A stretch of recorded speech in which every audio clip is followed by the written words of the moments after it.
blimey, everybody, if it isn't episode 122 of the Warhammer 40,000 podcast that goes by the identity of Look Out, Sir.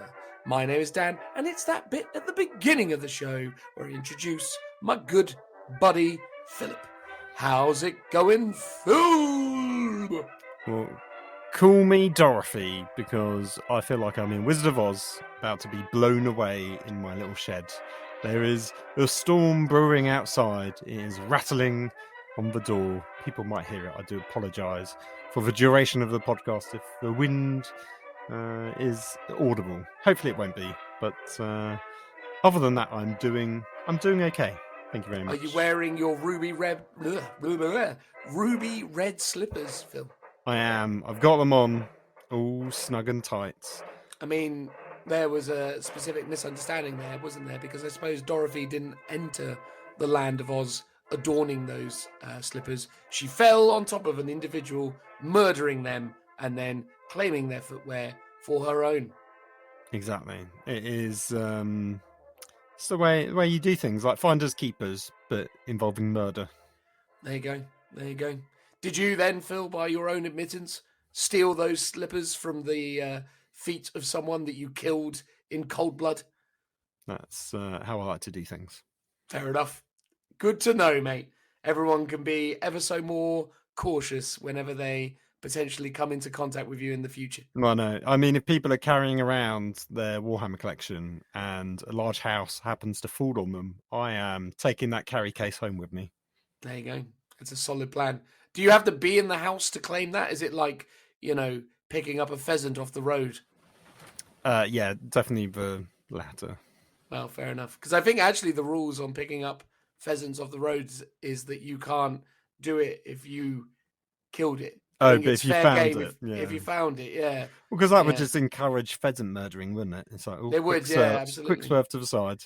I mean, to be fair, though, with pheasants, their sense of self-preservation is pretty limited. No, they're pretty stupid.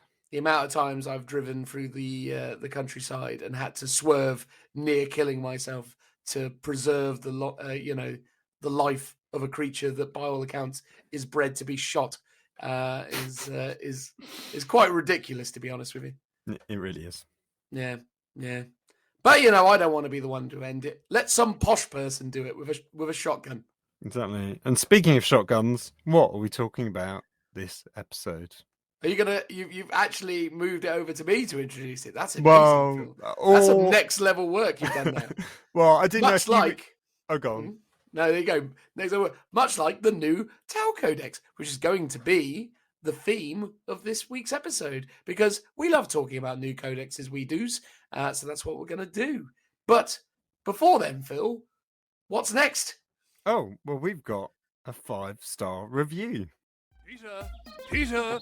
Oh, hello, Dad! What are you doing in here, son? Oh, What have I told you about wasting your time with these little plastic figurines? It's not a waste of time, I like it! How dare you talk back to me, Peter? It's about time you grew up! I don't want to grow up! Oh man, maybe there's something on the radio. Yeah, this is nicer. Peter! What's that? That's right, it's me, the ghost of a award-winning TV and radio presenter, Jeremy Beadle! Jeremy Beadle? Yeah, that's right! Wow! Now let me tell you here, Sonny, my dad was always telling me to grow up, and I never did. And look how successful I was. So ignore him, Peter, and keep playing with that little plastic crack. And while you're at it, listen to the Look Out Sir podcast, which right now, it's time for the 5-star review. Wow, thanks, Jeremy. Who are you talking to with there, son? Jeremy Beadle. What? No!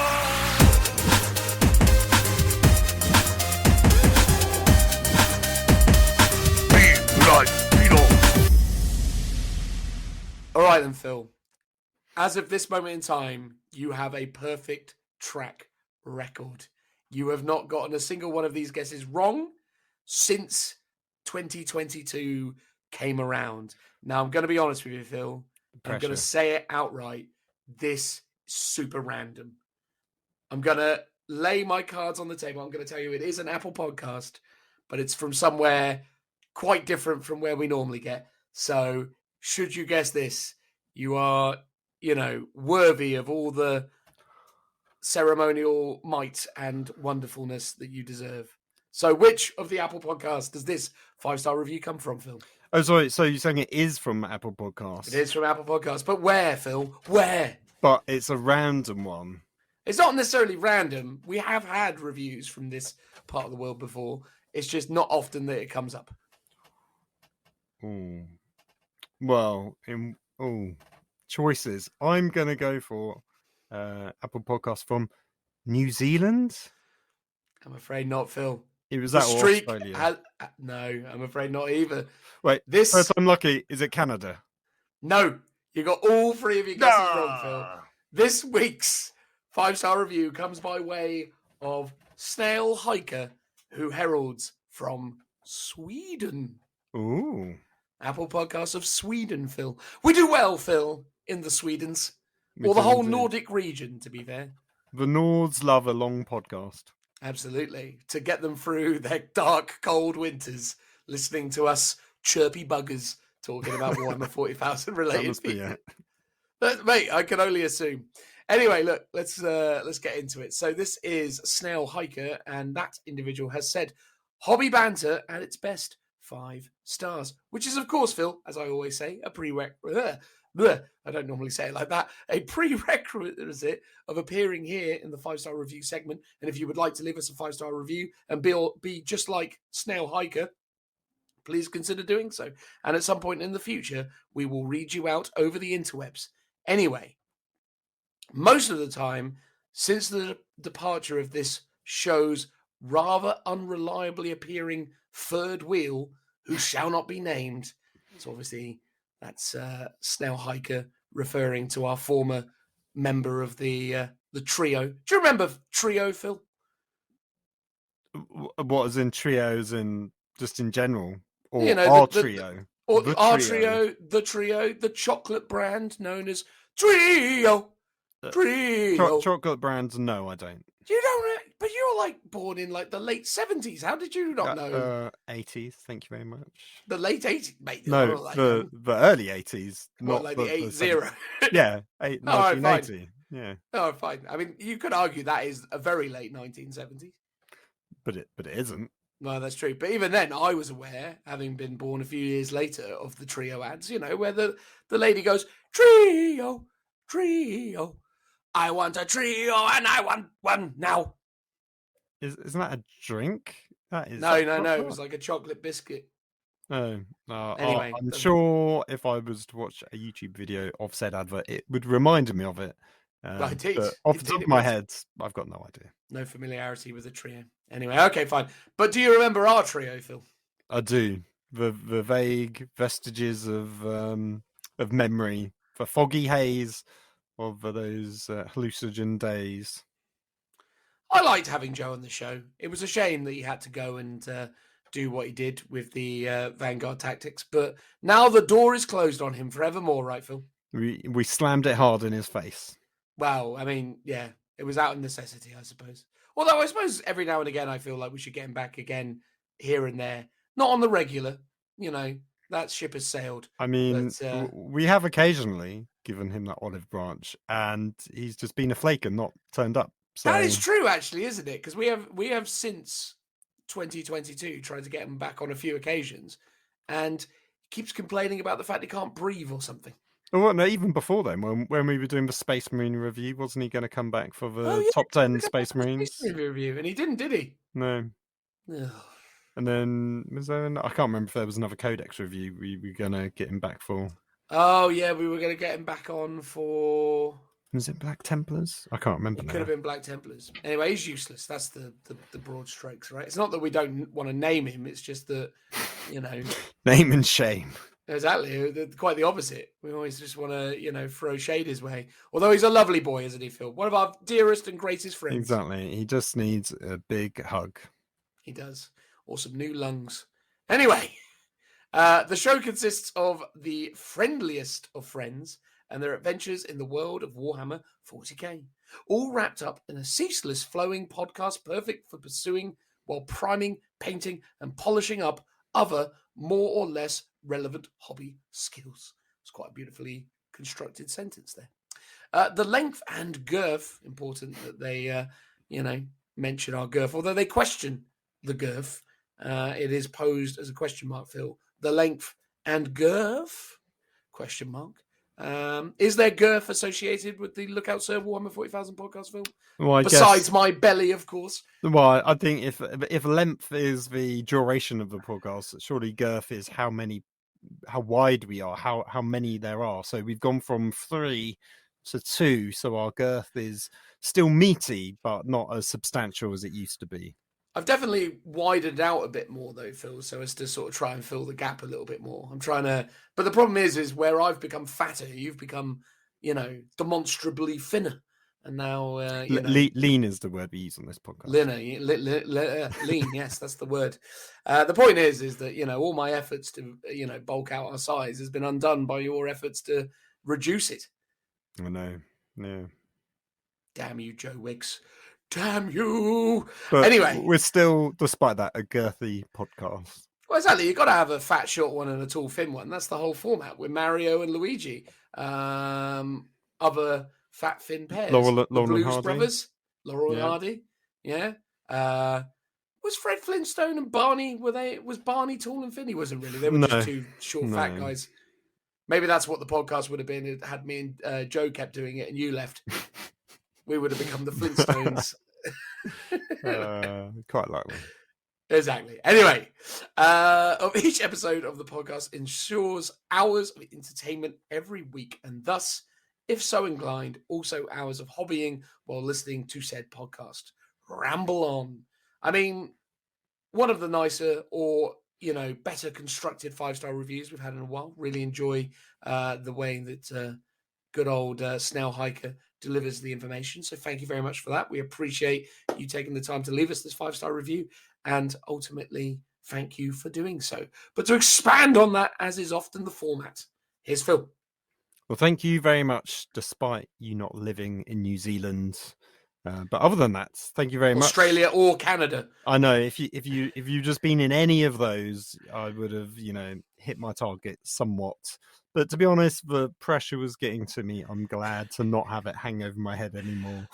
But thank you for the podcast. Succinctly, put pitch perfect, very precise, much better than what I'm doing right now. Thank you. You just thanked them for the actual podcast. They're not making the podcast, Phil. You're supposed to thank them for the 5-star review.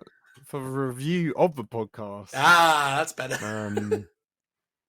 And I hope you enjoy your hobby timings, doings, whatever that may be, paintings, while listening to us for the next several hours. Beautiful. All right, well, there we go. If you would like to leave us a 5-star review, I've already done that bit, but maybe consider it. Also, massive thank you to our patrons who enable us to continue doing this without shilling every single episode. So if you would like for us to continue on without talking about various advertising opportunities or Raid Shadow Legends or whatever it is that everyone talks about these days, consider supporting us on Patreon. And then lastly, there's merchandise. Did you make any new merchandise since last time, Phil? I haven't indeed. I think we had a few requests. Someone really liked the Tally Ho reference from the... I don't know if it actually was the Death Guard. No, it wouldn't have been Death Guard because that was ages ago. We were talking about... You said something to do with Tally Ho. Quite possibly. And I said, get counting, boys, because of the Tally Man. So someone requested that, and I think someone has requested a wobbly noise transition as well. Oh yeah, that'd be good. So those T-shirts may happen one day. I've been busy. What can I say? Have you? Been working. Have you? On my own stuff. Oh, good. I'm glad. Anyway, right. Let's get on with the podcast. Transitional noise.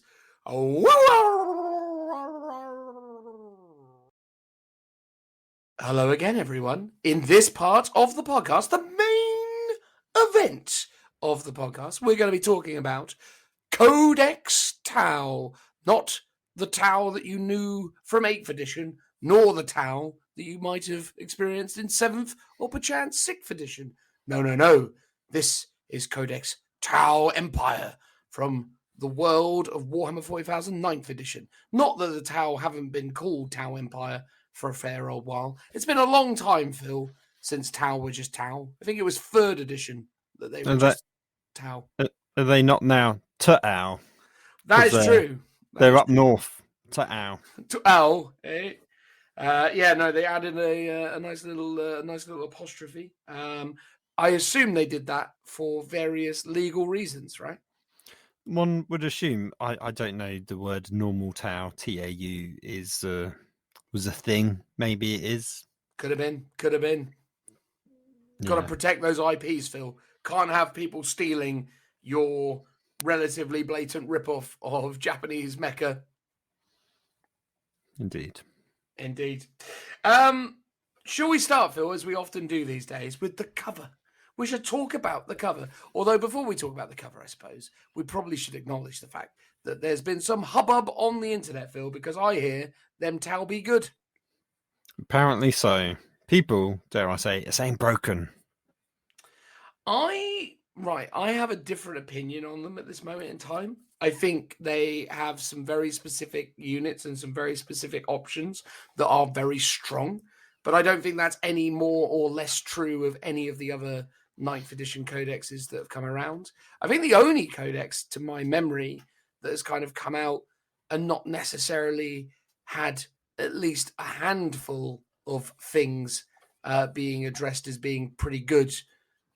So as far as I can remember, would probably be the Necrons and the Thousand Suns. I think they're the only two codexes that people looked at. And I think the Space Marines as well. People were like, "Oh, this is toned down from the last one." Space Marines felt strong out of the gate, though. I think they were still, people were losing their minds about Outriders, Blade Guard. People were pretty Eradicators. Yeah, well, there were a few good units, but they weren't looking at the overall army synergies and going, "Okay, this is busted." And because actually a lot of the rules were toned down from the previous codex, which is funny because the current 9th edition codex felt like it would be a really good book for the second 2.0 version of the 8th Ed Codex, and the 2.0 8th Ed Codex would have actually fit in really well with the 9th Ed Codexes in terms of the power level. So it's almost like we need to ramp it back up a bit. Well, I mean... Or they should have just all been toned down in line with the Space Marine Codex. Potentially. I think the problem is, though, isn't it, again, is it comes down to the amount of hours that they can spend playtesting these things and the kind of information they get back from those that are playtesting and the timelines they're working on. Because often, as I understand it, even the playtesters who are very kind of meticulous, the reality is Games Workshop rarely have time to listen to them because normally the playtesters are being sent rules around the same time they're going to print. So it's often a little bit, oddly disjointed, I guess. I wouldn't be surprised if they sort of use the playtesters just to spot anything super broken. Even then, though, I don't think they probably change anything. Well, this thing, if it goes to print, maybe they use the playtesters to be like, here's what's going in that FAQ that appears a few weeks later. Because that always seems to be hot on the heels before it gets fully played, around the world. So it might be that they just inform the FAQ rather than the actual codex itself, which is a bit of a shame if that's the case. Yeah. So inevitably, Phil, an FAQ will be coming out moments before this episode goes out into the world. So much of what we will be saying might be entirely incorrect. I doubt it, because they used to. Gone are the days of a 2-week FAQ, and now it tends to be a couple of months. That is true. But anyway, so general consensus from the outset, Tau are good, but are they really? That's what we're going to discuss. Codex cover, Phil, because that's always a nice place to start, and the general kind of presentation within. I'd say this is in the upper echelons of codexes, not necessarily from a cover perspective, but just in terms of the prevailing design ideas that they've tried to communicate throughout. I like the way that they've kind of mixed up the visuals. They don't have that kind of high Gothic cathedral style imagery that they've obviously used in all of the various Imperium books. They've definitely gone for more of a sort of sci-fi, very Tau-like vibe throughout all of the artwork within. They've got some very nice, almost like a 70s sci-fi sort of map for the actual realm of the Tau. That's very cool. They've got some beautiful new artwork of various kind of, Tau maintaining battle suits or, gearing up people. And is that the Chalnaf Warzone artwork? The page to do with that? yes, yeah. It's That beautiful. one. Yeah, that one struck me in particular as a really good piece of artwork. Yeah, I just think throughout the book, there's just, I mean, Tau weirdly have since coming out consistently had some of the best artwork in 40k, or have been involved in images that are quite iconic within 40k. One of my favorite pieces of 40k artwork is the Imperial Fist, along with a Inquisitor or some kind of member of the Imperium Administratum hanging out with a Tau, as the Tau is essentially showcasing the military might of the Empire to the Space Marine. And it's just this really amazing image of the way that this massive Space Marine kind of towers over everyone. And, you just get to kind of get a good kind of impression of the point of difference between the Tau and the Space Marines. But irrespective of that, I think the artwork in this is consistently pretty awesome. The cover itself, weirdly, right? So even though I wouldn't go so far as to say it's my favorite cover, I would say that I think they've done a good job with it. I think one of the things about Tau is they're a super clean, super slick army in their appearance. And I think this cover actually does a really good job of showcasing that while still actually giving it a sense of, a sort of sense of phonetic energy. It's got some personality to it. Yeah, there's a little bit of weathering on the mech and stuff. It looks, weathered.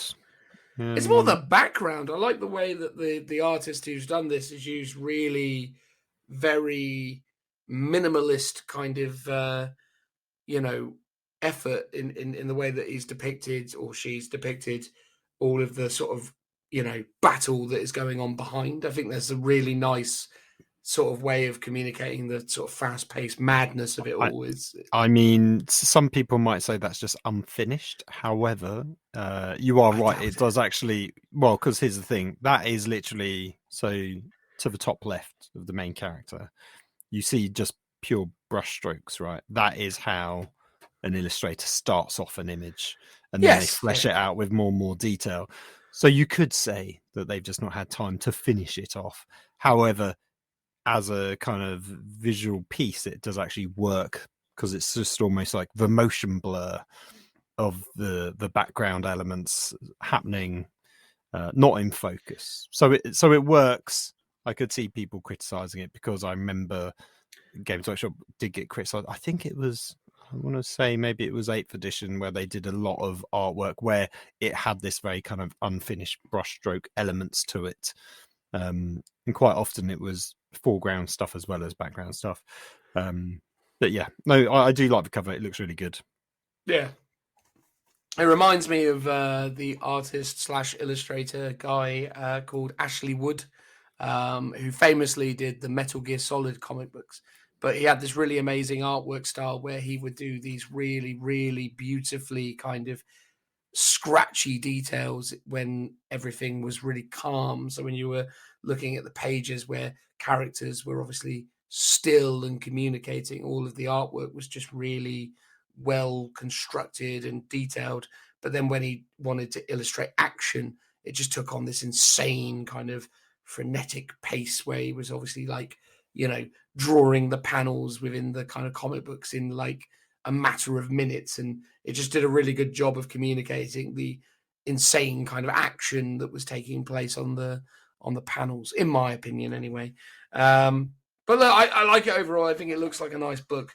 But I hear the rules inside are pretty tasty, so we probably need to get on with that specifically. My one criticism, or not even criticism, just pointing out, this time there's no bookmark. The inconsistency, right? I mean, that drives me up the wall more than the lack of the bookmark. It's the inconsistency in the use of the bookmarks.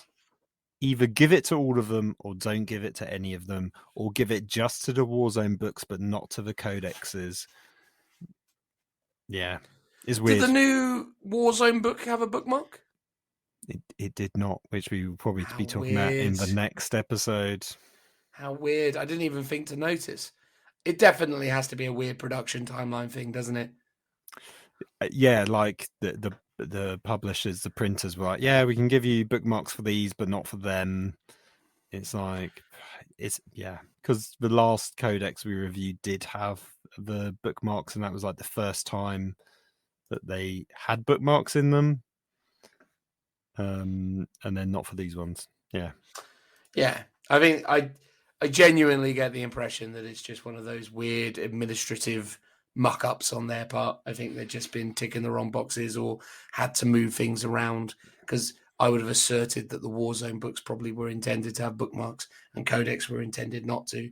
But because they had to maybe move something forward, they didn't think about what was actually coming up next in their, in their pipeline, and it all kind of went a bit wibbly. Anyway, enough of that nonsense. Let's get on to the rules. So I guess we probably want to start with detachment abilities, right? We do, indeed. Tell us about them, Phil. Okay, so your Tower Empire detachment may include Tower Empire keyword models, as is a prerequisite as normal. Farsight Enclave detachments is one that includes models with Farsight Enclave keyword, excluding Tower Auxiliary and Unaligned. If you're a Tower Empire detachment, you gain the Cadre Command ability. If you're a Farsight Enclave detachment, you gain the Independent Power ability. And then Tower Empire units, excluding auxiliary units in the Tower Empire detachment, gain the Sept Tenants ability, which is your chapter tactics. Troops in the Tower detachment gain objectives secured, as is pretty standard. The Cadre Command, which is what Tower Empire gets, basically it's got two stipulations. You can only include a maximum of one commander model for each detachment in your army. This is excluding Farsight Enclaves. And you can include a maximum of 2 commander models in each Farsight Enclave detachment in your army. And then... So, question for you now there, Phil. I'm just checking. Yeah. So, Farsight Enclaves. If you take Farsight Enclaves, your troops aren't OBSEC.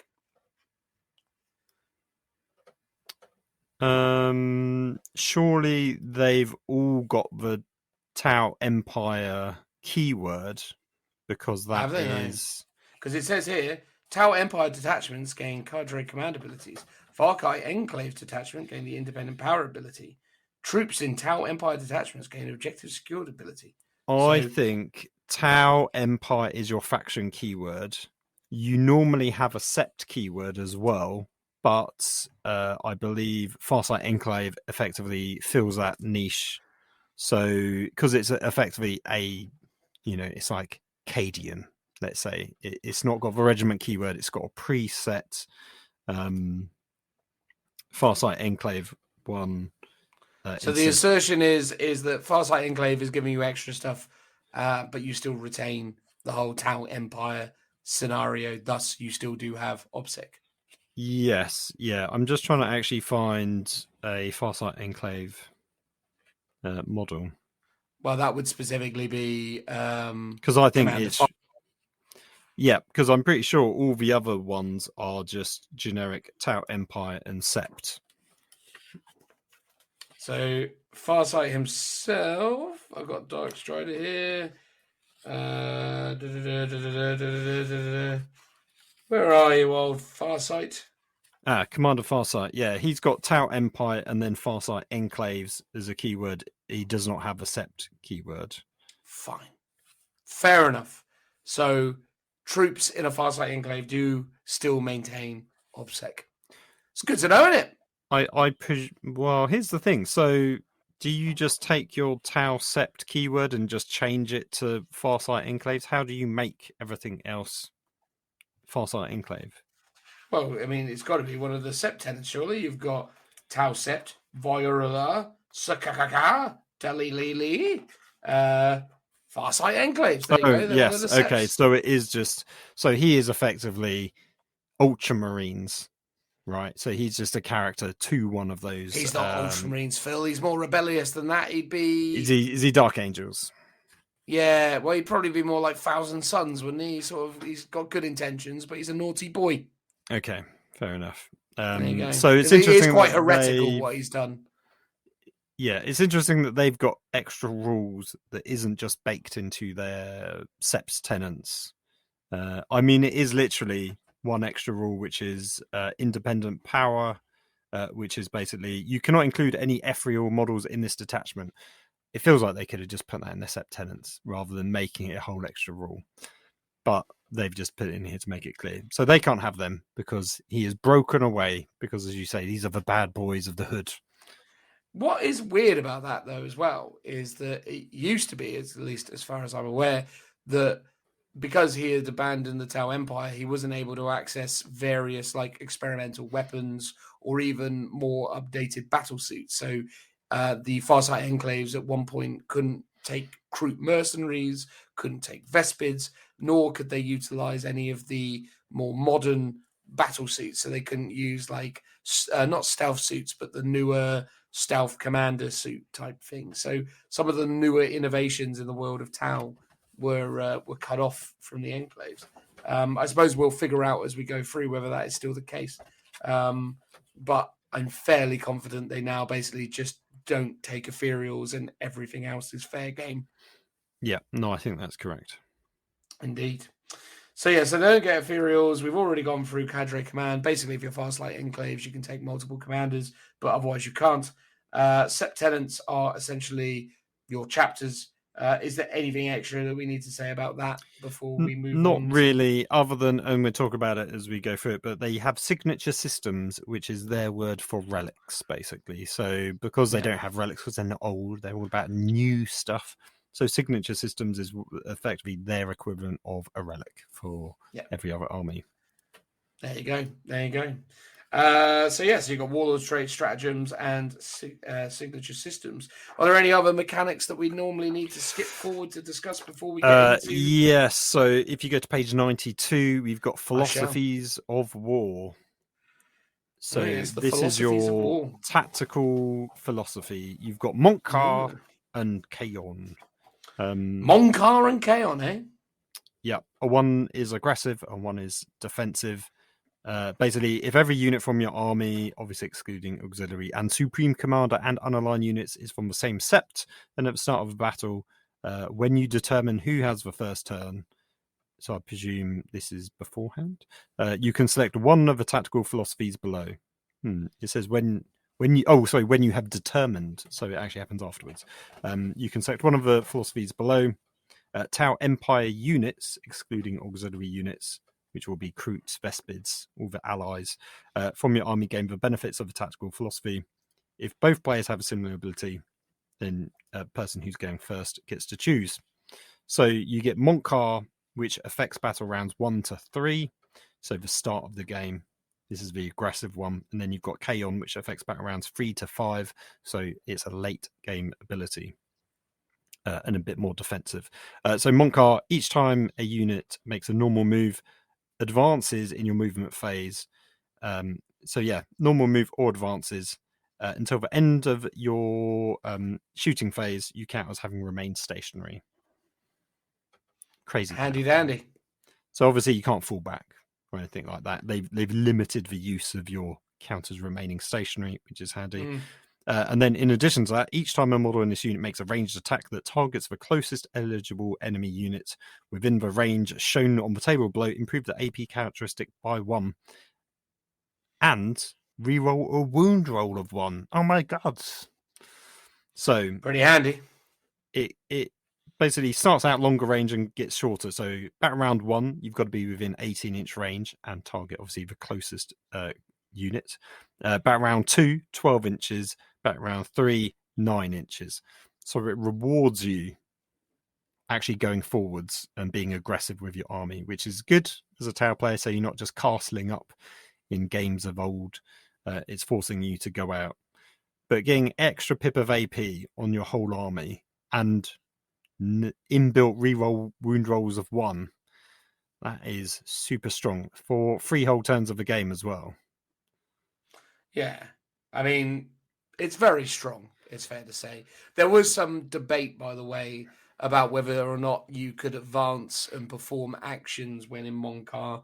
The ruling we took at Beachhead, which is something I've not actually spoken about yet, But yeah, we did Beachhead on the weekend, and essentially the two individuals that went undefeated had Tau, and I was essentially helping out doing TOing, and questions were raised concerning whether or not Tau could Mont'ka advance and still perform actions because they count as stationary. The ruling is quite clearly no, they can't, because even though they count as stationary, right? Even though they might count as stationary if they had advanced, right? The fact is they did advance. The minute they've advanced, they've stopped that action from happening. But quite actually, it's basically you still did it, and in the doing of it, the action has failed, but you count as remaining stationary. Yes, but that doesn't remove the fact you did it. Yeah, and you only count as remaining stationary until the end of your shooting phase as well. So unless you're... so the action would still fail afterwards unless the action was automatically completed, like the moment you do it, say at the end of your movement phase, for example. Yeah, typically actions end at like the end of your turn, I think, is usually certainly the way some ones go. Yeah, whatever the case, we ruled against it because it sounded too janky. We were like... 100% correct. Yes, you can't be running around doing actions and then saying, oh yeah, I count as stationary, so everything's cushy. No. That's not how we ruled it. And I don't think that's the way it's intended to be played. So if anyone out there is advancing and doing actions, they're a naughty individual and should have a spanked bottom. The sort of thing that probably will get clarified in an FAQ, but almost certainly, I think that is very due. But yeah, look, I mean, beyond that, the fact that you just count as remaining stationary when you're moving around for the purposes of shooting, it's pretty meaningful. And then when you chuck in the whole extra armor penetration, re-rolling wound rolls of 1 situation, it's a very strong combination of things. Yeah, for sure. Then you've got Kaon, which is for battle rounds 3 to 5. So this unit is eligible to shoot in a turn in which it fell back, but if it does, then until the end of your turn, each time a model in this unit makes a ranged attack, subtract 1 from the hit rolls. And then also, each time a model in this unit makes a ranged attack that targets the closest eligible enemy unit within 12 inches, if the model is not within engagement range of any enemy units and did not fall back this turn, on an unmodified hit roll of the value shown below, it scores a hit. If the attack scores a hit, it scores 1 additional hit. So if the battle round is 3 and you get an unmodified hit roll of 6, you'll get an extra hit. Battle round 4, a 5+. Battle round 5, 4+. So strong, but it's a very late game. Yeah. I mean, again, based on what I saw this weekend, everyone's just rolling into Mont'ka and not worrying about old Kaon. Yep. From what I've seen, people are basically saying 9 out of 10 times you'll take Mont'ka, and on those niche occasions, if it's maybe a slower army, such as like Death Guard, then maybe you would take Kaon because you might not be as engaged with the enemy, because you might be actually harder to get in range of them because they're not moving very fast, or if they're a very stationary army, for example. Yeah, no, definitely. I think, I just think Mont'ka just clearly makes more sense as a really, really potent option. I'm going to be interested to see what they're going to potentially do to potentially neutralize some of its strength. I mean, obviously, clarifying that potential misunderstanding around actions would be valuable, but get rid of the reroll 1 to wound. Like that would still getting an extra bit of AP is good. Yeah. And counting as remaining stationary, because effectively, let's face it, Space Marines, your benefit is an extra pip of AP. And I guess you do get an extra bonus depending on what chapter tactic is. Yeah. In addition to that. Yeah, I'd say removing the reroll 1s to wound is probably a worthwhile decision.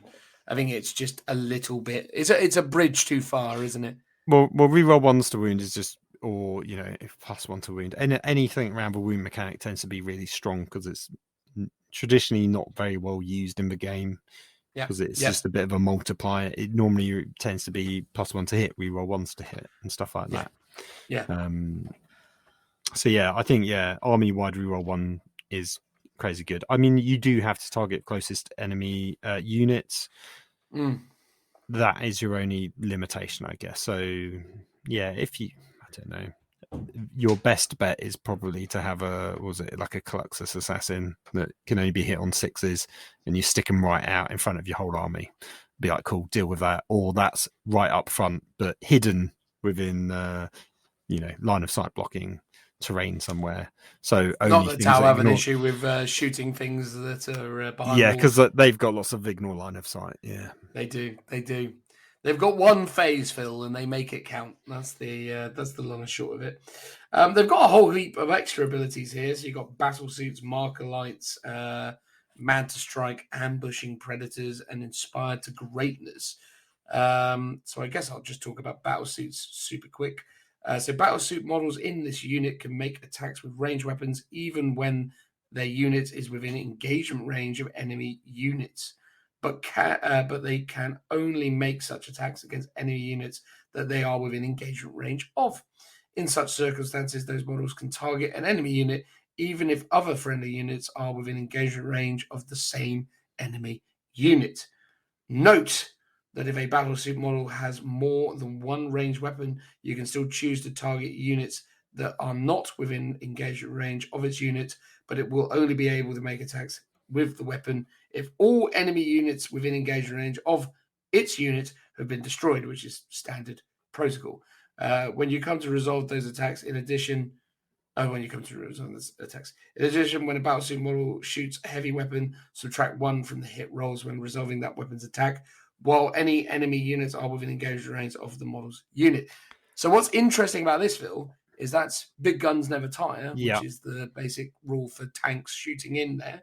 However, you can still fire blast weapons. Yep. Oh, am I jealous as a guard player? Yeah, that is weird. It's not the same rule, or it doesn't reference that rule and just say treat yourself as a vehicle for purposes of big guns never tire, because then it should include blast, and because you're still getting the -1 to hit. It's a bit of a weird one. I think this is because it's battle suits that are they're infantry, but they want to treat them like vehicles, but they haven't quite made the step to give them the vehicle keyword. So they're trying to give them benefits as if they are a vehicle. Yeah. But I mean, it would have just made sense if they just said refer to big guns never tire. Yeah. I mean, that would have just been easy. But it's like how on the data sheets they've got all, everything's got an individual deep strike thing, and they write it into every single data sheet as opposed to just say, although saying that is basically the Manta Strike rule. Manta Strike is deep strike. You can drop down within 9 inches, once you've set something up. So here they've taken it out of the data sheet and put it in these data sheet abilities rules. You got the marker lights. So firing marker lights is actually an action, which is quite interesting. 1 or more marker light units from your army can start to perform this action at the start of your movement phase. Aircraft marker light units can perform this action. The action is completed at the start of your next shooting phase. If this action is successfully completed, for each model in that unit that is equipped with 1 or more marker lights, for each marker light that model is equipped with, select 1 enemy unit within 36 of that model that would be an eligible target for that model if its unit had been selected to shoot, and roll a d6 on a 3+. That enemy unit gains 1 marker light token. So there you go. You're basically shooting off marker lights in the movement phase as an action, although it is done at the start. It resolves itself at the start of the shooting phase. So effectively, it doesn't count as something you've shot. It's just some action you've done. So you need to move, declare the action. Although, interestingly, you have to declare the action at the start of your movement phase. Yes, so I presume it means for, let's say, a standard infantry unit that somehow has a marker light ability, they can't move. They'd have to stand still. They can move. They can't advance. Actions, you can move and do an action. You can't do an action if you fall back or advance.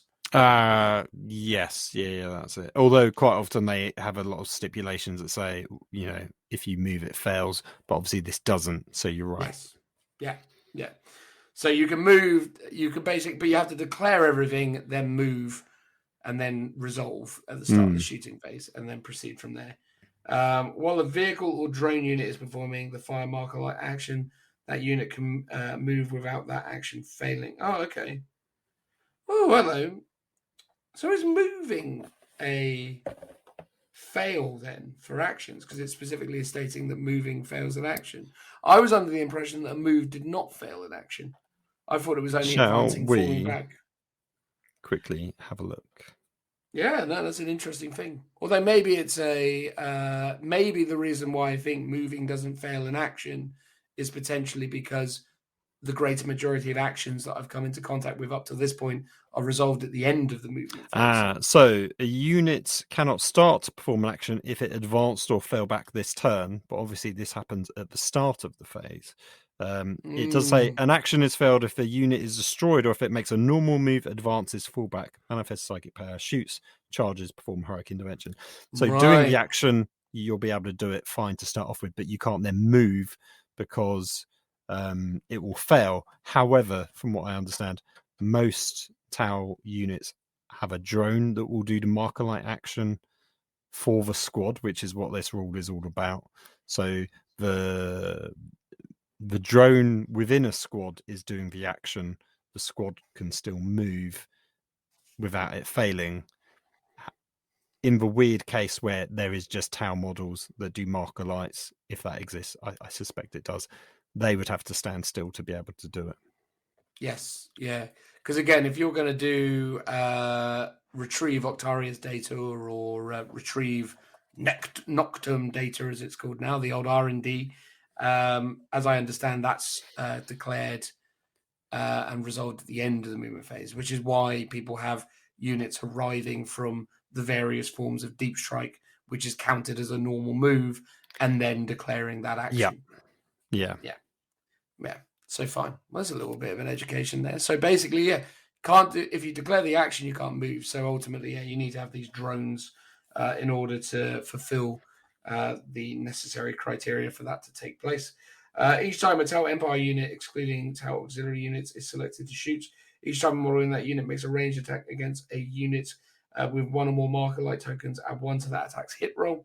And after that unit has finished making attacks, for each enemy unit targeted by those attacks, remove 1 marker light token from that enemy unit. Fair enough. At the end of the shooting phase, remove all tokens. What I like about this is that it's really odd, isn't it, to actually have a rule that they simplified? Because marker lights used to have layers, like I put 1 marker light on you, I get +1. I put another marker light on you, I take away your cover. I do this, I do this, I do this, I add this, and this. But now they've just gone, no, put a marker light on, +1 hit. When you shoot, take away that marker light. And then if you want to do it again, you will have needed to have placed another marker light on that same unit or elsewhere in order to gain the benefit. So actually, it's quite a nice way of cleaning it up. I'm assuming, I don't know, that there are stratagems that are attributed to marker lights, which basically mean that you can do other things when marker lights are placed on units. But for the most part, the fact that the actual base rule is just +1 to hit is a nice win, because it just sort of makes it a lot easier to get your head around, really. No, for sure. Yeah, it's not too bad. Manta Strike, as Phil's already said, is deep strike, so we don't need to worry about that. Ambushing Predators is a move that you do at the start of the first battle round. Models in that unit can make a normal move of up to 7 inches. They cannot end this move more than 9 away from enemy models. That's for your recruit, basically. Correct, yes. And then lastly, Inspire to Greatness. In your command phase, select 1 friendly Tau Empire core or Tau auxiliary unit, so both, within 6 of this unit's ethereal model, excluding Farsight Enclaves, of course, until the start of your next command phase. While that unit is performing an action, it can make ranged attacks without the action failing, which is pretty flipping meaningful to an army that wants to shoot all the time. Indeed. So there you go in terms of abilities and data sheet bits and pieces. I suppose, unless there's anything other that we need to really kind of get into the weeds on, we probably want to go through the different seps. What do you think, Phil? Exactly. Let's get on with the seps. Let's do some seps. Kick us off, Phil.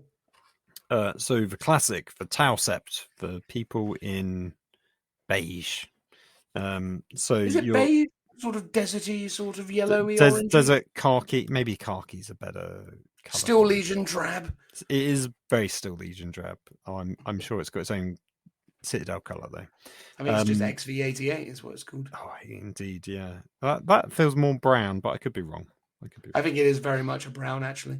Anyway, they've got the Sept Tenant coordinated fire arcs. Each time a unit with this tenant is selected to shoot or fight, you can reroll 1 hit roll or 1 wound roll when resolving that attack.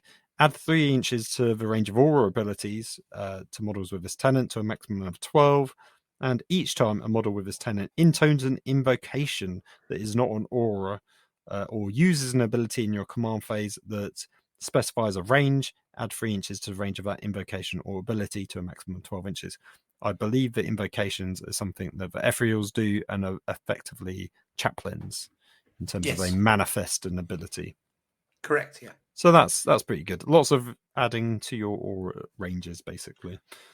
So this is crazy good. Like, every single unit gets a free reroll. Is mad.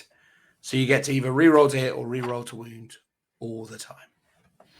That's pretty good. I mean, things with railguns tend to have an inbuilt, well, you know, the hammerhead with the railgun has an inbuilt reroll into it anyway.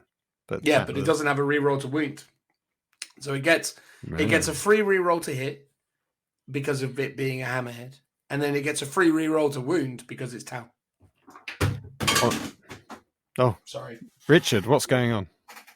Sorry, I just dropped my phone on the floor. Everybody, lovely. Anyway, but yeah, that is pretty strong, especially with your sort of single shots weapons as well. But the thing is as well that's crazy about it was as a guy I was playing Beachhead was running Tau Sept, and he just kept picking up the dice every time he shot because he would always inevitably miss one thing. And he'd go, reroll because Tau was always what he said. Just was reroll because Tau. I was like, what, is that just a Tau thing? And he's like, well, you know, Tau Sept. It's like, all right, fine, whatever. Of course it is. Like, literally unbelievable. Yeah, I think Custodes have a similar thing. Is it for generic ones? I don't think. Or maybe it is. Maybe it is. The Emperor's Chosen. Emperor's Chosen. I don't know if it's them, but it's one of them where it's like, yep, I'll just get to reroll 1 hit roll or 1 wound roll. And it's like, oh, okay, of course you do. Okay. Of course you do. Makes them very good. Anyway, the Warlord trait is Strength of Conviction. Each time a Warlord would lose a wound on a d6 roll of 5 up, it's not lost. Incredible. Yep. Yeah, really then their signature system, which is a relic, is Vectored Maneuvering Thrusters. Add 2 inches to the bearer's movement characteristic, and then once per battle, when the bearer is selected as a target of a charge, if it's not within engagement range of an enemy unit, it can use this relic. If it does, it can make a normal move until the end of that phase. The bearer cannot fire Overwatch or set to defend. Your opponent can select new targets for the charge. That's really good. It's also once per battle round. It's not. Sorry, I thought it was once per battle. Once per battle round. That means it's going to be very hard to pin down. Nearly impossible, yeah. Especially when its move characteristic has an extra 2 inches on it as well. Yeah. And it's going to be in a battle suit, so its move is 12, I think. So it becomes move 14. Yeah, I'm just going to move out of the way of your... So basically, even if they were doing a 12-inch charge, it's like, nah, you got no chance. No chance, yeah. They've also, I know for a fact, got a stratagem to reduce your charge by 2 as well. Jeez. Okay, that is really good. The thing is, right, is like, and again, I appreciate we're kind of getting towards the sort of wrap-up conversation rather than sort of focusing on this moment, but Tau have a lot of tools to keep shooting you, and they've got a lot of jank to stop themselves from getting stuck in a fight. And the thing is you can tool up your commanders so ridiculously. You can give them like crazy flamers and weapons that are doing like flat 4 damage or flat 3 damage or something, and you know, firing shots in just never-ending abundance. And you basically can't pin the thing down because it's going to have some bodyguards next to it, so you can never target it. It's just basically jumping around the place going, I'm burning you, I'm hurting you, and then if you declare me as a target of a charge, I'm going to run away. The way I tried dealing with it was I declared units that were behind it or near it as the target of the charge, and wrap it in and hope that I could tag it. Yeah. But even then, though, because I declared it as a charge, I wouldn't then even be able to engage with it, and it just leave combat. Mm. So it's like, this is the thing that I couldn't think of a meaningful way to interact with that model when I played against it. I was just like, it's bonkers. It's such a good ability for what that army wants to do. Yeah, indeed. And then its stratagem is focused fire for 2 CP. It's a battle tactic stratagem. Use a stratagem in your shooting phase when an enemy model loses any wounds as a result of an attack made by a Tau Sept model from your army. Until the end of a phase, each time a Tau Sept core model from your army makes an attack against that enemy model's unit, add 1 to the attack's wound roll. Huge. So you've got reroll 1s to wound natively. You've probably got +1 to hit natively with the marker lights, and with the stratagem, you've got +1 to wound roll as well. Oh, jeez. Yeah, it's pretty strong. Is 2 CP is good. Is at least it's not 1 CP, and that's something. As the small mercy. But yeah, I mean, Tau Sept is so strong. Like, it's just everything about it is crazy. Like, there's no dead weight in that particular set. True. I mean, is there any point reading the others, or do we just end it there? Well, the other thing, that's the review done, everyone. We're stopping now. The other thing to highlight about Tau Sept, though, is that Tau Sept have 2 special characters as well. So they've got Commander Darkstride, Commander Shadow Sun. Sorry, and Dark Strider. Oh, Dark Strider's in Tau Sept as well. So. Dark Strider, Long Strike are both Tau Sept. Oh yeah, as is also Unvar. Yes. So they've actually got 4 characters. Sorry, which are like incredibly strong as well. Like Long Strike, crazy good. They're all great. Like, it's ridiculous. Like, you're gonna take Unvar because he's like a super ethereal, better than everything else. It's literally like you can pretty much out of the gate be like, either you're the sort of loopy person who wants to go Farsight Enclaves, in which case good on you. But really, if you're try harding with Tau, you're probably going to go Tau Sept, because all the good stuff is in this set. Well, tell us about Virola, and we can compare. I will. Let's get on with it. So, their tenant is, at the start of your first turn, for each unit from your army that is wholly within your deployment zone until the end of your turn, add 2 to the move characteristics of models in that unit. Oh, so everything gets +2 move. You can reroll advanced rolls and charge rolls made for units with this tenant. Cool. I'm definitely going to be in a hurry to charge. Well, I think both of them are about getting in range for your Mont'ka ability. But yeah, the first bit where you get an extra 2 inches is literally just for the first turn, right? Yes, correct. So you only get 2 abilities. One of them works for one of your turns. Yes. And that's it. And then your other one reroll advanced rolls and charge rolls, which is okay, but it's like Tau Sept has got 3 different abilities. Correct, yes. And they're all good. Yeah, okay. Anyway, there we go. What's the Warlord trait? While this Warlord is on the battlefield, each time you spend a command point to use a Tau Empire strategic ploy or Tau Empire wargear stratagem, roll 1d6 on a 3+. That command point is refunded. Now, wargear stratagems is an interesting one, because don't wargear stratagems happen when you're mustering your army? We'd have to see, unless there's some specific ones that work. No, so submunitions using. I see. Your okay, so it's specific. phase. Yeah, so it's specifically weapon-specific strats. Fine. Yeah. Okay, that's something. I mean, regenning on 3+ is strong. Yeah, and I think the reason why it's so good instead of a normal 5+ is it's limited to only certain types of stratagems. Yeah. I mean, good luck remembering that when you're actually playing. I assume most people are just going to be regenning on 3+ for everything, because people forget. Yeah, most people don't necessarily know the exact category it's from. I would have to put stickers on mine to remember, like, oh, these are the ones I can get the regens on. Yes, yeah, but I mean, yeah, I just get the vibe most people just roll for it every time, not out of any kind of malicious intent, just because people, are just silly that way. Signature system is the automated armor defenses. Commander models only. At the start of your shooting phase, roll 1d6 on a 2 to 4. The closest enemy unit within 18 of and visible to the bearer suffers 1 mortal wound. On a 5+, the closest enemy unit within 12 and visible to the bearer suffers D3 mortal wounds. Again, nowhere near as good as what you get in Talsept. And then lastly, we've got the stratagem, which is hot-blooded for 2 CP. It is a battle tactic stratagem, which interestingly is not one of the things that you can regen on a 3+. No. So they don't even have synergy between their stratagem and their warlord trait. Use the stratagem in your shooting phase when a virula unit from your army is selected to shoot until the end of the phase. Each time modeling that unit, excluding drone models, make an attack that targets the closest eligible target. An unmodified wound roll of 6 inflicts 1 mortal wound on the target, in addition to any normal damage, to a maximum of 6. It's all right. I wouldn't go crazy about it. It's okay. I mean, it's actually pretty good. But is it add 1 to the attack wound roll?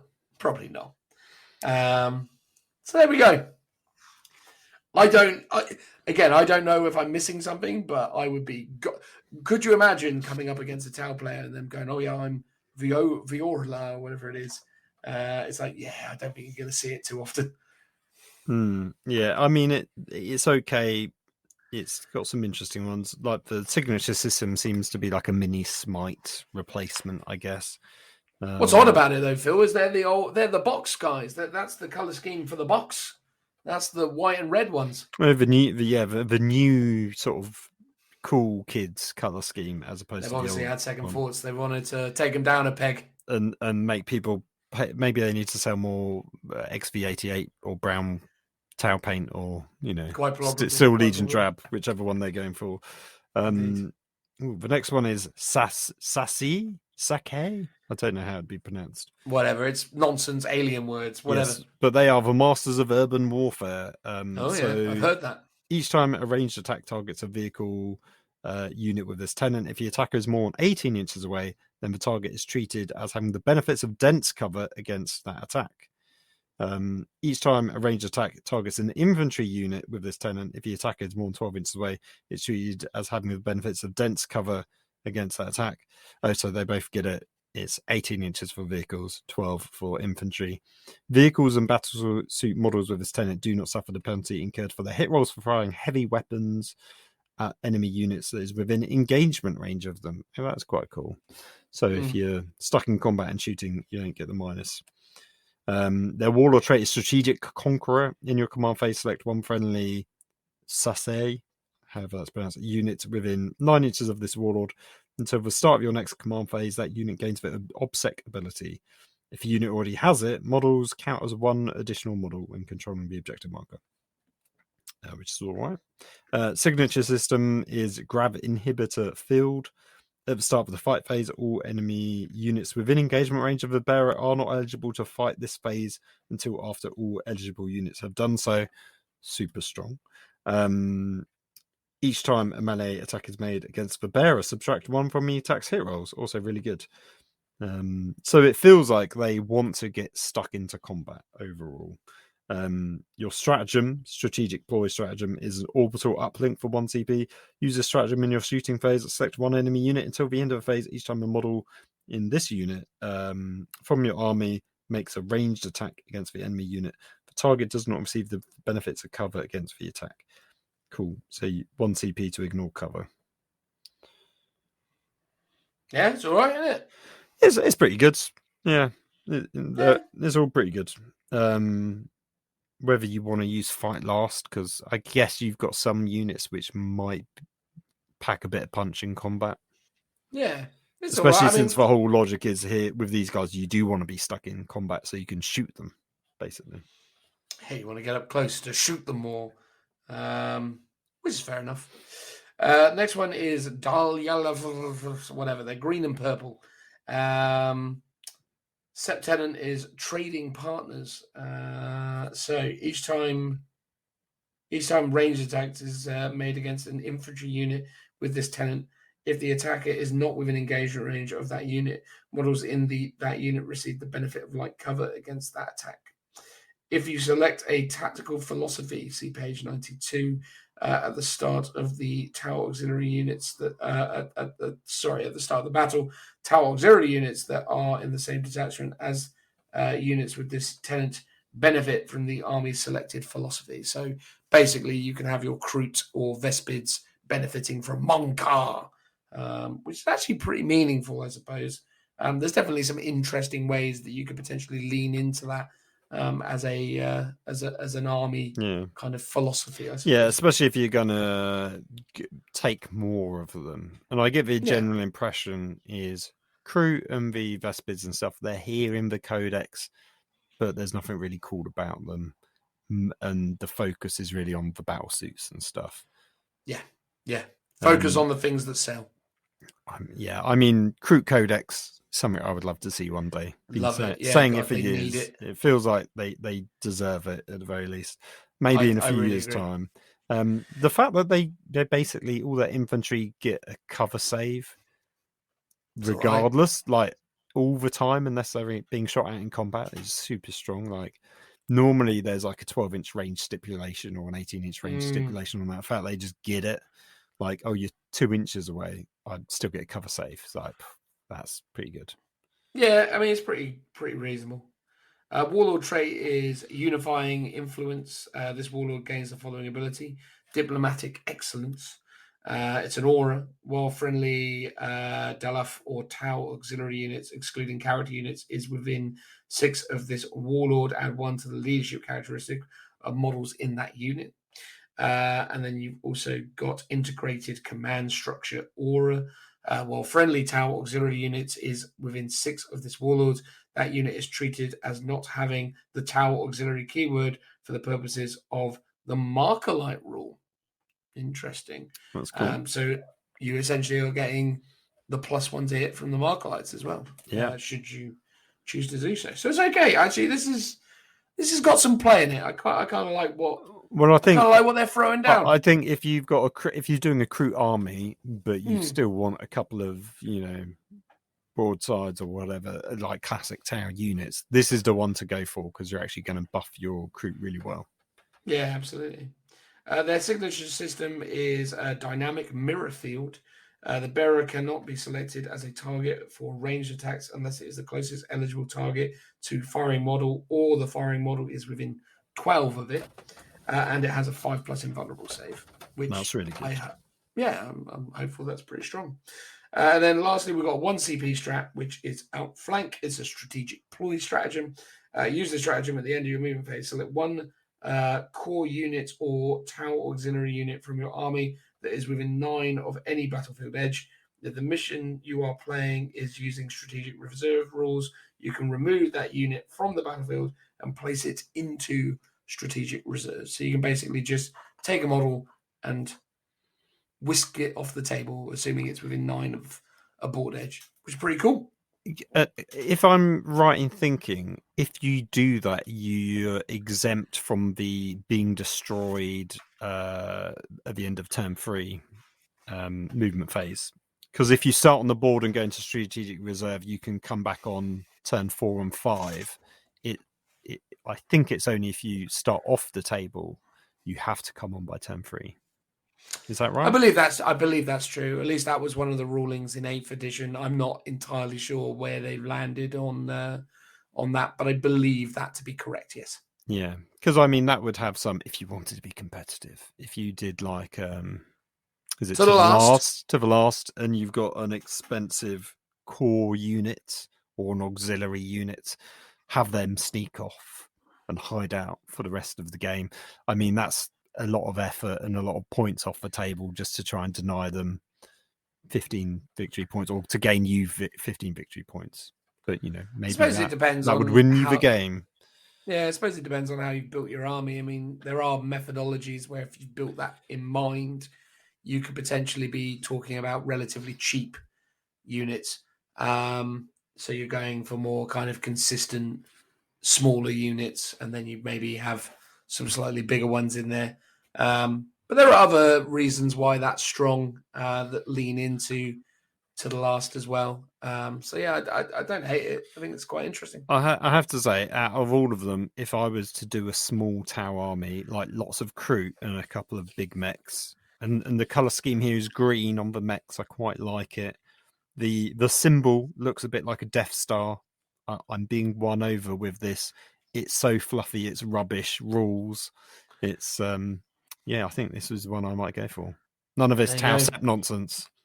No. This is what the true Tau players should be doing. But what about this next one, Phil? The Borkan. I mean, it's so good, it's balked. Right, Borkan. They are the superior craftsmanship. Add 4 inches to the range of ranged weapons that models with this tenant are equipped with. Each time a ranged attack is made with a weapon that has a strength characteristic of 7 or less against a vehicle or battlesuit unit with this tenant, subtract 1 from the strength characteristic of that attack. So that's basically ramshackle, right? That's pretty good. Pretty good. I assume most of the battlesuits and vehicles are they going to be toughness 7 or toughness 8? Do we think? Well, their vehicles predominantly toughness 7, I'd say. Yeah, I'd assume the battlesuits toughness 7 as well.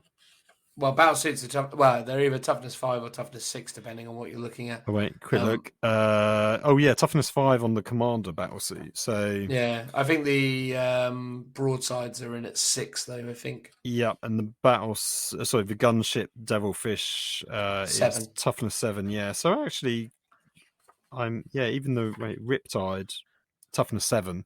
So I mean, if you've got.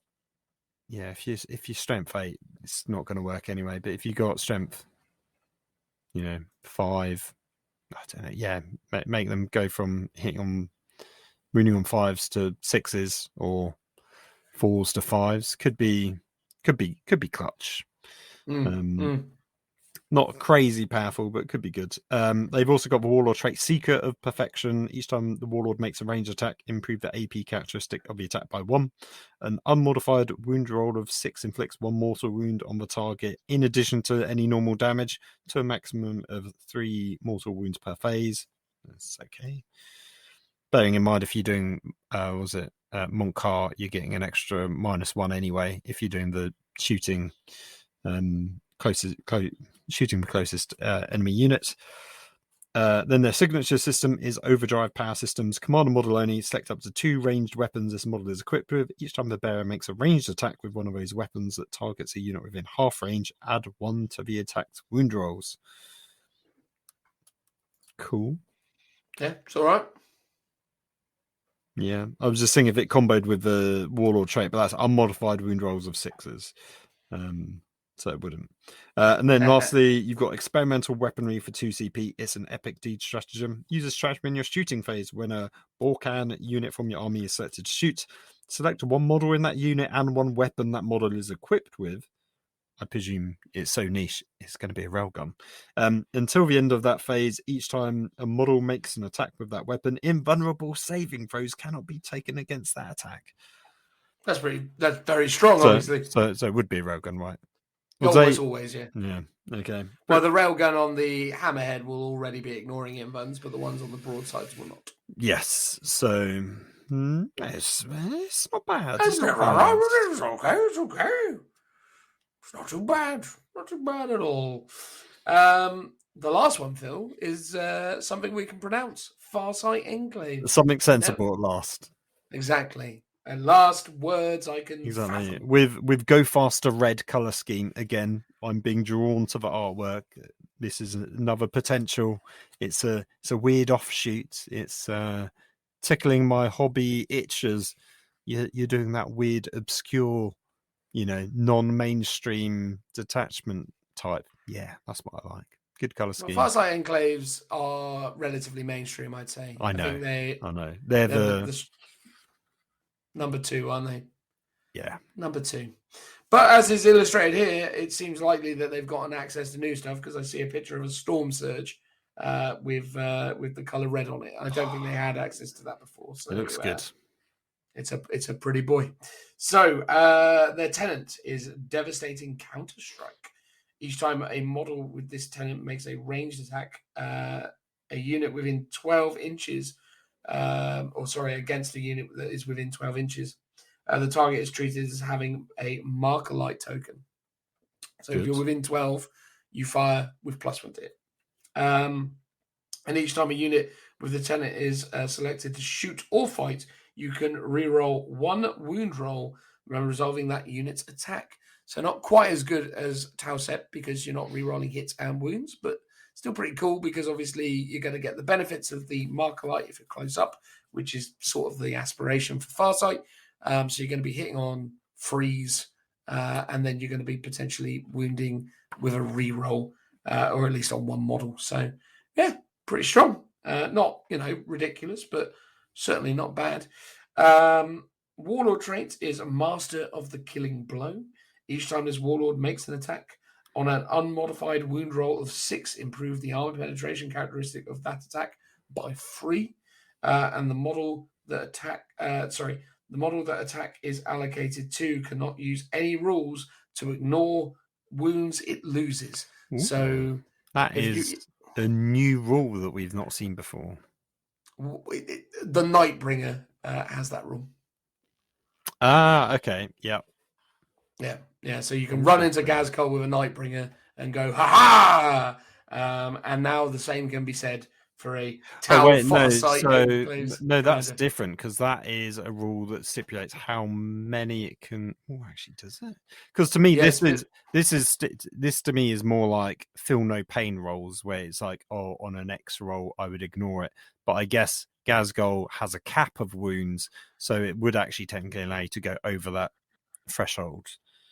Yeah, so the specific way it's worded is the model that attacks is allocated to. The model that attack is allocated to cannot use any rules to ignore the wounds it loses. Yeah, so it's both basically. It's feel no pain and like rules that cap the number of wounds that a unit can take. I mean, that's how I would interpret it. No, I think you're right. Yeah. Yeah. Signature system, you have the Talisman of Arthur's Mollusk. In your opponent's psychic phase, the bearer can attempt to deny 1 psychic power as if it were a psychic, and you add 1 to your deny the witch roll. It's pretty good. That's not bad, especially since they have 0 psychic abilities or deny abilities, unless there's some weird signature system hiding around. Well, I mean, this is it basically, but I don't know if there's any in the rest of the book. I'm assuming. I think the thing is with some of the newer secondaries in the latest Grand Tournament book, there's definitely now been an increased emphasis on some of the improvements to the psychic actions. I think Warp Ritual, or more specifically Psychic Interrogation, has had an increase in prevalence because it's a lot easier to achieve now.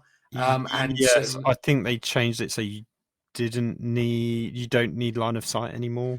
Yeah, I think that's correct. So I think the thing that's interesting about that is more and more people now are going to be utilizing psychers to try and score those points and get one over on people like Tau or Custodes that don't have access to an abundance of psychers. But obviously in both instances you can gain access to an ability, although this seems like it's locked behind Farsight enclaves, but it's useful because you could potentially prevent your opponent from scoring some points, which would be pretty handy. And then lastly, we have a free CP, or potentially 2 CP, battle tactic stratagem called Drop Zone Clear. So this is hopefully going to be pretty impressive. Use this stratagem in your movement phase when a Farsight Enclave's battlesuit unit from your army is set up on the battlefield using Manta Strike ability or the homing beacon action.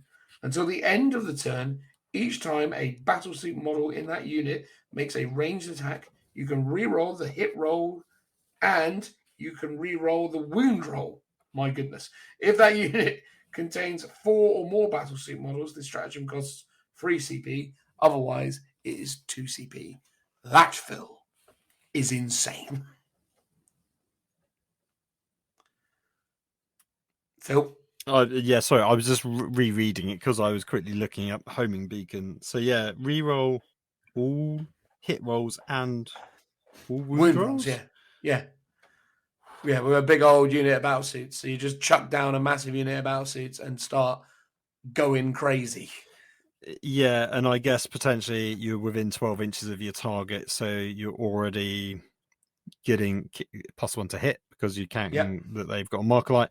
I guess you're not getting to use your extra reroll 1 to wound roll that's part of your Septenant. So it's. I mean, boo-hoo. So if it's got 4 more battle suits, it costs 3. Otherwise, it costs 2. You'd probably want to try and do that as many turns as possible, right? So, and then the homing beacon one works on stealth battle suits, basically. Yeah. Look, I mean, that is a very strong stratagem, and fair play to Farsight Enclaves. That's a pretty reasonable sept, it's fair to say. So I think overall, in terms of the current rankings, you're basically going to go Tau, Farsight, and then maybe if you're the sort of person who's interested in this sort of stuff, you might want to look at old Dalif because they've got the whole synergies with the mercenaries, which is an interesting play style.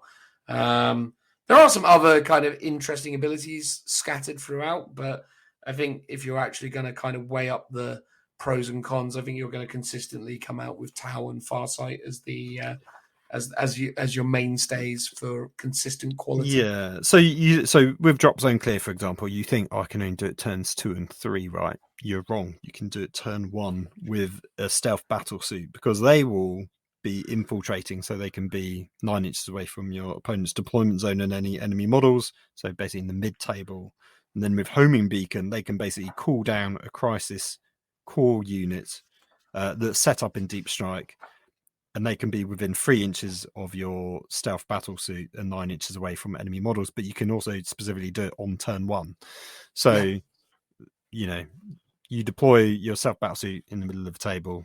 These guys will come down turn 1, use your Drop Zone Clear, kill something. Turn 2, drop down another squad, kill something. Turn 3, if you've got anything left, kill them as well, I guess. Yeah. For me, the winners, obviously Tau seems to be like the sensible default one. If you like a lot of deep striking stuff, it's Farsight Enclaves. And if you're super cool and you want to rock a lot of crew, you're taking the Green Boys, which are Dalif. I think that's how. Yeah, whatever. Dalif. I sort of wish they just had more pronounceable names because then you can actually say it without embarrassing yourself. It's Warhammer 40,000, mate. You can never pronounce anything. Embarrass yourself. Yeah, exactly. That's not the name of the game. If I was to, as a painting challenge, I'd probably do the Boys in Green for Dalif with some crew. That seems fun. Very narrative. Get the narrative in you. Exactly. That's it. I mean, yeah. I think you just can't ignore how obviously strong Tau Sept is from the outset. I think it's incredibly obvious that is the bestest option from the get-go. So yeah, and the ones that we haven't mentioned are like they're okay. They're very niche, bit odd, but they're not the end of the world either, but they're not great. Alternatively, you can expand your empire and make your own Tau Sept as well. That's got some interesting mechanics where you get a map that allows you to build your Sept rules. So basically, you've got sectors A, B, C, D, E. You can choose an allied world, alternatively, which is effectively you can take one of the original Septs and take all of their abilities. Or you can create your custom one. I believe you get 3 different things you can choose from, if I remember rightly. So you can have 3, but they can only be ones that are adjacent to the other ones. Yeah, so effectively... you can select 2, sorry, not 3. Yeah, so you can start at A, and then you can go in any direction. But if you start with C, you can only go with B and A. And likewise, if you start on E, you can only move on to D and A. Yeah. So it's interesting. It certainly actually adds a lot more interesting flavor to the way that you customize the sectors or Sept, sorry. Yeah. And one of the things I actually like about this kind of stuff is, again, it's really doing a good job of kind of injecting that narrative flavor into things. Was it the GC Occult that we reviewed? That had that really weird sort of you had a number of like you could take lesser ones and greater ones. Yes, and Gene Stealer Cult had a points value associated to him, and I think you could go up to like 7 in total. But like there was a bunch that were like 4, 3 points, 2 points, 1 point. So you could take lots of the 1 point valued ones, or like a couple of the high pointed ones. I like it that it's not just like Space Marines was like pick 2; they're all of equal value. And I guess this is doing that similar mechanic to Gene Stealer Cult, but it's doing it in a slightly different way, because potentially, sectors D and E, I don't know, maybe they would have too powerful a synergy with basically B and C can't be allied with D and E, so I assume those would be strong combos if they were, but BC A and A D E are good combos with each other. And I suppose A is that kind of jack of all trades thing. So it's stuff like strike swiftly at the start of your first battle round before the first turn begins. Infantry units with this tenant that start the battle wholly within your deployment zone make a normal move up to 6 inches. They cannot end this move more than 9 away from enemy units. So you get a pre-game move. Play their part. Battlesuit models with this tenant that have a wounds characteristic of 9 or less count as free models when determining control of an objective marker. That's pretty strong. But also battlesuits models with this tenant that have a wounds characteristic of 10 or more count as 5 models when determining control of an objective, which is also pretty strong. Then you've got adherence to the teachings, add free to the range of aura abilities, and each time models with this tenant intones an invocation that is not an aura or uses an ability in your command phase that specifies a range, add free. So again, not bad. And then lastly, you've got calm under pressure. Each time a model with this tenant makes a ranged attack with an assault weapon that targets a unit within 12, add 1 to the strength characteristic of that attack. So actually, Sector A is a pretty nice sort of stable base, I suppose, because there's nothing in there that's especially bad. I mean, I probably wouldn't go strike swiftly because having my army have a pre-game move doesn't necessarily feel like what I'm looking for. But I mean, maybe might be for your Mont'ka to get you in range of your weapons. Yeah, quite possibly. Potentially. Quite possibly.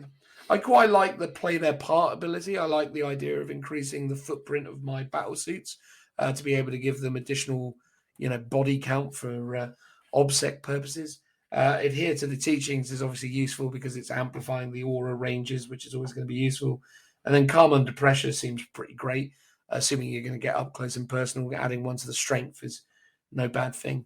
So yeah, I mean, Sector A seems like a nice kind of beginning point. Tell us about B, Phil. Are we going to go through them all? I feel like I've sort of set the tone that we're going to go for them all. Well, so we're going to do it. Let's power on to the wee hours. So we got camouflage experts. Each time a range attack is made against an infantry unit with this tenant that is entirely on or within a terrain feature. If the attacker is more than 12 inches away, the unit with this tenant is treated as having the benefits of dense cover. Not bad. Defensive doctrine. Each time a melee attack with an armor penetration characteristic of -1 or -2 is allocated to model, it's treated as the attack has an armor penetration characteristic of 0 instead. That's really strong. Blocking tactics. Each time a core infantry unit with this tenant makes a charge move, until the start of your next charge phase, core models in this unit have the OBSEC ability. If such a model already has it, they count as 1 additional model. Really good. Firecast marksman. Each time a model with this tenant makes a ranged attack with a pulse weapon, an unmodified wound roll of 6 improves the AB characteristic of 1.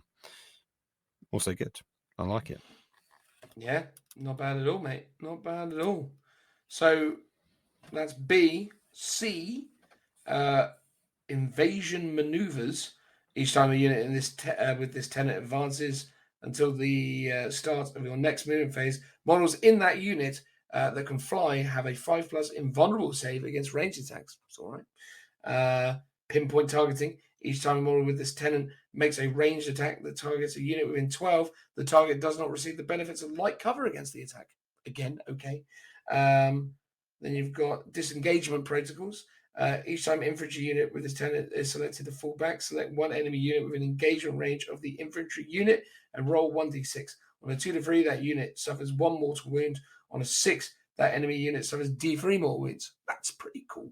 And then lastly, you've got fire saturation. Each time a model with this tenant makes a ranged attack with a burst cannon that targets a unit within 12, add 1 to the attack's hit roll. Again, pretty reasonable.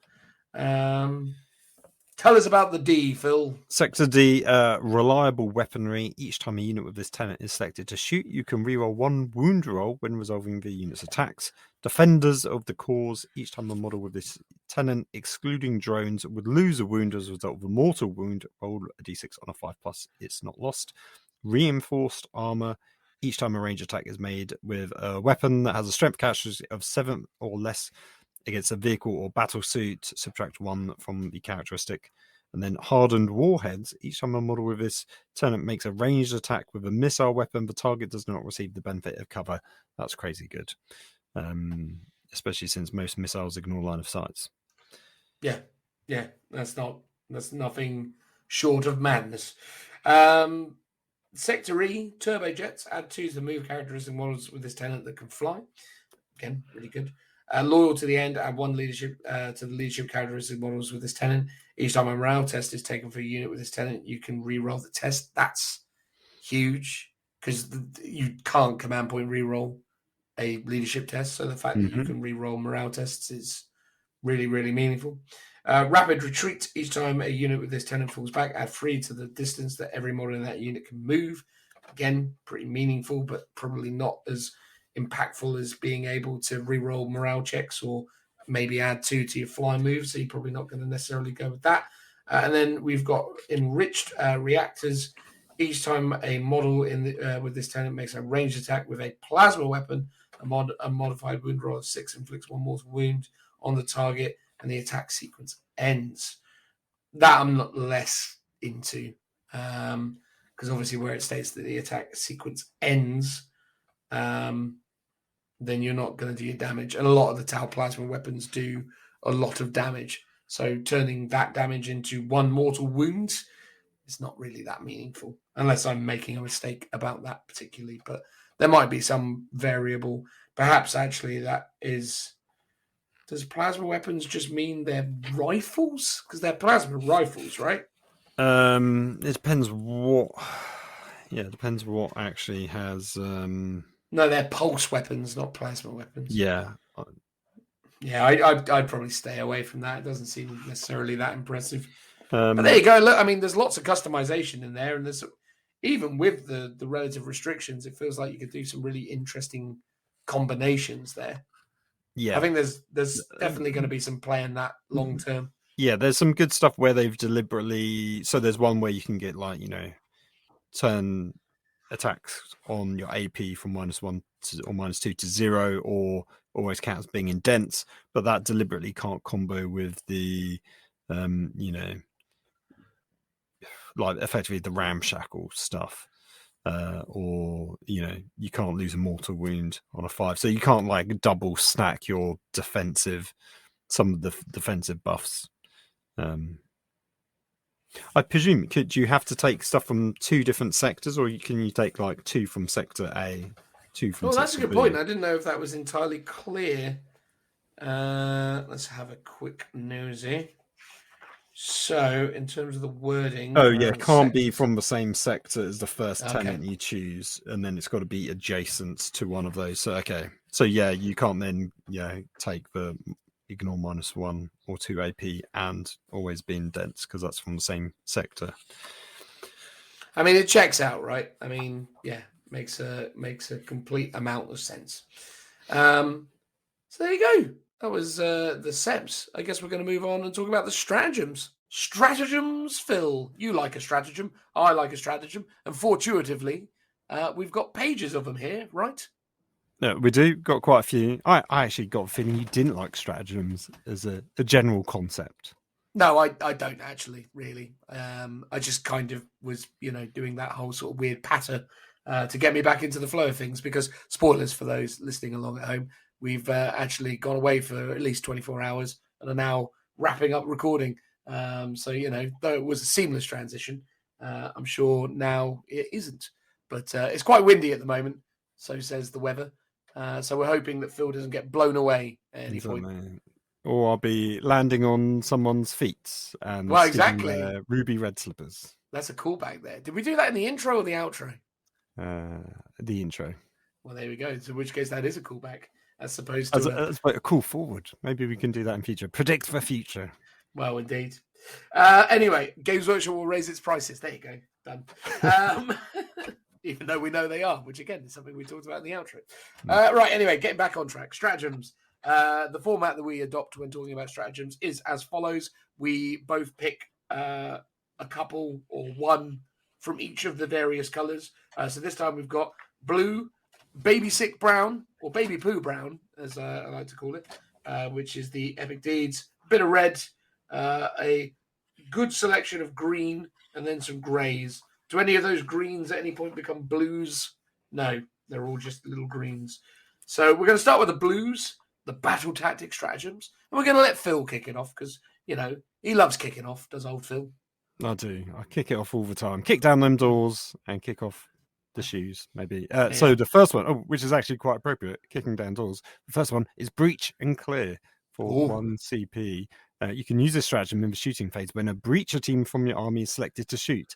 Until the end of that phase, each time a core model in that unit makes a ranged attack, the target doesn't receive the benefits of cover.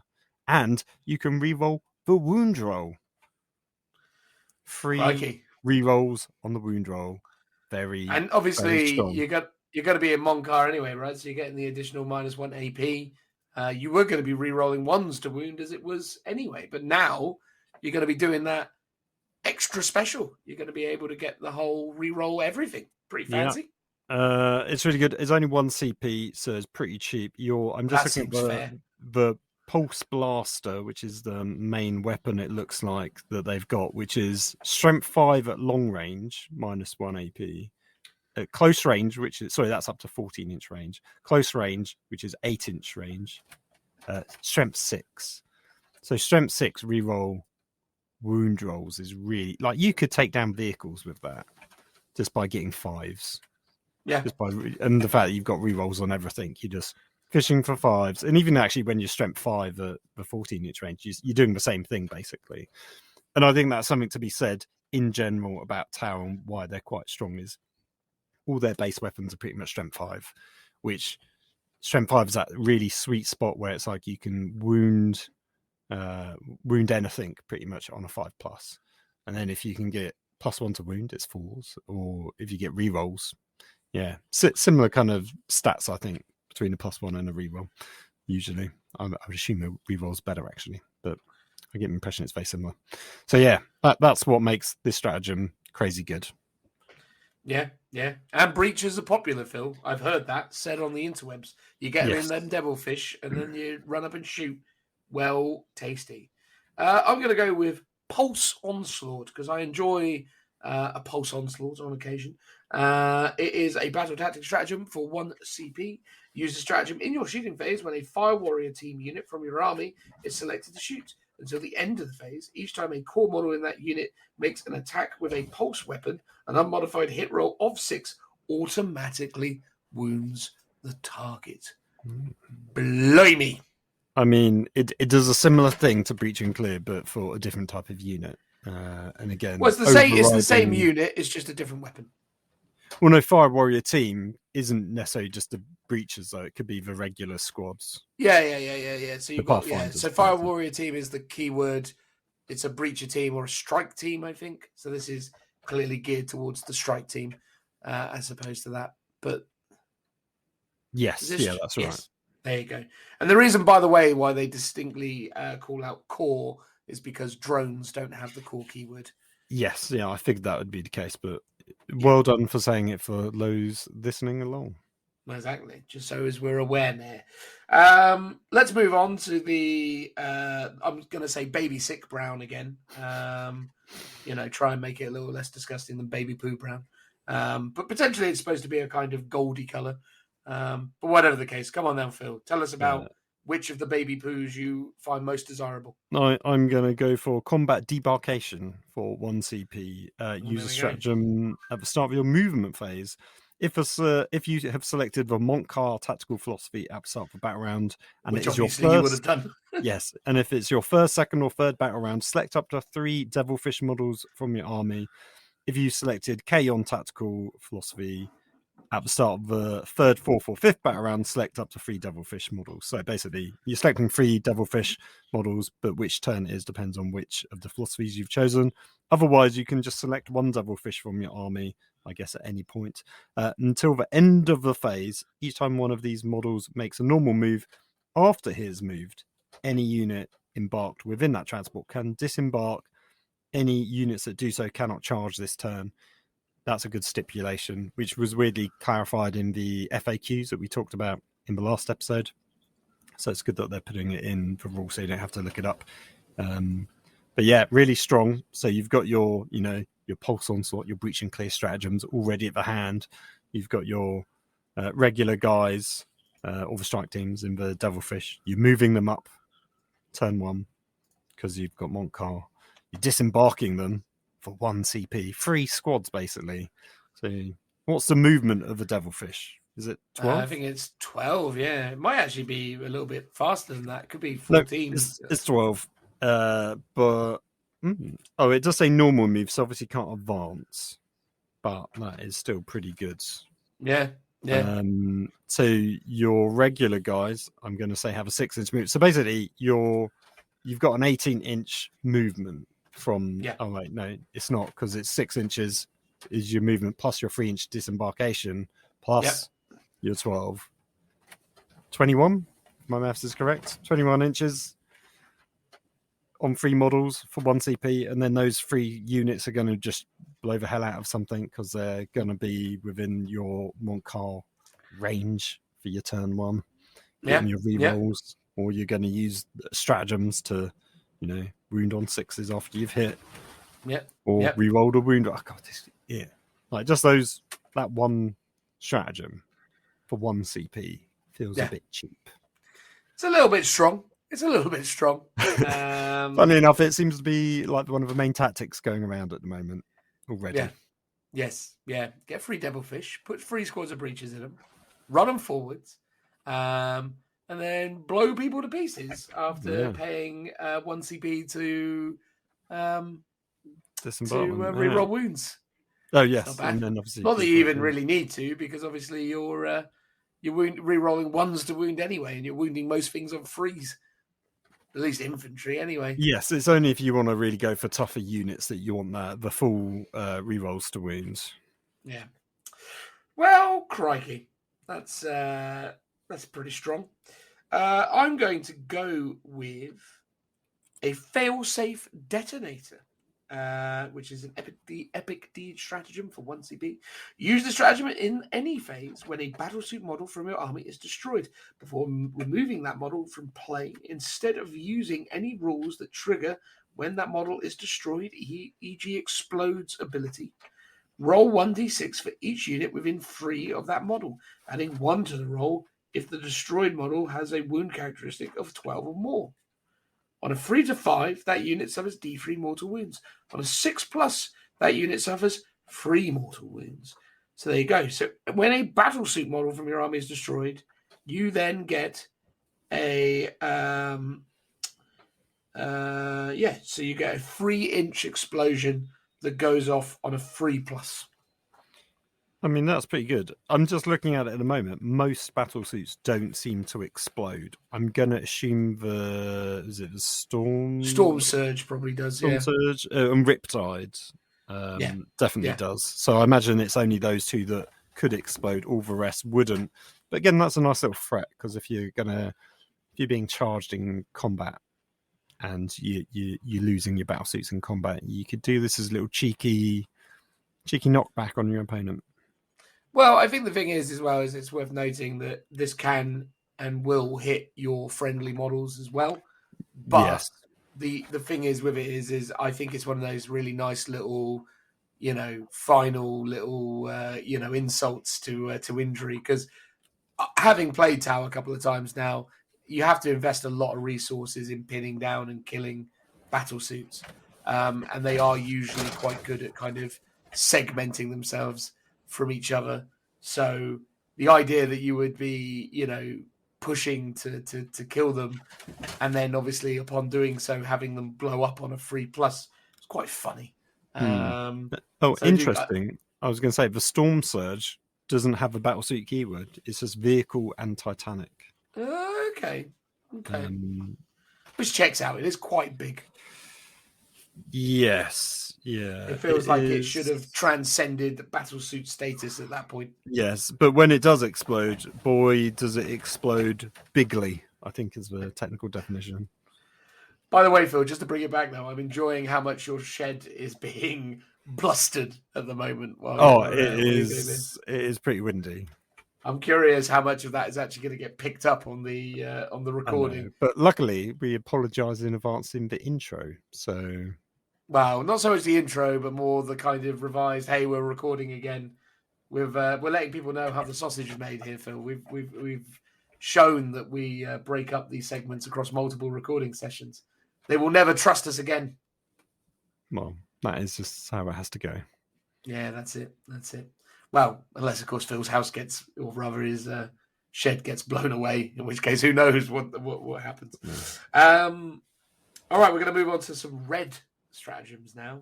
There's only 2 of them. They are requisition stratagems. Are they just going to be the standard stuff? Yeah, so you can make something a warlord, even though it's not a warlord. What's this? Promising pupil. Do you want to read that one, Phil? Sure. Use a stratagem before the battle when you're mustering an army. If your warlord has a Tau keyword, select a Tau Empire character model and determine a warlord trait for it. That's what that was. Yeah. So one is give an extra model or a warlord trait, and the other one is give characters relics. So they're the 2 usual ones. Fine. We understand the deal with those. Let's move on to the greens, Phil. Please pick one. They've got some great names. I'm going to go for Grizzly Feast for 1 CP. Use a stratagem in your fight phase when an enemy unit is destroyed by an attack made by a Kroot unit from your army. Until the end of a battle, each time a model in that Kroot unit would lose a wound, on a 5+, it's not lost. Nice. So that's not bad. I quite like the sound of an orbital ion beam. That sounds like the sort of thing that would ruin your day. It's a 2 CP strategic ploy stratagem. Use the stratagem in your command phase. Place 2 ion beam markers anywhere on the battlefield within 12 of each other. At the start of your next command phase, draw a straight imaginary line between the 2 ion beam markers, and then roll 1d6 for each unit that this line crosses over, adding 1 if the unit being rolled for is a building. On a 2 to 5, that unit suffers D3 mortal wounds. On a 6+, that unit suffers 3 mortal wounds. The iron beam marker are then removed. You can only use the stratagem once. I like that. I like a bit of weird orbital bombardment nonsense. I find that always a really fun mechanic. And I quite like the fact that they've got this crazy line that you can do, because it's a really interesting kind of statement of intent, but also a kind of area denial piece, right? Like where you can kind of illustrate to people that, you shall not pass.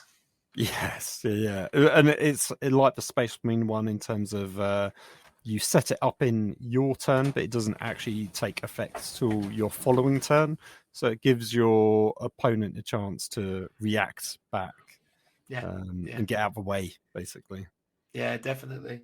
I think as well, though, when you think about what that potentially can offer you in terms of defensive plays, I think, if you're up against really hyper-aggressive armies that, obviously seeking to kind of get into your lines, if you're playing with really dense or very clear kind of lanes in terms of how the terrain is kind of working and how players are going to have to kind of navigate around that. So say you're fighting against Imperial Knights on, terrain with various kind of walkways, the idea that you could use this as a method of just, area denial, where you're like, well, this is a line that you would accept that if you, walk into it, that you're going to take some mortal wounds from it. Noting that I think most people rocking Imperial Knights will comfortably take, when they actually objectively think about it, 3 mortal wounds. but it's interesting the psychology and the impact that kind of stuff can have on players, because when you start laying down markers and saying to your opponent, if you muck up, a thing will happen to you. I noticed that people really respond very favorably, I suppose, from your perspective to those situations. Like the fact that it's actually only realistically going to be on average D3 mortal wounds, people tend to get really kind of weird about that kind of stuff, I find. Yeah, what's weird, and I've noticed they've changed the wording of how these things tend to work. Normally, they say draw an imaginary line 1 millimeter thick. Here it says place 2 ion beam markers anywhere on the tabletop, and then draw an imaginary line between the 2 ion beam markers. So, like, how big is the ion beam marker? How big is this imaginary line? Like, you could say, here's a 2p piece, or, you know, let's say an objective marker size thing. You could be like, yeah, my ion beam is the thickness of this marker, because that is almost the implication of a beam, because they've not stipulated what they normally do is to say it's 1 millimeter thick. So it's like, how big is this marker meant to be? They've not. It's weird that they've not specified it this time, and they've always been very particular in the past when it comes to drawing imaginary lines. And again, there doesn't. Hang on, let me just double check. Start your command phase, draw a straight. Oh, it has to be straight. It has to be straight at least. Yes, that's something. Imagine a wibbly line between. Yeah, exactly. It should be like, I'm going to start drawing circles around this thing until it gets to the other thing. Yeah, because the way it says 2 ion beam markers, it's very specific in the wording, which makes me think, oh, was this meant to come with an ion beam marker? A bit like how the Gene Stealer cult came with ambush markers and stuff that are a predetermined size. So, you know, it could be that this is 1/2 inch thick, which is in a way quite cool, that there's something that isn't just a thin line that you could just go, oh, cool, I just need to move my models, 1/2 inch to one side, and I've avoided this thing. If it was actually quite a big, thick line that you've got to avoid, that makes it much more difficult to get around and get past, which would be an interesting game mechanic. But obviously, I think the intention is that it's just, you know, an imaginary thin 1 millimeter thick line. But yeah, it's odd that they've not specified it in this way. So I could see someone gaming this or complaining about it and arguing over it. So wibbly lines notwithstanding, do we want to do another from the green, or should we move on to the greys? They have a lot of green. Let's do another one each. Oh, God, and another green. Because I'm going on a bit of a theme with Kroots, I'm going to go for a trap well laid. And obviously, you know, bearing in mind that most people probably don't have Kroot or don't care about Kroot, but I'm going to push the Kroot's narrative. This is Codex Kroot to you. It is. That's what I want it to be. So that's what I'm going to make it. Yeah. So for 1 CP, use a stratagem with a heroic intervention step of your opponent's charge phase. Select 1 Kroot unit from your army that is not within engagement range of any enemy models. Until the end of that turn, you get to add one to the attack's characteristics for models in that unit. The unit is eligible to perform heroic interventions as if it was a character, and the unit is eligible to perform a heroic intervention if it is within 6 inches horizontally of enemy units. And when it's performing, that can move up to 6 inches as well, and all the usual heroic intervention rules still apply. So that's quite cool. Very good, like, screening unit, like a counter charge or defensive unit that you can have for your Kroot to go alongside your normal Tau stuff. Yeah, no, it's nice that they're giving the Kroot a little bit of love in the old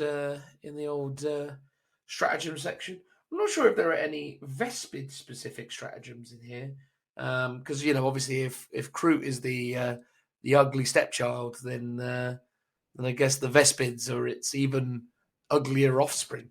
But yeah, I'm gonna randomly decide to pick Strike and Fade because it sounds like the sort of thing that might be good. It is either a 1 or 2 CP stratagem, and you use the stratagem at the start of your... Phil muting himself there as the walls are caving in around him. Use a stratagem at the start of your shooting phase. Select 1 Tau Empire jetpack unit from your army. You can shoot with that unit and then make a normal move up to 6 inches. That unit cannot shoot again this phase. If that unit contains 5 or fewer models, excluding drone models, so it's nice that they specify that drones are not relevant for this stipulation, this stratagem costs 1 CP, otherwise it costs 2 CP. So we're seeing a lot already with the Craftworld articles on Warhammer community and all the various links that it's quite likely that battle focus, their tried and true ability, is going to be a shoot, or rather move ability. But in the case of those guys, it's kind of baked into a lot of their units and is dependent upon a D6 roll. So you're essentially wanting to roll like a 2 or a 3 to be able to, pop out from cover and then to, go back into the protection of said cover. But for this stratagem variant, obviously that isn't a universal rule for the Tau, but when you do it, you do get to make a guaranteed 6-inch move, which is relatively valuable for sure. So there you go. Strike and or fade. Fancy. That's very good. Everyone I've heard call out the stratagem, by the way, though, still calls it fire and fade. Is that what it originally? That sounds like an elder phrasing. That was the elder naming of it, yeah. But every time I've ever heard anyone talk about it, it's always like, "Oh, I'll fire and fade them." No, you won't. Yes, you will strike and fade them. Strike and fade. It's a very slight difference. Very slight difference. Exactly. For broadly the same rule. Anyway, there you go. Pick us a grey, Phil. Yeah, so Wargear stratagem, I'm going for frequency lock. It's 1 CP. You can use a stratagem in your shooting phase when a Tau model from your army is selected to shoot. Until the end of the phase, each time a model makes an attack with a Seeker missile rack, or destroyer missile, that attack can target units with 1 or more Markerlight tokens that are not visible to the attacking model, and you get to add 1 to the attack's wound rolls. Oh, fair enough. So I presume if they don't ignore line of sight, it gets to ignore line of sight. Which stratagem was it you called? Frequency lock is the first one. Yes. So use the stratagem in your shooting phase when a Tau model from your army is selected to shoot until the end of the phase. Each time one makes an attack. Seeker missile, rack, or destroyer missile. That unit can target units 1 or more Markerlight tokens that are not visible to the attacking model. Can target units with 1 or more Markerlight tokens. So I think, if I remember correctly, I think it's only the smart missile system that goes around firing out of line of sight. So I've just seen on the Devilfish you can have Seeker missile, which doesn't ignore line of sight. Obviously, this will allow it to. Yeah. So there are a abundance of missile variants that the Tau have access to. As I say, the smart missile system out of the gate gives you access to ignoring line of sight, but not all others, do the same. So, yeah, clearly this is a handy-dandy stratagem for enabling you to, consistently ignore the pesky nuisance that is line of sight blocking terrain pieces, or obscuring terrain, as I suppose it's called these days. I'm going to go with the 1 CP stratagem of submunitions, because it sounds dead fancy. Use the stratagem in the shooting phase when a hammerhead model for an army is selected to shoot.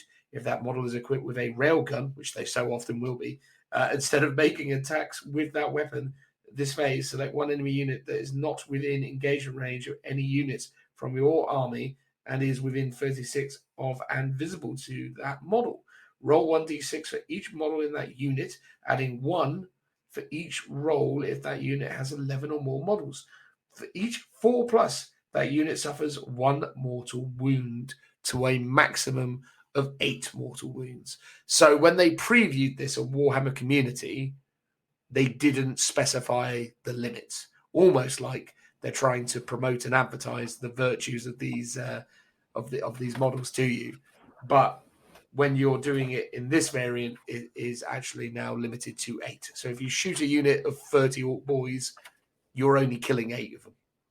Well, isn't that nice? I mean, it's still pretty good. From what I gather, the submunitions is effectively swapping out its, because it used to have 2 profiles, so it had a kind of mass scatter shot type profile, and now it's swapped that out now for this stratagem instead, which is pretty good. I mean, doing more wounds on a 4+.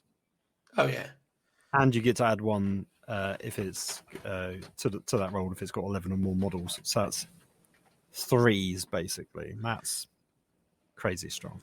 I mean, if Math Hammer is to be believed, there is a high statistical chance, in fact, a mathematical certainty, I suppose, that using this stratagem for 1 CP will kill 8 out of 15 models in a unit, right?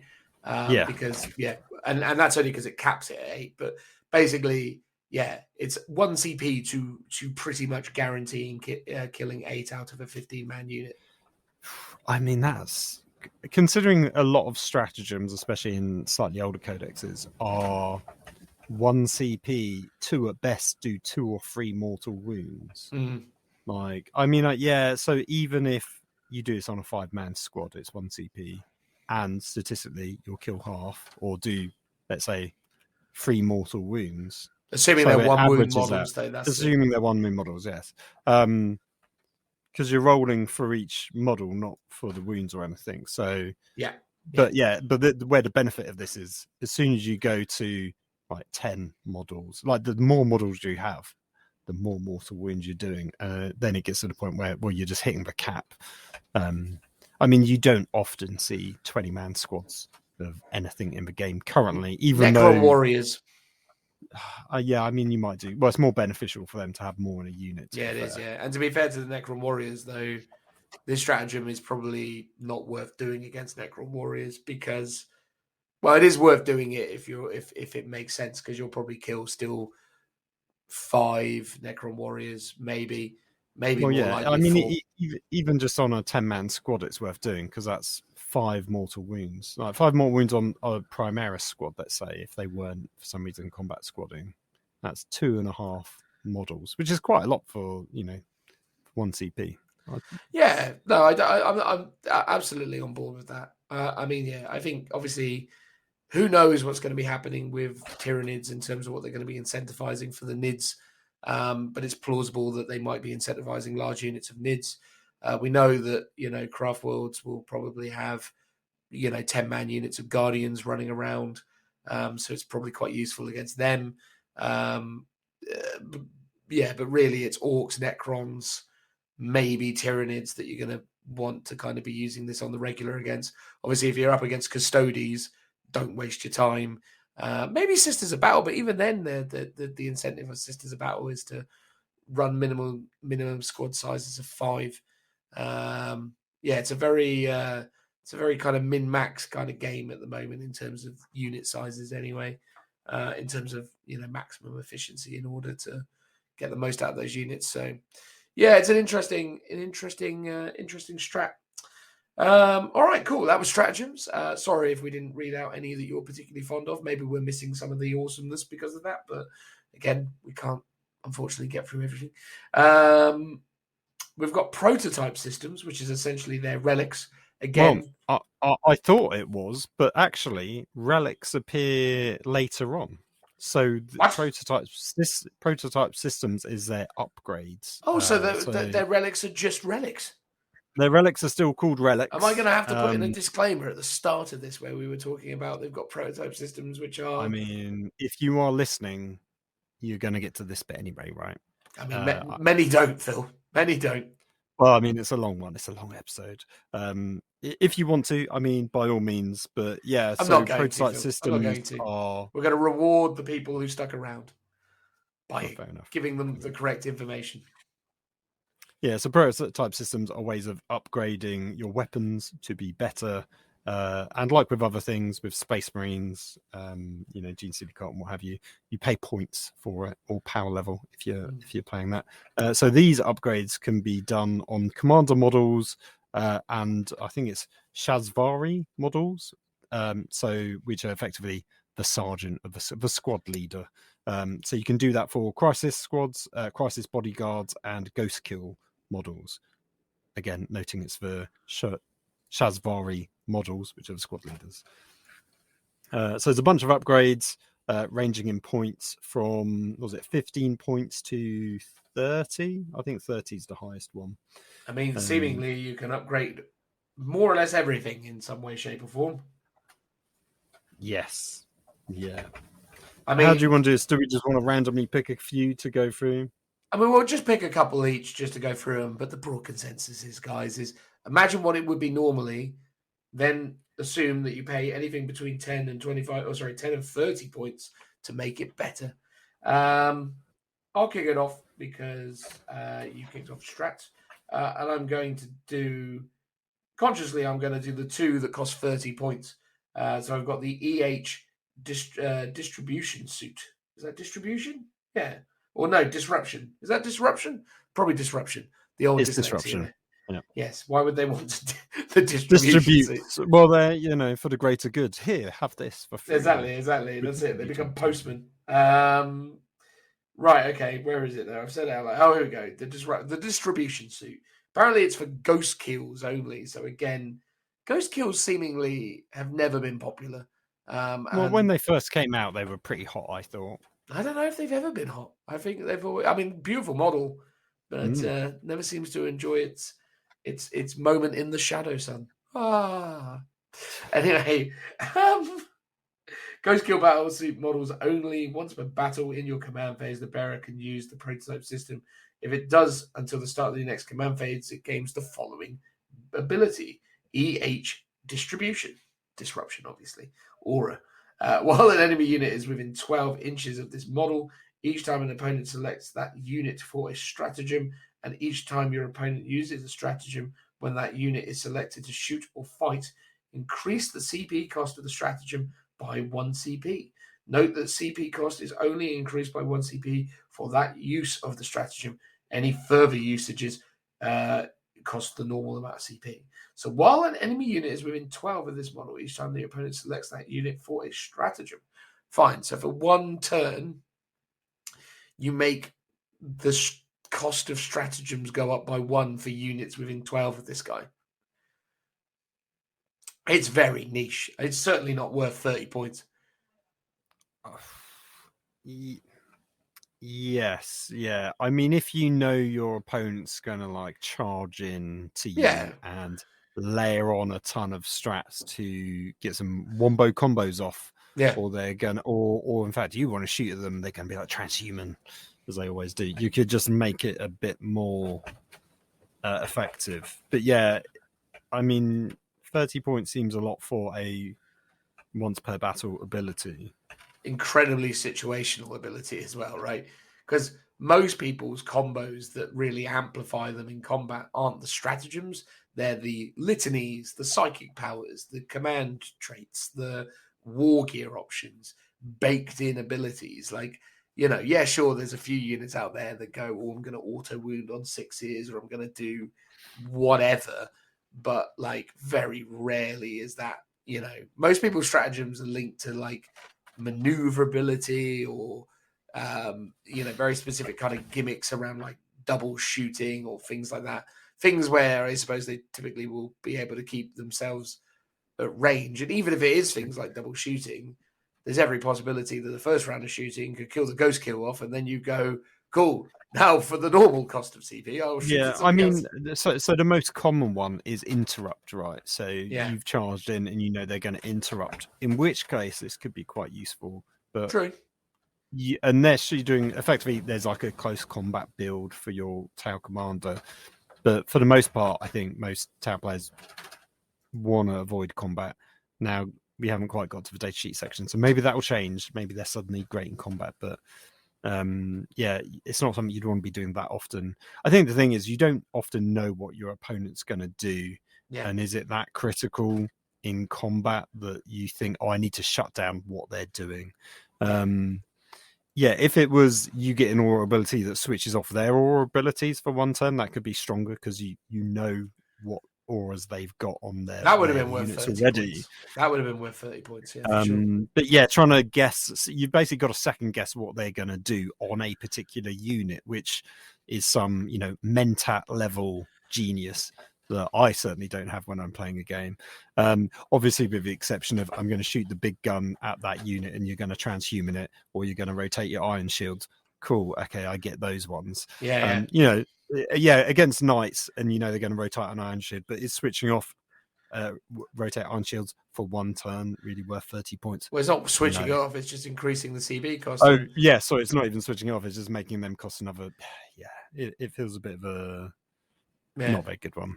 No, not for 30 points. And I'm again, gone. And again, it's on the ghost kill, which I don't think anyone's falling over themselves to take either. So it's like, way to make it even worse. So there you go. I'm going to pick this one, which I think is not necessarily an auto include, but I think it is a good pick. It's the Nova Surge Plasma Rifle. It does cost either 1 power or 20 points, so it's a bit cheaper. It works on the Commander or Crisis model only, and they've got to be equipped with a plasma rifle. So this replaces their plasma rifle with the following. So it's got a 30-inch range. It's Assault 1, so it's only one shot, but it's Strength 8, -5, 3 damage, and it ignores invulnerable saving throws. Blimey heck, yeah. I've been shot by that during both games I played on Saturday. So there you go. Oh, did they have this particular prototype upgrade? Because it's fantastic. Oh, okay. I just honed in on that one at a glance. I hadn't read up or learnt that this was a good one, but it just seems, well, I mean, it ignores invulnerable saves. It seems like it's a good one. Yeah, it's a plasma rifle that ignores invuns. I mean, it's pretty tasty, right? Like, yeah. How many points is that? 20. I mean, how is that 20 points? to just ignore an invulnerable save. I mean, it is one shot, but I imagine your ballistic skill's 2, right? On a commander. On the commanders, yeah. And yeah, -5, 3 damage is basically like it's 1 dead marine quite comfortably. Oh, your blade guard's got an invulnerable save. No, it doesn't. Yeah. It's dead. Yeah. He looks at it sternly. Yeah, it's pretty meaningful. The other of the 30-point upgrades is a Resonator Warhead. Or Resonator Warheads. It's a commander or crisis model equipped with one of the one or more missile pods only. This prototype system replaces one missile pod and has the following profile. Range 30, assault free, strength 8, -2 damage. Each time the bearer shoots with this weapon, if any hit rolls are scored against infantry, beast, or cavalry units. Interesting that they specify cavalry but didn't actually include bikes in this option there. So that's something to be mindful of should people be firing this at you. Until the start of your next shooting phase, half the move characteristics of models in that unit. If models in that unit are affected by any other modifiers to their move characteristic, this ability cannot reduce it to less than half. Fine. So basically, you shoot these missiles at them, and as long as you score a hit, you've reduced their movement to half, which is massive, to be fair. So that's really worth strong. 30 points, yeah, because that thing is range 30. Important though, it doesn't ignore line of sight, right? So you will have to shoot. Yeah, but on your commanders or your cross, you're jumping around all over the place. Yeah. Line of sight is important, but it should be relatively easy to get line of sight onto something. Totally. And you're going to have your bodyguards and things like that to keep you alive in the open. And it's not going to be especially difficult for you to get a line. But the fact is that reducing their move characteristic by half is huge. Noting though that this has no impact on charges or advances, so your characteristic is changed to half. Does not mean that you can't then move that range plus D6, for example.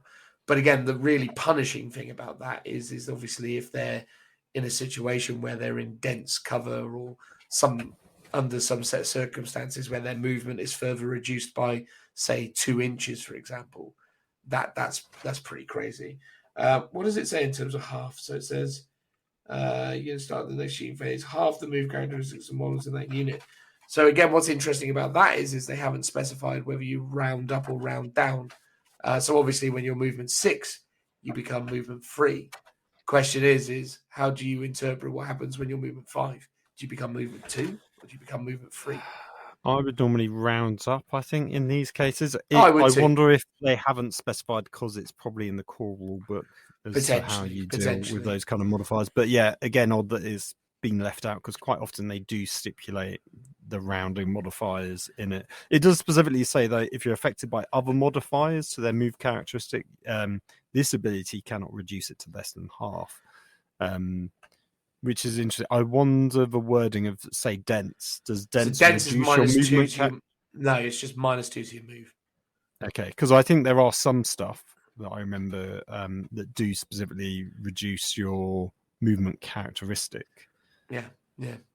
What's really funny, though, I suppose, is that, again, we might need to look into this for clarity's sake, but because what could be really funny is if you find like an orc unit on a piece of dense cover, you could quite honestly reduce it, and if you were being silly enough to suggest that you could round down their movement to 2 inches, you could literally just be like, and now you can't move. Like, that would be a funny old thing to potentially do, but obviously the aspiration is that you should round up in these instances. So movement 5 should be halved to movement 3, which still means that even if I'm right about the dense cover situation, they'll be able to move 1 inch. Phil, you had a quick nose around the interwebs. Did you find anything? Yeah, so dense. Sorry, it's not dense cover. It's difficult ground. Sorry, difficult ground. Yeah, -2 to when moving through it. So it's not minusing to your movement characteristic. Yes. Although I remember there was something to do with Death Guard, which I think was affected difficult ground in 8th edition. And I think they've since so Death Guard have I forget the name of the rule, but they basically ignore those kind of modifiers, but they won't be able to ignore having their characteristic halved. Yes, that specifically changes their characteristic. They ignore any minuses to their movement, but they're not going to be able to ignore having their characteristic halved, which is massive when you look at things that like Mortarian, right? You shoot Mortarian. Oh no, you can't shoot Mortarian because he's not infantry, beast, or cavalry. So I suppose what's really interesting about that is obviously bike squads can't be impacted by it, but frustratingly cavalry can. So Thunderwolf cavalry can have their movement halved. But it's because they're being dazed by the warheads, whereas the bikes aren't affected by it. Well, so obviously the riders technically would be, but they're still hitting that throttle. Yeah, that's true. That's true. Doesn't affect them. Well, there you go. Anyway, what's the last one you're going to pick there, buddy? Well, I was torn between internal grenade racks, which seemed pretty good, but instead I'm going to go for the bottom of the barrel, the 10-pointer, the lowest, the cheapest one that you the can only 10-pointer. Exactly. It is stim injectors, ready to get drugged up everyone. It is commander or crisis model only once per battle. When a saving throw is failed for the bearer can use this prototype system. If it does, until the end of that turn, each time the bearer would lose a wound, roll 1d6 on a 4+, it's not lost. When saving throw is failed for the bearer, so once per battle. So it's a 4-up, feel no pain for 1 turn. How's that 10 points? And do you think that's good? Well, yeah, of course. So say, for example, someone shoots you with a las cannon and does 6 wounds to you when you fail a save. You go, cool, 4-up, feel no pain. That did 3 wounds. So you go from being guaranteed dead to being at half health. True. Yeah, I mean, it only lasts for 1 turn, but it does last for the entire turn. Yeah, of course, that's the entire turn. So anything else shooting at you, it's going to work. Yeah, the fact it's 4+ and not 5, for example, makes it. Thing is, I don't necessarily feel like that doesn't need to be a 10-point upgrade. I think that's totally reasonable because of its circumstantial nature. I just don't understand why the Ghost Kills ability is 30 points. That's the thing that I keep coming back to. Like, why is that 10 points? If the useless Ghost Kill ability is 30. They just don't want you to buy Ghost Kills, maybe. Clearly. They've sold enough Ghost Kills in I don't know, did it come in the 8th or 7th edition, the Ghost Kill? I think it was 7th, yeah. Okay. Anyway, there you go. So we got Warlord traits next. We'll just get on with it, I guess. So interestingly for Tau, you've got Tau Empire Warlord traits, and then you've got Kroot Warlord traits. So we're just going to smash through them. First one for the Tau is Precision of the Hunter. Each time this warlord makes an attack, you can re-roll the hit roll and you can re-roll the wound roll. I mean, what? I mean, bear in mind, does anyone have this ability? Precision. No, none of the named characters have Precision of the Hunter. But yeah, so each time this warlord makes an attack, you can re-roll the hit roll and you can re-roll the wound roll. So you're basically Cool. a captain and a lieutenant in one. And Yeah. when they've kind of gone out of their way with every other army to basically make it really difficult for you to do that. Well, it's only the character that can do this. It's only your Oh. warlord. Oh yeah, but what I mean is they normally make it so your warlord normally has an aura ability that can do this as an aura, but they always shut out that character from doing it to themselves. Yeah. With the exception of maybe pick maybe one unit at the beginning. If you're a chapter master, for example, you could do it on yourself, but you've got to declare it, and even then, that's only Reroll hits. Reroll hits. This is reroll all hits and all wounds. Yep. Every turn. Every turn, yeah. On a character that, let's be real, is going to be loaded up to the nines with meaningful war gear. With that Nova Charge plasma rifle that can shoot people without invuln saves. Yeah, basically. Or the one that everyone sort of was getting hyped about and we didn't actually talk about in the prototype systems was the Flamer, which was D6 plus 2, the Thermoratic projector or something I'm just looking at. That one looks good. Yeah, D6 plus 2 Flamer that you'll get to re-roll your wounds on, and then obviously combo it with the plasma. Bonkers. I was just going to say with the prototype systems, you can't apply them to characters, but you can combo it with relics, so they don't count as relics. And I can't seem to see anything that says you can't take multiples. So if you've got potentially you can have multiple upgrades on one. By the looks. I'm pretty sure you can have multiple upgrades on one. Yeah. Which is pretty mad, but it's fun that you can tool them up. I like that. I like the customization of like characters. I agree. Do that more often. So that's cool. They've done it here. So number 2 is through Unity Devastation. It is an aura ability. While a friendly Sept core unit is within 6 inches of this warlord, each time a core model makes a ranged attack, an unmodified wound roll of 6. Improve the armor characteristic, the AP characteristic of the attack by 1. It's all right. It's all right. You're never going to take it, but it's all right. Number 3, a ghost walks among us. Ooh. Each time an attack is made against this warlord, subtract 1 from that attack's hit roll. It's pretty decent. Each time this warlord advances, do not make an advance roll. Instead, until the end of the phase, add 6 to the move characteristic of this warlord. So -1 to hit, auto advances 6 is actually very strong. Yeah. But it ain't no reroll hits and reroll wounds, so you're probably still gonna. And also, we've already established that I think even like the Sept warlord traits for like Tau and stuff, the one where you can basically do a move in response to being charged. No, that was an experimental system, wasn't it? Anyway, the point is there's a bunch of crazy stuff already that we've gone over. But that is actually strong. That's got play. I like that. Auto advancing 6s and -1 to hit is no slouch. Yeah. Next one is through boldness victory. In your command phase, select one Sept core unit within 9 of the warlord. Until the start of your next command phase, each time a core model in that unit makes a ranged attack, an unmodified hit roll of 6 automatically wounds the target. Okay, that's strong for 2 reasons. One, it's automatically wounding on 6s, which is an ability that we saw earlier as a strat. But it's also a 9-inch aura range. Bear in mind, Phil, that as Tau Sept, you can increase that aura range by 3. So you get... Yeah, well, weirdly, it's not on your shed is shaking in fear of how powerful it is. Well, I don't know if you can, because this isn't an aura ability. It's just select one unit within 9.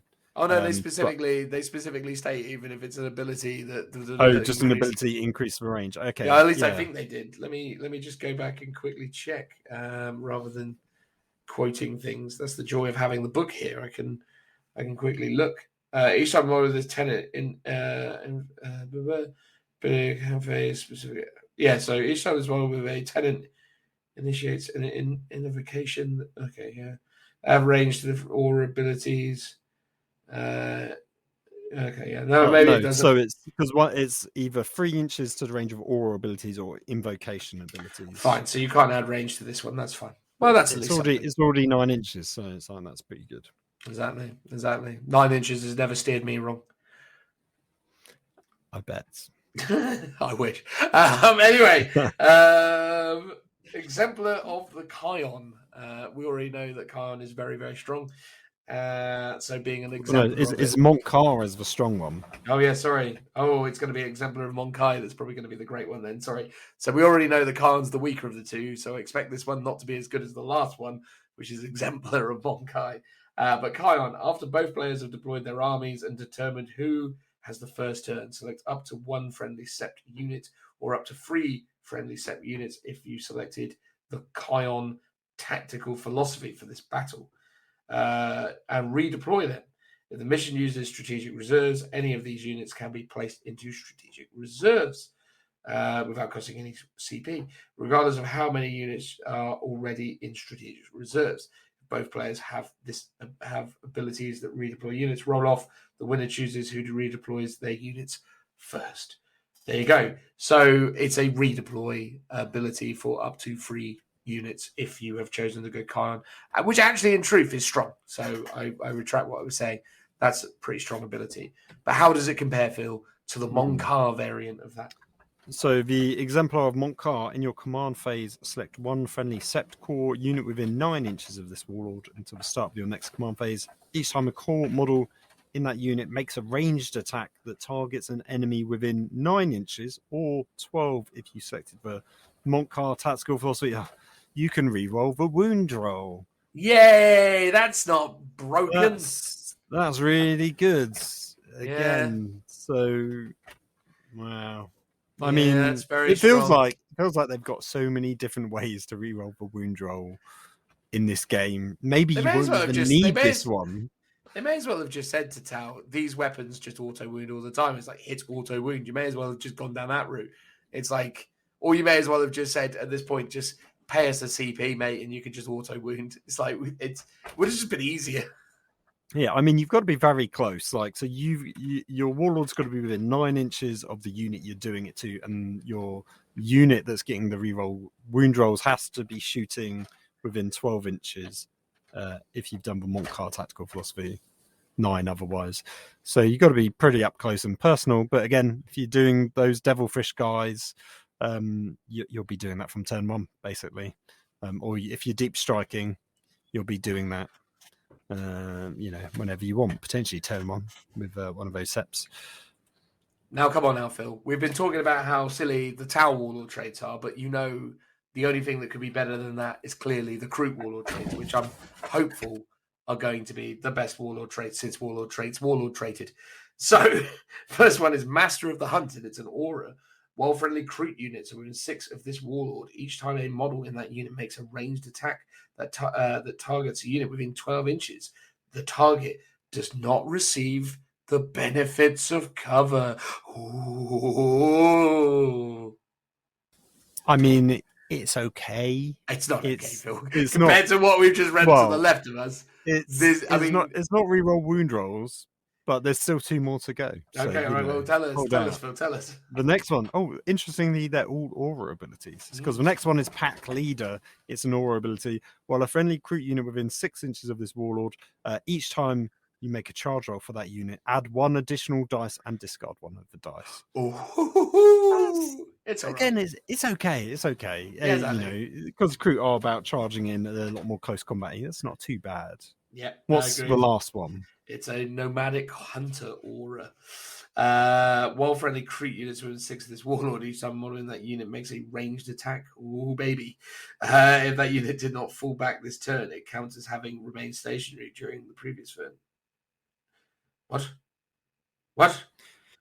Hang on, let me read that again. While friendly Kroot units are within 6 of this warlord, each time model in that unit makes a ranged attack. If that unit did not fall back this turn, it counts as having remained stationary during the previous movement phase.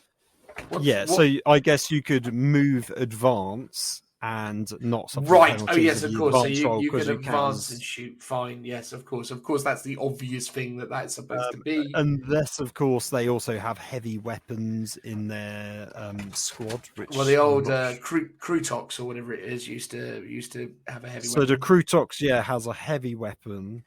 So that, yeah, because it affects all Kroot. So yeah, it would work on those because the Kroot gun is a heavy gun. The Kroot rifle is just rapid fire, so you wouldn't be advancing. I mean, let's be them. real here, Phil. You're never going to take any of those Kroot warlord traits, are you? Well, you will when you just take a Kroot only. Yes, army. of course. In that rare instance that you're the sort of loopy person that wants to do. Oh, I know. Well, not I a loopy know. person. Old Toke is a fan of the Kroot. He's been working on a bit of the Kroot he is. army for a while, I think. So he's listening along, loving this. Probably he's like, they're not strong, but they're thematic, and that's all I care about. And if you're that kind of person, you are going to be, you're not going to be that person if you're doing a Kroot Codex army, right? No, you're I agree. Embrace the narrative, so you're not going to. I desperately want them to do a Kroot Codex army, though, or just a Kroot Codex. But... We've been talking about it for years. It was one of those weird, random rumors that they said like 5 years ago, and ever since I've been like, "Yeah, that's cool, make it happen." Yeah, and they're sort of slowly doing it. They're giving you Kroot warlord traits. They've given you an extra Kroot character. But they didn't give us any. They didn't give us any new Kroot models. Did they? Well, no, that will come in the Kill Team expansion, obviously. Yeah. All right, let's do the relics, mate. So we're going to pick a couple each. I did the last warlord trait, mate, so it's up to you to kick it off. What of these relics will you choose? I'm going to go for the Onager Gauntlet. So it's a battle suit model only. It has the following profile. So it's a melee weapon, Tau in melee, with strength 12, -4, flat 3 damage. You'll notice it's very good that there's no, -1 to hit here or anything like a power fist. Strength 12. I like that it's not, ×2 strength. It's just flat 12. And it's on a battle suit. So let's have a quick look at the battle suit characters. Like your commander is strength 5. So in fact, it's better than ×2. It's ×2 + 2. I got charged by a Tau commander with this piece of war gear into a unit of Deathwing Knights. He killed 3 Deathwing Knights. Oh, that's actually pretty good. Yeah, very good. Admittedly, obviously, that's suboptimal as well because he was only winning him on 4s. But I rolled awful saves. It was abysmal. But there you go. Yeah, so I mean that has been very well covered on the internet as a thing because people are impressed that there is a legit way to run Tau with a bit of a combat flavor. So yeah, well done Games Workshop for yet again coming up with ways of playing against the established archetypes there. I have to say, I like the fact that there's illustrations to show us what some of these relics actually look like. It's not quite enough, though, is it? They've not gone as far as the Black Templars on this one, but no. It's all right. It's all right. It's a good start. We've got the Kindled Blade, which is a Cadre Fireblade model only. Which, if you're not already familiar, Cadre Fireblade is almost like their army's lieutenants, but they're specifically Fire Warrior lieutenants. So they're leaders of like Fire Warriors, most typically. Once per battle in your command phase, the bearer can use this relic. If it does, until the start of your next command phase, it gains the following ability. Bonding Ritual Aura. While a friendly Sept Fire Warrior team unit is in 6 of this model, that unit automatically passes morale tests. I was hoping for something better. I mean, the fact that it doesn't ignore invulnerable saves. It doesn't ignore Lookout Sir or line of sight. I mean, what's going on? Yeah, so, I mean, basically, you have to... There's a couple of problems with this, right? First of all, it's a command phase ability, which means that it doesn't synergize with a lot of the stuff that people are going to be using their Fire Warrior teams for now, because most Fire Warrior teams are now going to be breachers, and most of those teams are going to be coming out of Devilfish. So the fact that you can't trigger this ability because you're inside of the Devilfish in the command phase is problematic, right? Because what you really want to do is have this guy jump out with 3 units of Fire Warriors in a turn, and then accept the fact that you're going to suffer some casualties in response to your initial push, to your initial aggressive move, and then you're going to gain the benefits of having all of those units ignoring any kind of leadership tests that they might otherwise have to have taken. But because of the fact that because of the way that you would synergize with that, means that you need to be in the Devilfish with those units in order to basically break out and be close. It definitely really restricts the viability of this as a strategy, because essentially you've got to, in your command phase, know where this guy needs to be in order to, because again, a 6-inch aura range is not significant, unless of course you've got a specific strategy that you're playing. So yeah, it's a bad relic, that one, unfortunately. Am I going mad? What unit has the Cadre Fireblades keyword? The Cadre Fireblade. Is that an HQ choice?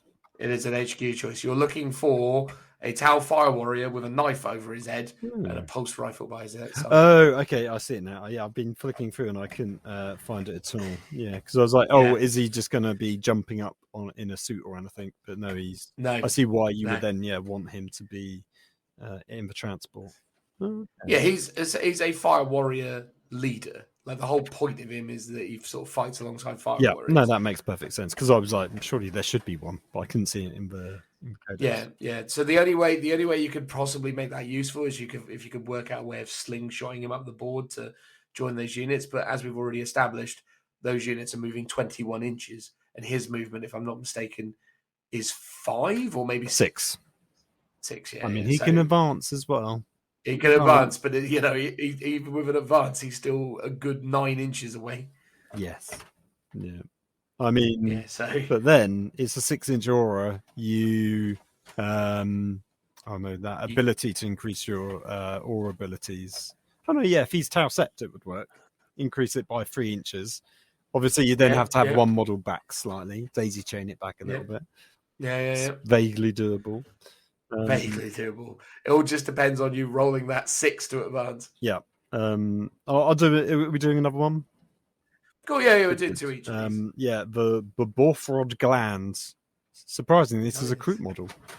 Yes. Once per battle in your command phase, the bear can use this relic. If it does so, you gain the following ability until your next command phase: Alien Glands. While a friendly Kroot unit within 6 inches of this model, add 1 to the attacks characteristics and 1 to the strength characteristics of models in that unit, which is pretty good. Obviously, it's only for 1 turn, but it's not bad. It's all right, yeah. Make those Kroot creatures a bit punchier. I'm gonna talk about a Kroot relic as well for the last one that I'm going to talk about. I'm going to talk about the Kachakata. The Kachakata. How do you reckon you're supposed to pronounce that? Because like Kroot communicate in like very specific kind of like beak clacks and stuff, don't they? Kachakta, I think is Yeah. Yes. I don't know if it maybe some predator clicking noises as well. Yeah. Anyway, models equipped with a Shaper Kroot rifle, noting that the HQ choice for the Kroot is the Shaper. This relic has the following profile: it's range 24, rapid fire 2, strength 5, -2 damage. Pretty reasonable. Each time you select a target with this weapon, you can ignore the lookout sir rule, which is great. Each time attack is made with this weapon, an unmodified wound roll of 6 inflicts 1 mortal wound to the target in addition to any normal damage. So I suppose actually if you were looking at using the Blackstone Fortress Kroot model to represent your Shaper, equipping him with the Kakacha Tata would probably not be a bad shout, because it definitely kind of fits the look of that mini with his kind of sniper-esque ways, because the normal Shaper is a lot more kind of he's just waving it in the air. It's interesting that they haven't put that model into this codex, because you remember, I just think he just represents a Shaper, right? I mean, he does have rules still, in his own rules in 8th edition, which still technically have carried over, I think, because they never specifically legended it. So I need to double check where it sits, but you're right, it might still be viable and not it should still be available, because some of the others are, but what was interesting with Admech, they had that model in the codex. Do you remember when we talked about it and said, but you can't buy it anywhere except I think in America and Germany as part of the what was it called? combat. It's like a Arena? combat arena, box set, and that was it. And so it was odd to see that they'd ported the model across, gave it its own kind of data sheet. But then with the Kroot one, they haven't, and they've not included it anywhere. Maybe because you can't currently buy the model at all, which would seem to make sense. Bit of a shame they're not releasing those, sprues as individual things for people to buy. Yeah, it's a bit of a shame, isn't it? Anyway, let's talk about the invocations of the ethereals. There are 6 of them. So before the battle, generate invocations, and as we will later determine, these are basically abilities that you trigger in your command phase for your ethereals. So chaplain abilities, effectively. Phil, you get the first of these ones, pal. Yep. The Storm of Fire. Sure thing. Yeah, the invocations go off on a 3+, basically, in your command phase. Not always, I don't think. I think there's one sorry. ethereal that does it on a 2+. Yes, the default one is 3, but Unvar goes off on 2 because he's a named character. Storm of Fire. If this invocation is inspiring, select one friendly Tower Empire core unit, except Farsight Enclaves, not for you, within 6 inches of this ethereal. That unit can make ranged attacks without any action that they're performing failing. Pretty good. Yeah, that's super powerful, man. I mean, obviously, the ability to perform actions while shooting is huge. Crazy good. Crazy good. Sense of Stone, that was a popular one back in the day. It used to be that you used to ignore wounds on 5+. What is it now? If this invocation is inspired, select one friendly Tower Empire core unit. When 6 of the ethereal, each time a core model in that unit would lose a wound, roll d6 on a 5+. It doesn't lose it anymore. Well, there you go. Some things stay the same. Wow. So, 5 up, feel no pain on a big old squad of... battle suits. Well, I mean, are they cool? Yes, they are, yeah. So. Yeah, they are, mate. Yes. But you won't be able to roll it for their drones initially, right? Like, that's one of the key differentiators. So when they're trying to tank wounds on the drones initially, then they have to, you have to chew through the drones before they then start doing the 5-ups. Yeah. But again, that's one of those little nuances that might get difficult to consistently spot in game.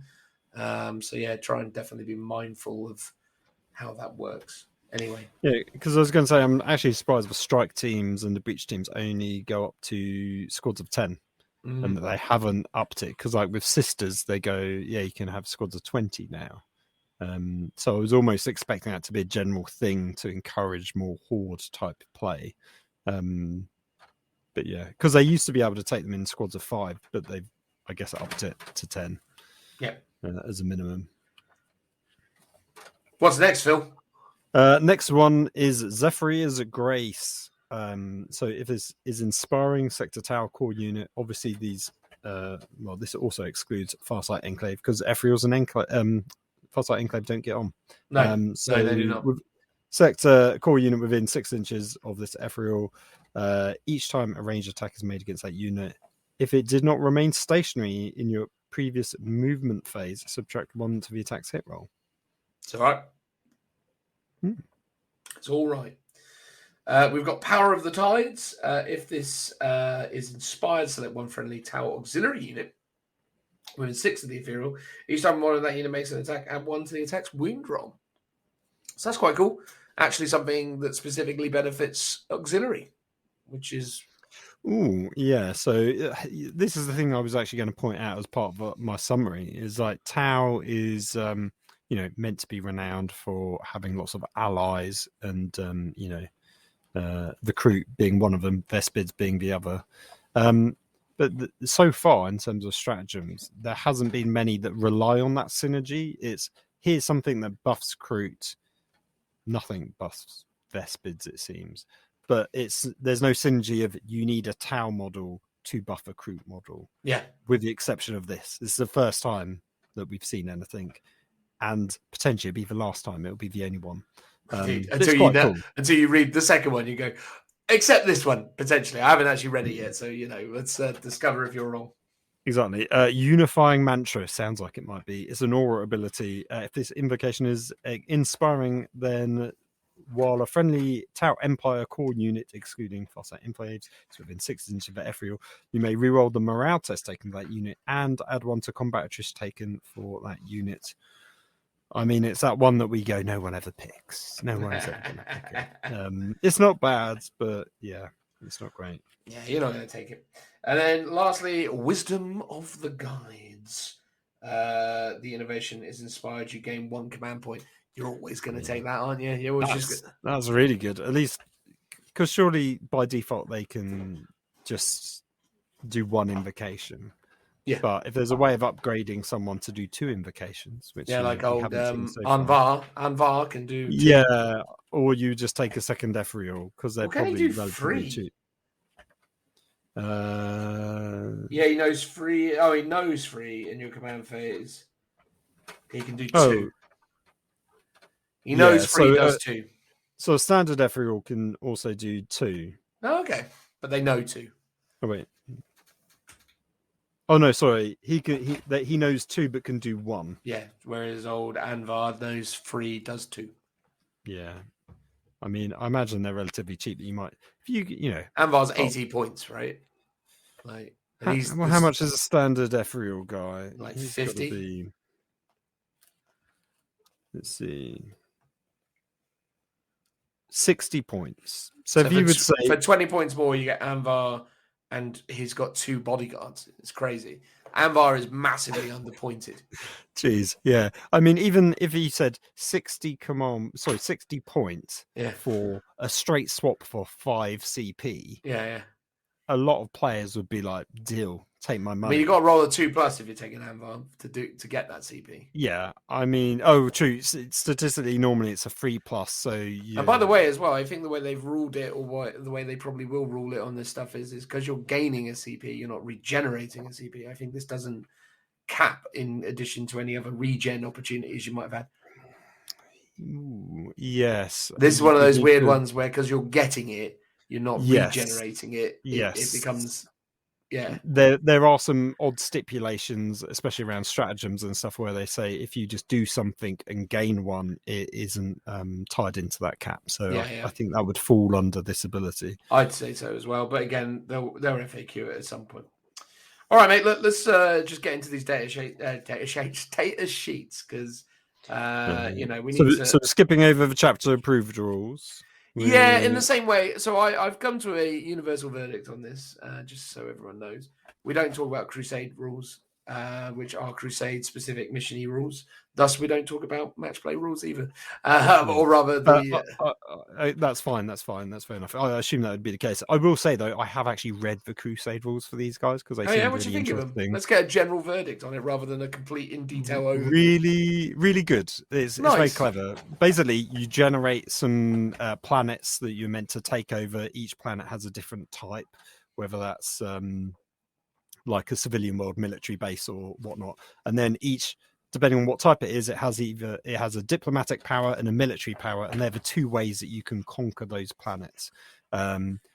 Diplomatic power you do through requisition points as a sort of effectively a pseudo stratagem in between games, and military power is, well, you do it in the same way, but you can acquire the military points by winning games, and the diplomacy through spending requisition points. And then each time you do it, if you take over a world via military power, there's a chance that planet will be raised and you can't gain the benefit of the actual planet. And then once you've done the whole system, it's like game complete. You have successfully done it. You can select one of the planet abilities to be a permanent ability for your army, and then you basically create a brand new system. So it's very thematic. It's like, how are you taking over your friends and neighbors in the solar system? Awesome. All right. Well, getting into the data sheets, I'm going to kick it off with the ghost kill because we've been talking a lot of smack about the ghost kill. So it's about time that I understand whether it is good or not. So the ghost kill has 3 various profiles depending on how many wounds it has. I'm just going to give you the top profile. And please be aware that its movement, ballistic skill, and attacks are reduced as he loses wounds. But to begin with, it's movement 12, weapon skill 5+, ballistic skill 4+, strength 6, toughness 7, 12 wounds, 3 attacks, leadership 9, and a 3+ save. Movement goes 12, 8, 4, ballistic skill goes 4, 5, 6, and attacks go 3d3 1. That's how that works. A Ghost Kill is equipped with Fusion Collider, 2 Tau Flamers, Ghost Kill Fists, Drone Controller. This unit is equipped with 2 Stealth Drones. In terms of the options and the way that you can get this guy out, you can take the Ghost Kill's Fusion Collider and replace it with a cyclic iron racker. Racker? That's what it reads like, so that's what I'm going to say. You can equip one of the following: 1 early warning override or 1 flare launcher. The flare launcher is each time the bearer would lose a wound as a result of a ranged attack with a strength characteristic of 7 or more. Roll a d6 on 5+. That wound is not lost. So you got 5+, feel no pain against high strength weapons. And the reason I just read out the flare launcher is that I understand that the flare launcher is entirely unique to the Ghost Kill. I think it's only the Ghost Kill that gains access to the flare launcher as a potential upgrade for themselves. Then you've also got the Ghost Kill has 2 flamers, but you can change that to 2 burst cannons or 2 fusion blasters. In terms of its abilities, it's got electro warfare suit. While this unit's Ghost Kill battle suit model has any wounds remaining, each time a ranged attack targets this unit, subtract 1 from the attack's hit roll. So while this Ghost Kill's model has any wounds remaining, it's interesting that they specify that it has to have wounds remaining in order for this to be in effect. I don't know what weird edge case that's there to address. Is it when you're on 1 wound and you've just been reduced to 0 wounds? But then why would you care about being -1 to be hit? Yeah, I mean, I don't know then. Yeah, it's a very interesting edge case that they're trying to address with that particular ruling, but there it is all the same. You've got Infiltrator, so basically during deployment, when this set up, you can set up anywhere on the battlefield, but it has to be more than 9 away from the enemy deployment zone and any enemy models. And if it dies, it explodes. So all told, a Ghost Kill is a pretty well kitted out unit. It has -1 to hit constantly. It's an elite choice, which you get an abundance of in most armies that you put together. And by the looks of things, it's only going to set you back 175, maybe 185 points if you really want to max it out. Top the 7, 12 wounds, good mobility. I mean, it seems all right, but it's not like knocking my socks off, right? Like, I think compared to some of the other more obviously awesome things like the hammerheads or the broadsides, this guy is an infantry. He is a vehicle, does have the battlesuit keyword, does have fly keyword, can obviously be up in people's faces. But I think it's because the range of weapons that he brings to the table are essentially quite generic. He doesn't have any real signature systems or crazy things that make him super terrifying. But I suppose you could potentially upgrade him, as we've obviously already illustrated with some of the signature systems, to give him a bit more punch. But then obviously you're just racking up the points on him. I mean, crikey, to give him his signature system that only he can have, you're going to have to increase his points cost to 200 or so, which is pretty bonkers for what is 12 wounds at toughness 7 with a 3-up save. Even with -1 to hit, it's an interesting unit. I'm not really sure. Reading it, I'm starting to understand why not very many people rate it, because it's sort of like, it feels a little bit weirdly. Everything in the Tau book up until this point feels quite underpointed. This guy feels a little bit overpointed, or potentially. I just struggle to understand what his function is. I compare him to a Redemptor Dreadnought, for example. He's no Redemptor Dreadnought. Yeah, I suspect the problem with him or her is that they've basically other stuff is in the book for cheaper that does the same role. Yeah.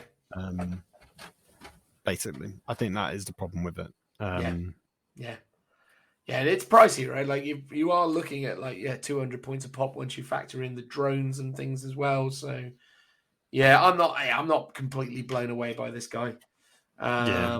Which again, isn't a shocker given the fact that I think not very many people are either. Unless I'm missing something, in which case, obviously, happy to acknowledge that I could be wrong on this one, but it's not. Nothing's jumping off the page at me, so I'd be interested to know if there's a way of making them good, but I'm not seeing it just yet. What are you going to pick, Phil? I'm going to talk about just a general overview for a quick second. Have you noticed that a lot of these data sheets take up the whole page? Like, yes, yeah. This is like a big chunky bit of the Codex. Like Ghost Kill Battlesuit is a whole page, basically. Yeah. And even the basic, Pathfinders, strike teams. Actually, the strike team, breach team is pretty much a full page as well. And then weirdly, the drones appear at the front. So drones you get in units, for example, in the Pathfinder, or was it the strike team? Strike team should have a drone. Well, you've actually got a drone squad in Fast Attack just called Tactical Drones. Yeah, but then at the very front, you've got all the flavors of drones. Yeah, you've got all the different drone types. But then it's a weird mishmash. So you've got all the profiles that have a keyword associated to it. Then you've got all the abilities, and you've got all the keywords, and then you've got each individual one and what equipment it has. But the profiles aren't baked into those, so they're not mini data sheets. It's like, here's just the abilities and weapons that these things have.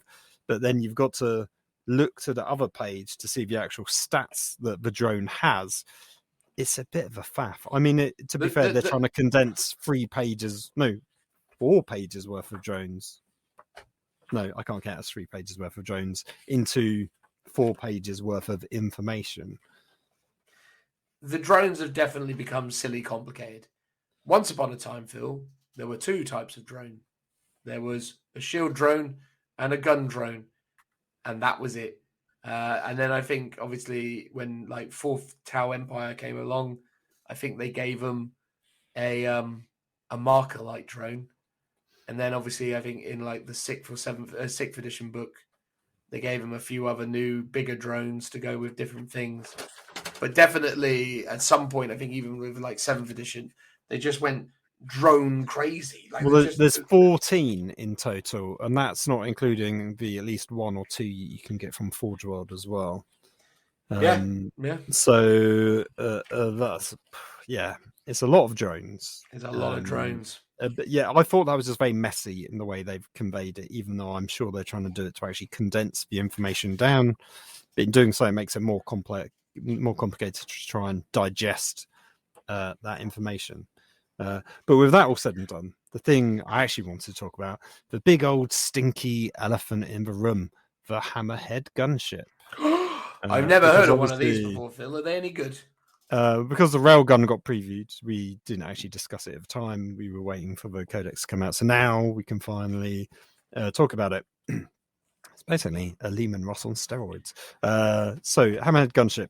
It's got a movement characteristic of 12 inches, weapon skill 6+, ballistic skill 4, strength 6, toughness 7, 14 wounds, 3 attacks, leadership 8, 3+ save, movement degrades, ballistic skill degrades, 4+, 5+, 6+, and, attacks degrade as well. It's equipped with a railgun. That's basically all you need to know. And it's equipped with 2 gun drones. You can replace the railgun with an ion cannon. You can also take up to 2 Seeker missiles, and instead of taking 2 gun drones, you can instead have 2 accelerated burst cannons and 2 smart missile systems.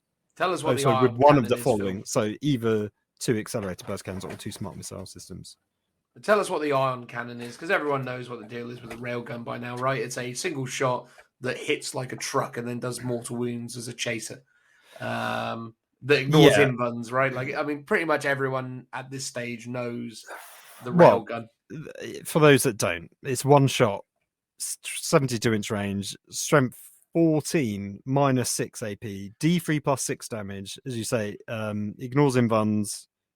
Each time you wound, you do 3 mortal wounds in addition to all other damage. And let's not forget, so you've got the targeting array ability. So each time a Hammerhead model shoots, you can reroll 1 of the hit rolls when resolving your attacks. So you're always going to do it on that one. The ion cannon, for compromise or comparison even, so its standard shot is 60 inches, heavy 3d3, strength 7 -2, 2 damage, sort of like normal plasma. You can overcharge it to same 60-inch range, heavy 3d3, but strength 8 -2, 3 damage, blast it gains, and each time you roll a hit roll of 1, you suffer 1 mortal wound. So 3d3 shots doing flat 3 damage is pretty good. I mean, that's not a bad weapon, and is arguably the more all-rounder. Oh, you want to target a squad of aggressors, Blade Guard, you'll be probably using this.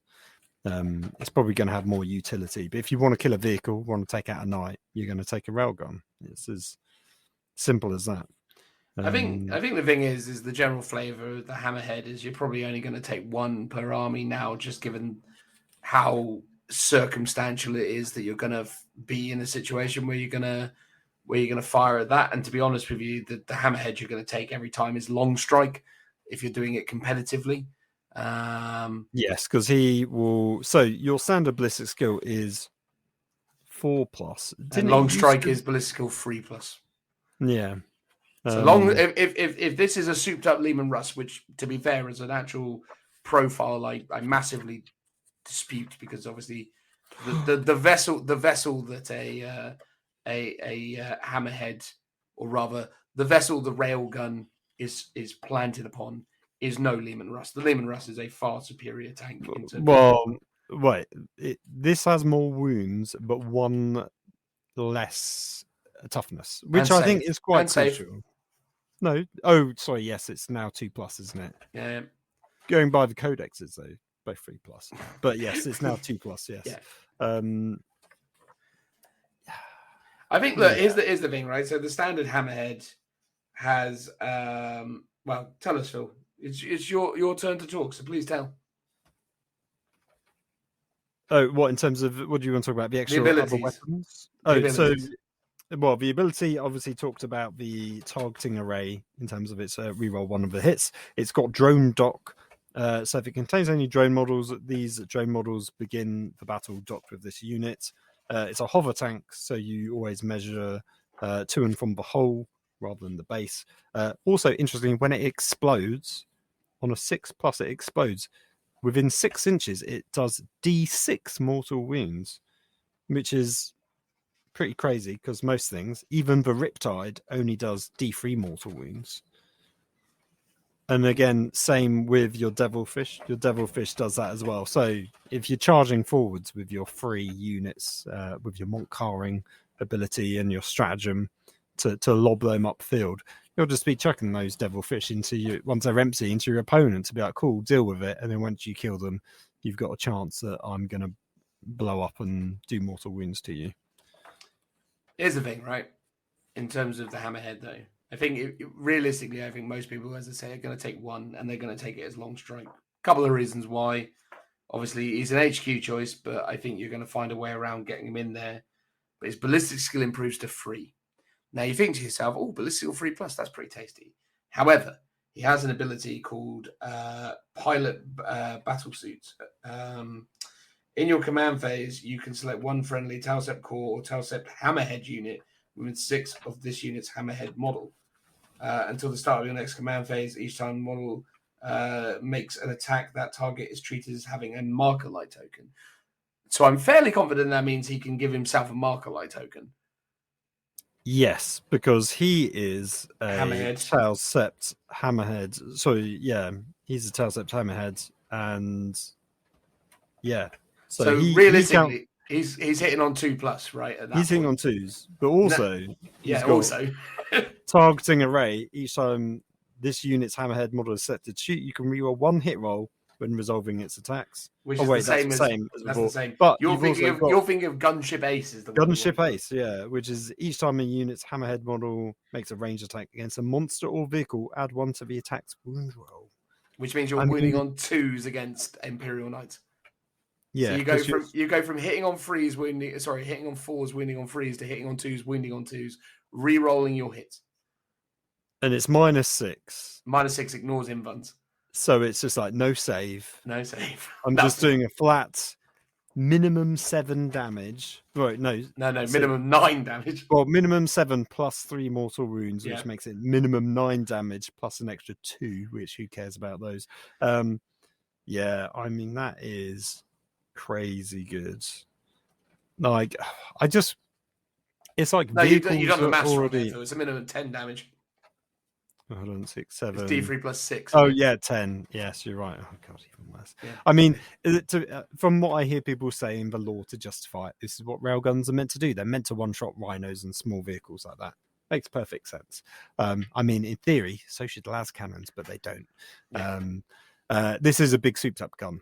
I just wish the guard stuff was as good as this. Maybe One day the soon, Vanquisher mate. One cannon- day maybe soon. the Vanquisher cannon will be as good as this, and I'll be like, yeah, brilliant, yeah. So, Great. Phil, how much would you pay in points to go from hitting on 4s, winning on 3s against the Imperial Knight to hitting on 2s, winning on 2s against an Imperial Knight? How many extra points would you pay for the privilege? 40 to 50. 15. Bargain. Why would you not? Unless So- you're desperate for HQ slots. So long strike is 160 points. A regular hammerhead is 145 points. Yes. And there's also the janky trick of you can use the is it crisis battle suits or the bodyguards? Yeah, so technically, as it is right now, he can be bodyguarded. Which makes no sense whatsoever. Yeah, Beachhead Brawl last weekend ruled against that and said clearly that's stupid. Sensible. But yeah. There's also an important distinction that you need to remember about the bodyguard rules for Tau battle suits is that it's only the battle suit that's a bodyguard, not its drone. So there was an argument that you could increase the range with the drones, but you can't because the drone isn't allowed to be the bodyguard, just the actual bodyguard. Right. That makes sense. Which is pretty important. Also, there was a lot of talk about, you can increase the range of it because it's an aura. Bodyguard is not an aura, so you can't increase the range of being a bodyguard. It's just a thing that happens if you happen to be within 3 or 6 inches or whatever it is. Right. Oh, okay. Yeah, you can't increase the range of that. Yes, yeah. It's So you not can't have a raw 6-inch ability. bodyguard aura go to 9 inches just because. Like, that's just mad. Yeah, relic or whatever. Yeah, Yeah, that yeah, makes yeah. sense.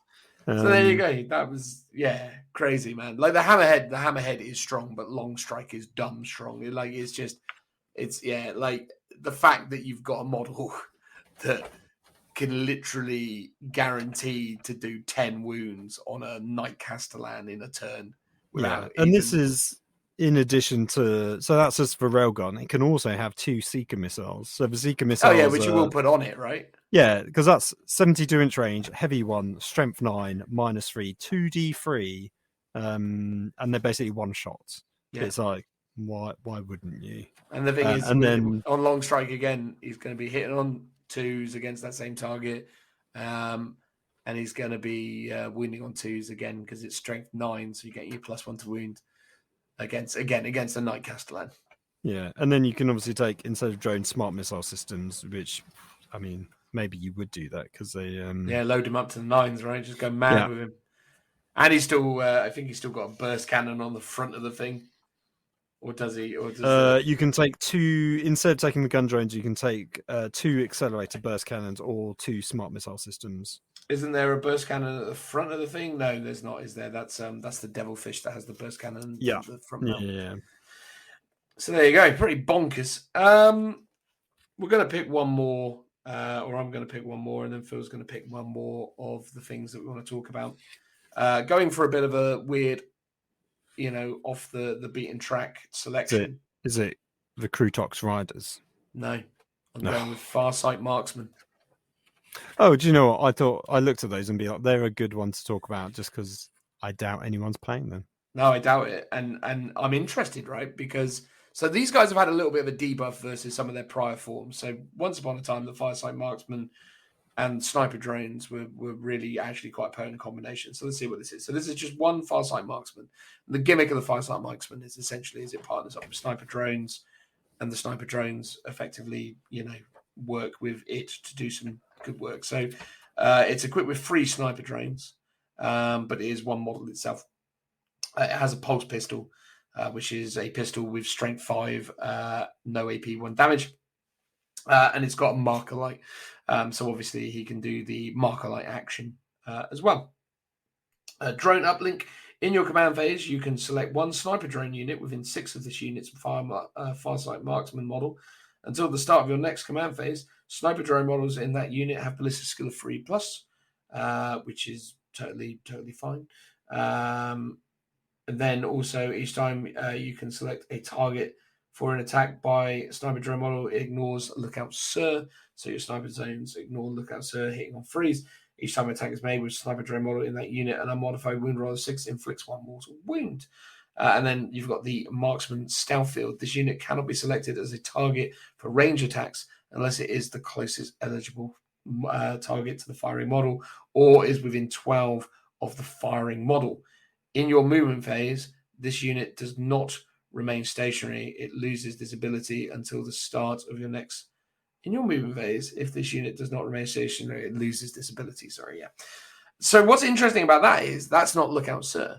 That's marksman stealth field. So if a sniper is trying to shoot you outside of 12 inches of range, it can't target you under any circumstances, unless you are unless it is the closest eligible model or it moves. Yeah, and even if it's and again though, if it's not the closest eligible model, you still can't target it because you have to meet both. You have to meet either of those. Well, you have to meet one of those criteria basically. If you're within 12 of it, you can target it. Even if it's not the closest model, but yeah, if you're outside, anyway, the point is it's interesting how that works. But the fact that it amplifies the sniper drones is quite interesting. It comes with free sniper drones itself. Sniper drone weapons are, just so everyone knows, sniper drones. It's the long shot pulse rifle. It's rapid fire 1 with a range of 48. So that's 2 shots at 24 inches, strength 5, -2, 1 damage. So that's going to be at 24 inches, 6 shots, hitting on freeze, ignoring lookout sir, potentially doing mortal wounds on 6s. So not too shabby. Well, here's the thing. It says the unit is equipped with 3 sniper drones, which they have their own keyword, right? So I was wondering, is the sniper drone a separate unit, but it's part of the weird drone section. It's part of his own unit, but that mini unit gets its own keywords. So you're basically targeting yourself, which includes the drones. Yeah, it's a bit weird.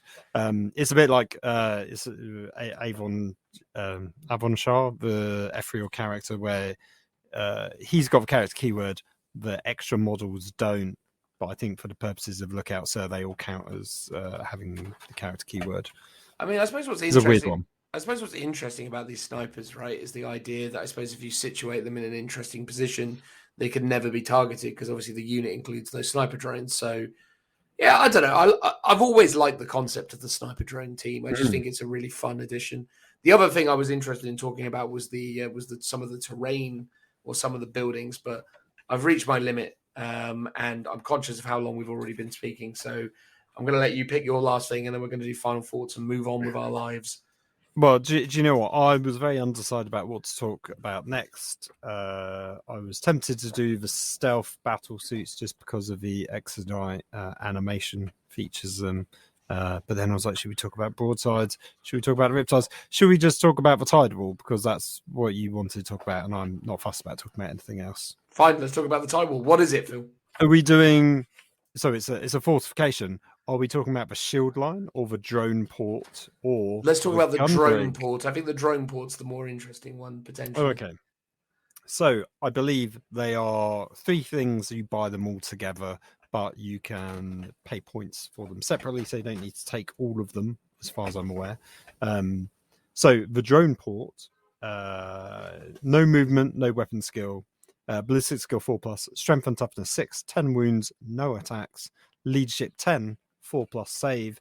The unit can be equipped with up to 4 of the following in any combinations: a gun drone, a marker drone, a shield drone. Then it's got a lot of abilities. So strap in, setup. Tide wall terrain features can be set up within 3 inches of other friendly tide wall terrain features. It's also got firing positions.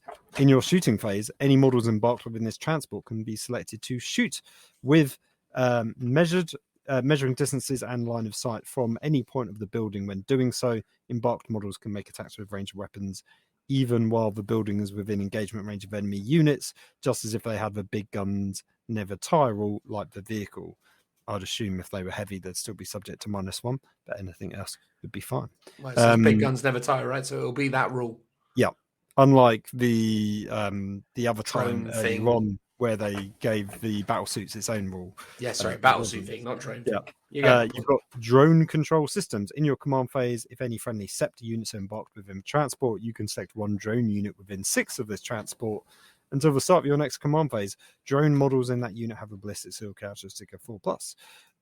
Gun drone models in this unit lose the threat identification protocol ability. Is that ignore lookouts, sir? Let's have a look. Let's have a butchers. So this is, again, flicking back to the front where we need to see what a gun drone has in terms of an ability. Sure, help.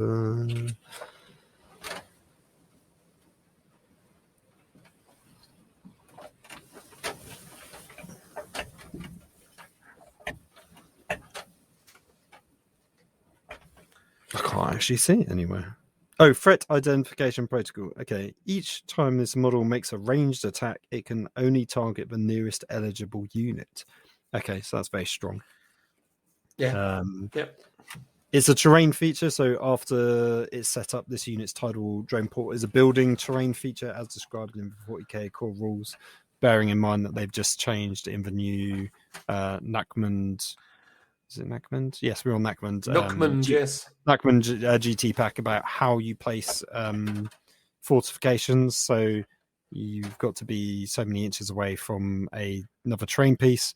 But now you can move a terrain piece to try and fit this one in, which is going to be quite helpful if you did want to take this. You've also got, because there's still more abilities to go, mobile defenses. Units from your army can perform the following actions. Mobile defenses action at the start of your movement phase. One unit from your army that is embarked within a tidal transport can start to perform this action, even though units embarked within transports cannot normally perform actions. I know, they're very smart. They thought of everything. I know. The action is completed at the end of that phase. If the action is successfully completed, that tidal transport can make a normal move as if it has a move characteristic of 8 inches and has the fly keyword. Okay, that's very cool. It can also be wrecked. So when the building is destroyed, before you roll 1d6 before any embarked models disembark and before removing it from play. On a 6+, it explodes, and each unit within 6 inches suffers D3 mortal wounds. On any other result, the building is wrecked, though the models count as being destroyed for all the purposes in terms of removing it. Do not remove it from play. Instead, for the remainder of the battlefield, it is treated as an obstacle terrain feature with the following terrain traits, as described in the 40k rulebook: difficult ground, exposed position, unstable position. I kind of wish they would do that for vehicles as well, so you'd have a battlefield littered with terrain like the good old days of 6 and 7. Absolutely agree with you. Yeah. In addition, it's a transport, so this building can transport 10 infantry models. Each model with a wound characteristic of 3 takes up the space of 2 models. Each model with a wound characteristic of 4 or more takes up space of 3 models. It cannot transport non-character models with a wound characteristic of 5 or more. No more than 2 units can be embarked within this building. And then there's a designer note that basically says stick your models on it if they are embarked within. So it looks cool. And yeah, it's got terrain, building, vehicle, transport, tidal, drone port, keyword. Yeah, so it just gives you access to lots of drones. And it's fair to say that almost all the other terrain features that they've got, with the exception of the actual wall itself, have pretty much the same kind of rules. They've got like a variant of the drone port that has a lesser railgun attached to it. The supremacy railgun, that is heavy 2, strength 12, -4, D3 +3 damage, and it does D3 mortal wounds in addition to other damage. And then the tide wall shield wall, which is the long sort of piece, has a 5-up invuln save as well. Yeah, the difference with the tide wall, as far as I'm aware, is that it can't remain after it's killed. Oh no, it can be wrecked as well. But does it actually stay? Does it? Yes. On Oh, any okay. other result, this building is wrecked and stays. Yeah. Yeah, So fine. they all do that basically. Well, it's the staying around thing that I think is really interesting, combined with the fact that you can move it, right? Because obviously the stipulation now is that placing terrain, you can place it within a relatively shorter distance, and obviously the stipulation is that they've done it this way to try and basically prevent people from bringing terrain that gives like unnecessary advantages, because you could position it in such a way as it could be a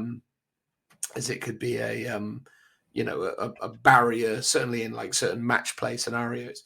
But obviously what's really interesting about this is that you position it using those stipulations, sure, but then it moves.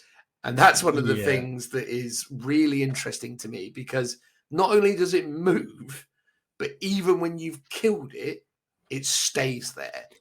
I've instantly seen an issue. Yeah. So basically, especially the drone port, because it's big, it's circular. It's probably as big as the aura distance, maybe, for an objective marker. You could plant this directly over an objective marker, so you control it, because that building is yours. It's part of your army. As soon as it's destroyed, it gains the unstable position keyword. Assuming it didn't explode, right? So 1 in 6 chance of it exploding. If it doesn't, it's there. No one can get to that objective. Or at the very least, it's taking up 90% of the aura of the objective marker. Yeah. Because it's not technically yours anymore, I guess. Because it does say it specifically, it counts as being destroyed for all rules purposes. So you wouldn't be able to claim, say my model's still on it. But it also just blocks everyone from getting on that objective. Yeah. What's also extra crazy about it, Phil, is the fact that they give it the fly keyword, which basically means it ignores any issue that is other terrain. In terms of moving around, yeah. Yeah. So you can literally plonk it on top of other bits of terrain. You can do whatever you want with it. And that's the crazy thing about it, right? That's silly. Like, it made sense back in 8th edition when repulsors had the fly keyword, and they're effectively just like hover vehicles that are floating, a few feet off the ground. And this feels like it should fit in with that. I think to get around the terrain features, as you say, they've given it the fly keyword. But it feels like, visually feels a bit stupid. It's just that thing, though, that literally I can put it on the board, and then I can manipulate where it goes. And then, as you've already identified, you can close down lane movement opportunities. Because while it's a building that belongs to me, you can't interact with it other than to fight it and kill it and all the rest of it. It basically is a big model. And then once it's dead, it's just a massive, it's a massive road bump, a roadblock.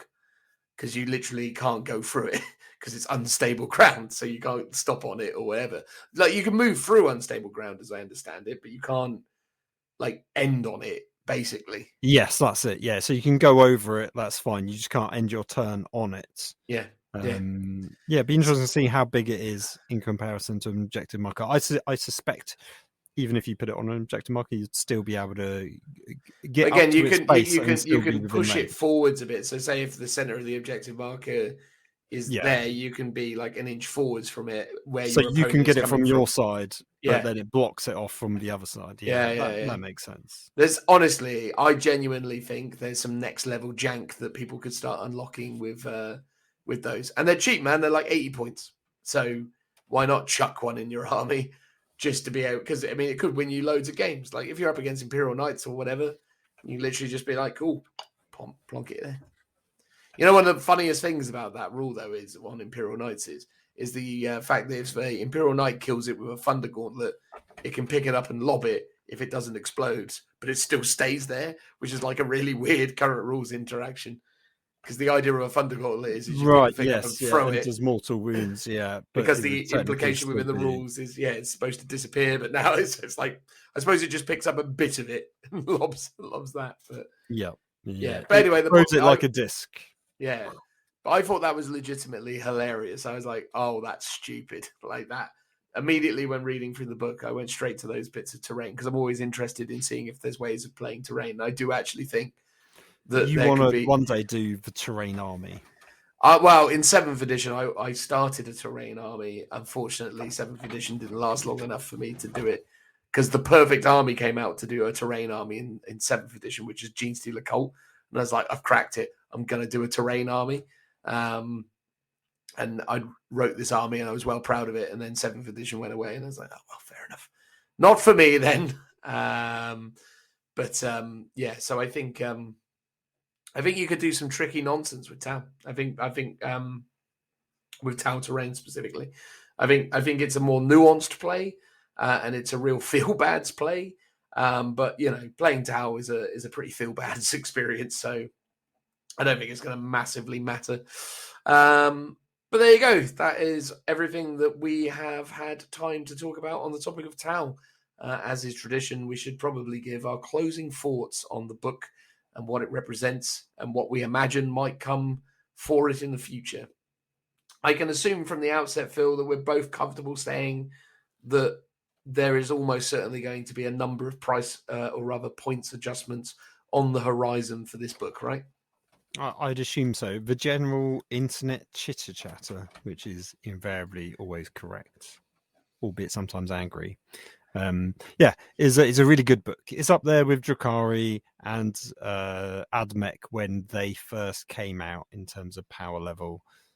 Probably still on a par with them. Obviously, there's only been 1 week of tournament so far, and they've been smashing it out the gate. Part of that is just because it's a new codex. People don't actually know how to counter a new codex because they haven't played against it. So it might not be as powerful as it first seems, but there's a lot of strong stuff in here and a lot of mechanics that we haven't seen before. The railgun, for example, everyone lost their minds when that first got previewed by Warhammer community because it's such high strength, such crazy AP, does a ton of damage. Like nothing really compares to it. Even the volcano cannon, which is like a Titan weapon, looks a bit pale in comparison to a railgun, which is on a battle line tank. So I can see why people are a bit like, oh god, this is crazy good. So I suspect there's a lot of stuff that might be a bit too cheap, and that there might be some nerfs incoming, especially things like the interaction of the bodyguards on the battle suits with long strike, for example, is an obvious one. Yeah, totally. I think at this moment in time, I think I can very comfortably state that I don't think Tau is a easy army to win with. I think you have to have a good level of tactical efficiency in order to work around some of the potential failings of the list, which is obviously it relies super heavily on one phase, which is the shooting phase. Obviously, the shooting phase has proven to be a very optimal phase to be, good at. If you're going to be good at any phase, being good at the shooting phase is no bad thing. But it's that lack of, diversity within the army that can expose some problems with it. However, it's got so many tools to keep itself out of combat. It's got so many tools to get its line of sight, and it's got so many tools that essentially, disregard line of sight altogether.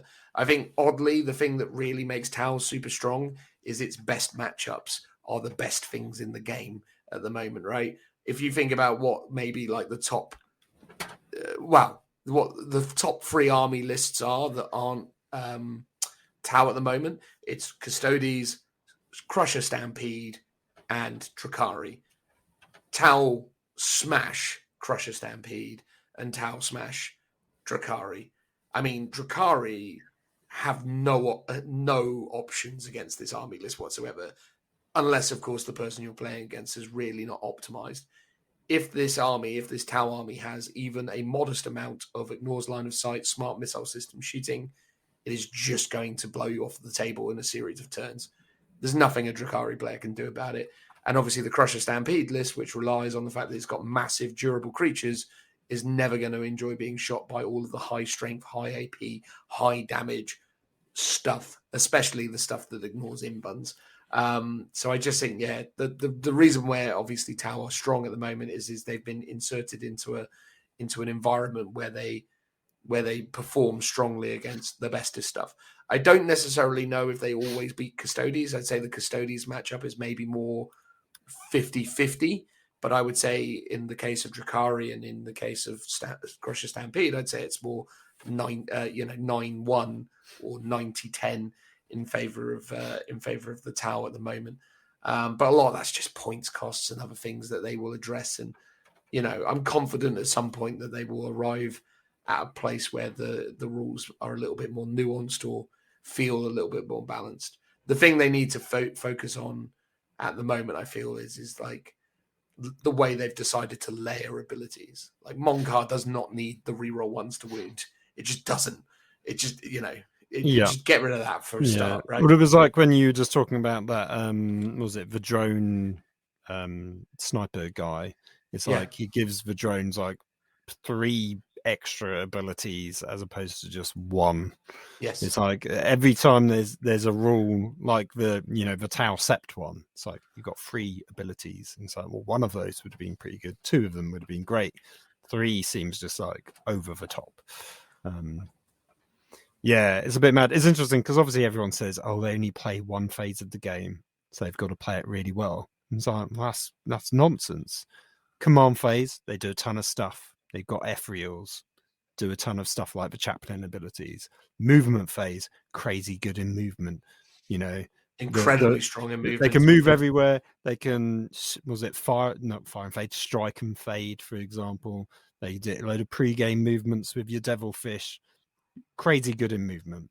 Shooting obviously is through the roof, like really good. Oh, sorry, psychic phase. Now they don't get really anything in psychic except you can get some anti-psyker abilities, which I think was one of the was it a relic? No, it was one of the special systems that you can take. So it's like they do have some anti-psyker, but again, the ethereal's sort of weird chaplain stuff is almost like the equivalent of psychic abilities in terms of aura buffs. It's just not offensive abilities. And then they've actually got some, charged close combat potential as well. You've got the souped up commander with the crazy gauntlet. You've got Kroot. It's not like they can't do anything in those phases. And as you said, they've got tons of abilities like that commander ability where it's like, oh, I'm going to charge this commander. Oh, cool. He's just done a free movement 12 inches away. You can't get to him. It's like they've got lots of abilities that allow them to avoid combat or fall back out of combat and still do stuff. So to just say, oh, they're just a shooting army is tosh, is the word I'm going to use to describe it. Utter nonsense. I wish Guard, which is often seen as a shooty army, was half this good. And it's like they're not even close. Maybe when a new Codex comes out, they will be. I'll look forward to that day. But yeah, I mean, I think it is a really good Codex. They're very strong at what they do, potentially too strong, obviously. Yeah, I do agree with your statement, though, mate. I think, being good in the shooting phase in isolation isn't being good. It's the fact that everything they have tools them up to be optimal in the shooting phase in a way that is beyond anything else. You're absolutely right. The movement phase and the command phase, the abilities, the stratagems.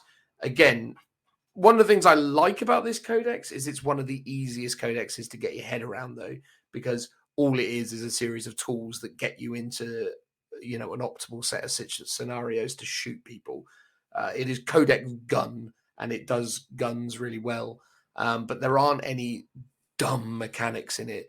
Like Mont'ka, fine, but it's literally an ability. Well, it's not complicated in the way that Custodes have their what are they even called? The stances. The Katars. Katars, that's it, yeah. So it's very, as you said, it's very straightforward. So playing wise, it should be relatively easy to get into it. But they do have a lot of stacking abilities. It's like, cool, I natively reroll 1 to wound. I can get +1 to hit. I can use this ability to get reroll all wound rolls. It's like there's a lot of that going on. But to me, that's very straightforward mechanics, which is good. I would actually say the one downside is they don't really play up the allied stuff like the Kroot and the Vespids very much. But I've been saying that for years now. I kind of wish they would have, maybe with Kill Team, introduce more, not just Kroot, but also other races into it. Everyone goes on about demiurge being like pseudo squats. It'd be great to bring in a couple more of those, so you can basically, the two play styles to Tau should be all battle suits, like all pure Tau, or like Tau Alliance, and it's tons of different units, giant monsters, small gribbly creatures, and everything in between. And it's like that should be the other option, which is sort of currently you get with Kroot if you were to try and run a Kroot only army. Yeah, it'd be great to see that played up a bit more, I guess, in future.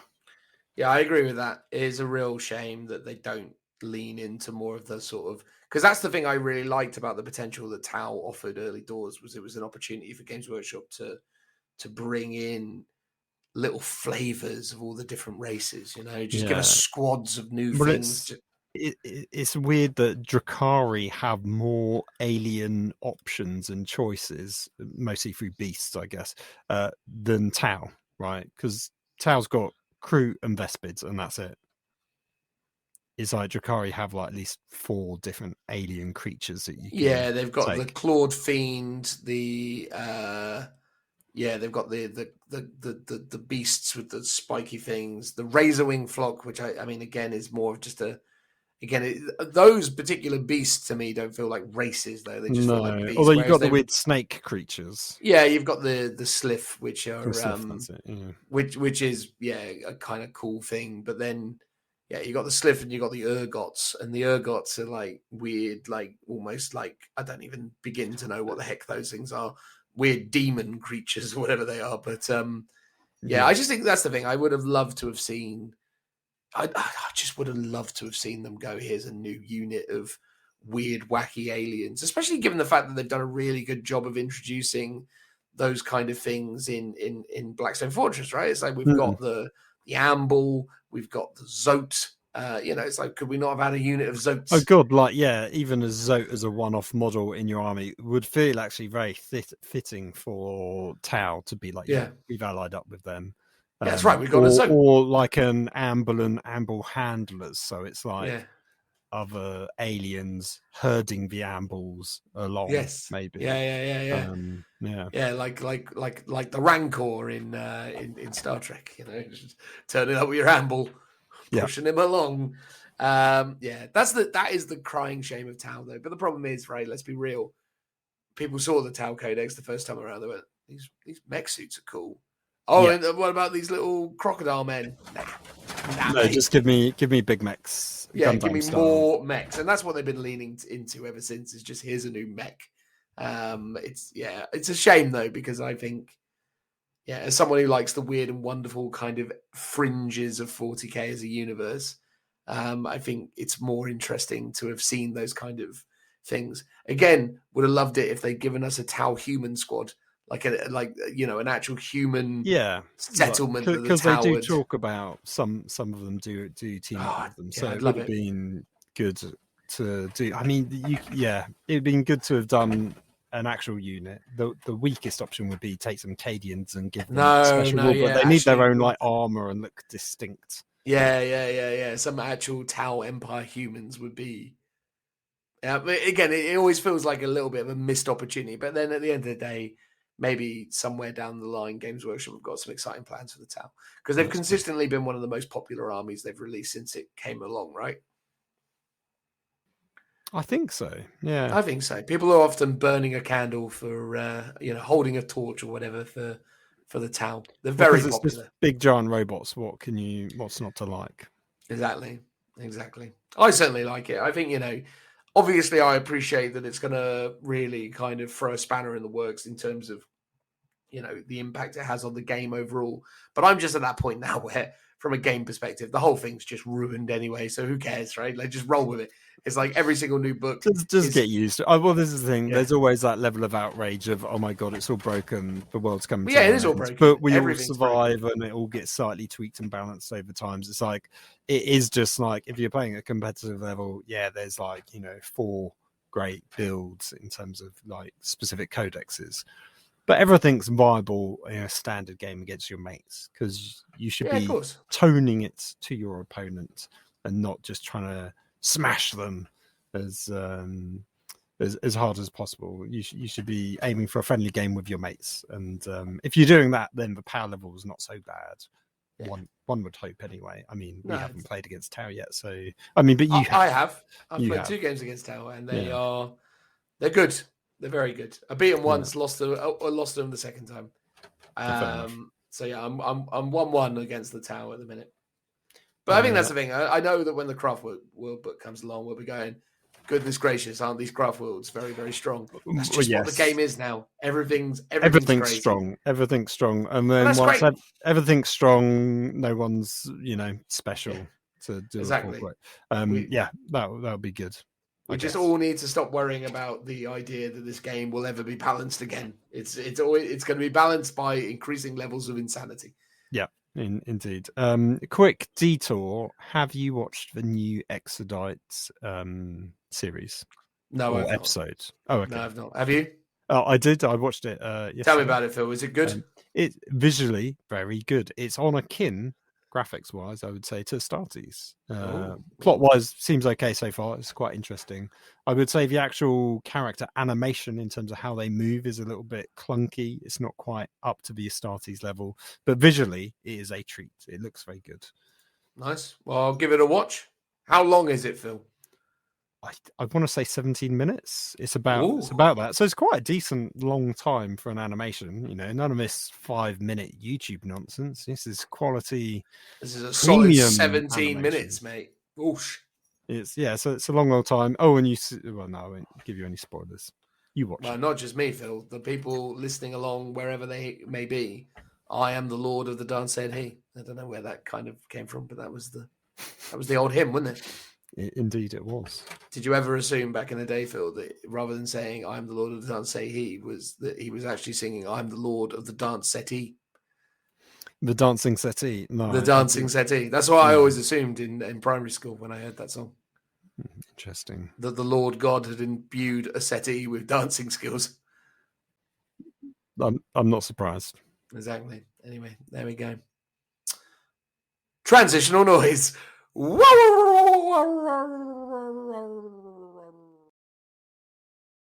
All right then, Phil, that's the end of the podcast. Although people listening at home know better than that. Although we are kind of stretched for time today, so we are going to try and keep it a little bit more succinct than we might otherwise have done so.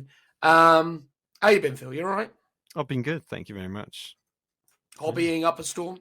Hobbying up a shop is what I've been doing. Ooh. I haven't actually been doing any personal hobbying. Oh, although I did last week hang out with my friend Max, who's a local to Oxford. So I did start painting up a Death Watch mini. Oh, yeah, I remember seeing photos of that. It was beautiful.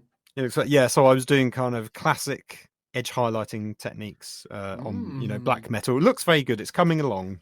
Mate, no, you did good. It is the last of my 3 test minis that I started about 2 years ago between the Minotaurs, the Black Templars, and the Death Watch.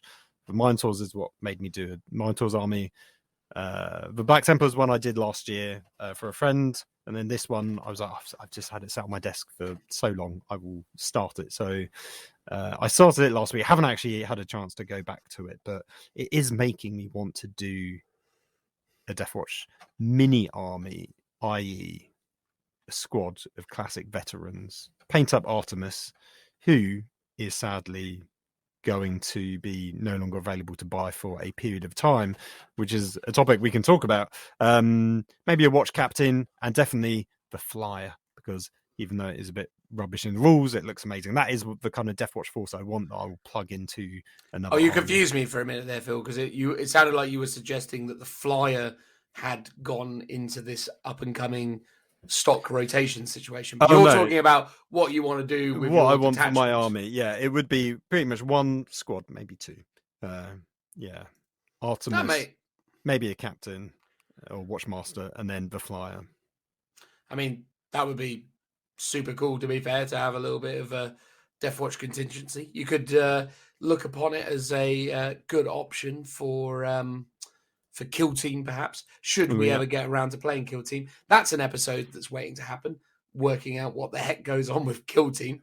Again, hasn't happened yet, but might do one day soon. I mean, there's a lot of stuff going on at the minute. But yeah, the whole range sort of stock cycling thing. I mean, it doesn't feel absurdly ridiculous. I mean, when you look at the lineup of figures that are going to be making their way into this stock rotation, I mean, how many people have really been falling over themselves in the last, crikey, 10 years? Or maybe not 10 years, because he actually was quite good in his 5th edition Codex form. But how many people have been falling over themselves in the last 5 years to buy a Brother Corbelow? I mean... I think it says something that Firstborn Marines, especially chapter-specific ones, clearly aren't that popular at the moment, because why would they be? People want Primaris models, people want Primaris captains, officers, characters. If people are going to want a Pedro Cantor, they'll probably convert up a Primaris one to fit in with their new Primaris army. I'm sure there are still, there's a small contingent, a nugget of people who are Firstborn players, but they would probably already have those models. So it would be quite a rarity that people are going to start a Firstborn army like now. That seems a bit weird. The only two weird ones I would also say with that range cycling issue, like most of it is fine cast, so it makes sense. Two of them, Artemis is one of them, and then the other one's I think Imperial Fist Captain. The Blood Angels captain. Oh, sorry, Blood Angels, yeah. Plastic. So it is odd that those two are being cycled out, but again, it might just be like, well, it takes up space in the warehouse. They don't sell very well, so why bother? And it kind of shows, sort of highlights we're in this weird stage that Primaris is clearly way popular than Firstborn. Firstborn isn't doing so well, but it still has to be supported. And it's sort of like, I'm sure eventually we will see the death of Firstborn at some point in the future, unless, of course, they're going to do a kind of... Civil War, mate. Civil War's coming. Unless they do like a true scale version with like the heroes range, and they still got that Mark 9 armor gap that they could fill in if they really wanted to. So it is an option. I don't think a Civil War is on the cards there. Come on now, Phil. Again, what would sell better than a 10th edition box set of Marines versus Marines? I keep saying it. Right, it's literally ultimate 40k. But we're getting that this year with Horus Heresy, so you can't do 2 years back to back of Marines v Marines box sets. Of course you can. Never stop selling Marines, Phil. Never. I know. I think people, as cool as it is, I also think it would also just be. It's just unnecessary. Like we don't need it. I disagree. More Marines, Phil. Keep going. The Marine bubble will never burst. No, I do like new Marines, so I won't complain about new models, not in one bit. Yeah, exactly. And you're going to like new Firstborn. It's going to be like classic cola. They're going to bring it back to you. Maybe. They gave you new Coke in the form of Primaris Marines, and now 6 years later, boosh, Firstborn coming back, baby. What is interesting about it is, do you feel like they're really like? Do you think they're actually trying to get us used to the idea that Space Marine's Firstborn won't be around? Because if they had just shifted them to Legends, right, there would be an uproar, a bit like Krieg players when they did that to all the Forge World stuff. But forget about you guys have gotten over it since, though, right? I'm still bitter to this day. But I'm sort of over it though. But imagine if they did push it to Legends straight away, people would be really angry. It feels like they've done it in a way which is actually much better. They're like, you're still getting your match play rules. It's not going to Legends. You're still able to play with these models, and we will every so often cycle back, and you can actually buy the models as well. I sort of wish that this was the model that they did with all the other stuff that went to Legends. Bearing in mind, 90% of stuff that went to Legends was Forge World stuff, so I don't think they've necessarily got the capacity to bring back some of those models, because I just think some of the masters and casting stuff has just been lost in the sands of time, that they won't be able to physically produce them again. Whereas some of the weirder things that the actual Games Workshop lines discontinued could have done this method instead.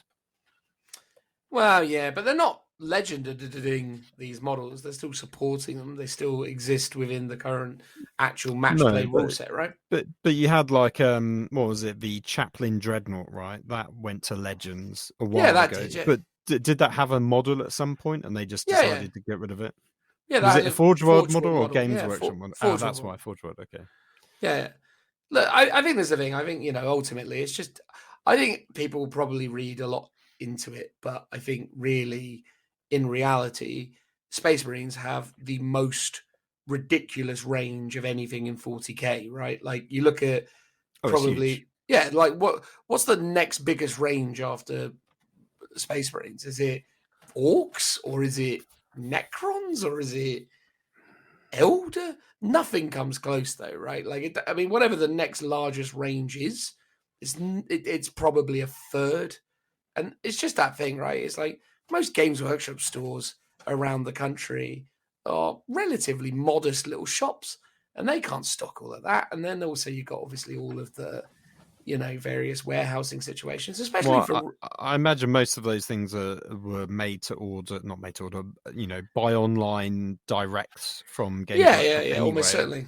But I think this is where we see the logistics of Games Workshop kind of creaking a little bit, where they've gone, we can't physically stock everything because our warehouse space is limited. It has an infinite, it doesn't have an infinite supply. So they've got to go, do we want to stock stuff that is taking up lots of precious shelf space in a warehouse that doesn't sell very well? Or are we actually going to use that space for some new stuff that will sell instantly and be, much more profitable at the end of the day?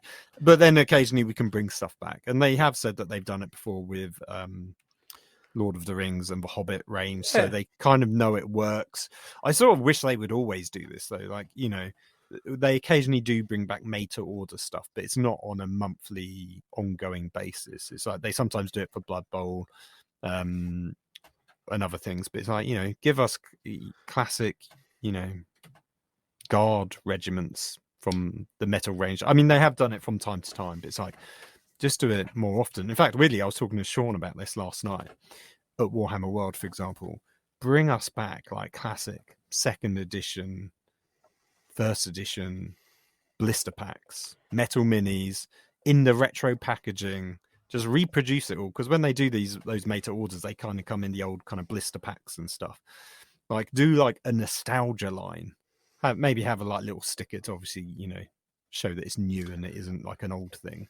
But just do a nostalgia line where you can buy all of those old minis. They have it for Space Marines, don't they? They have a SKU where you can get every armor mark, but it's all like the old Rogue Trader minis. Oh yeah, that's true. So you buy the old Thunder Warrior and then up in there. Or not Thunder Warrior, because maybe it's not Thunder Warrior. It looks like a Thunder Warrior. In fact, it's Thunder. Yeah, it is Mark 1 armor, so it's technically a Thunder Warrior. Yeah, fair enough. But yeah, maybe they'll bring back the Blood Angels Tactical Squad. That'd be a nice thing to see return. Oh yeah, that one that they kind of. Yeah, that didn't even get. They got nothing. That just sort of stopped existing. Where do the Blood Angels players get their heavy flamers from? Eh? Ridiculous. But anyway, there you go. Look, I think stock rotation makes sense. But what I'm saying is, Phil, look, this year we're going to get the Horus Heresy box set. And you know what the new Horus Heresy minis are? To scale. Ooh, baby. And then all of a sudden, people are going to be buying it because people can't help themselves because they go, ooh, Marines. And they buy them.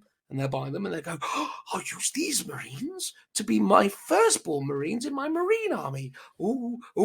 And then eventually, Games Workshop will cotton onto this and they'll just go, oh, yeah, here's more Horus Heresy stuff that just then becomes firstborn. And before you know it, Marines are Marines.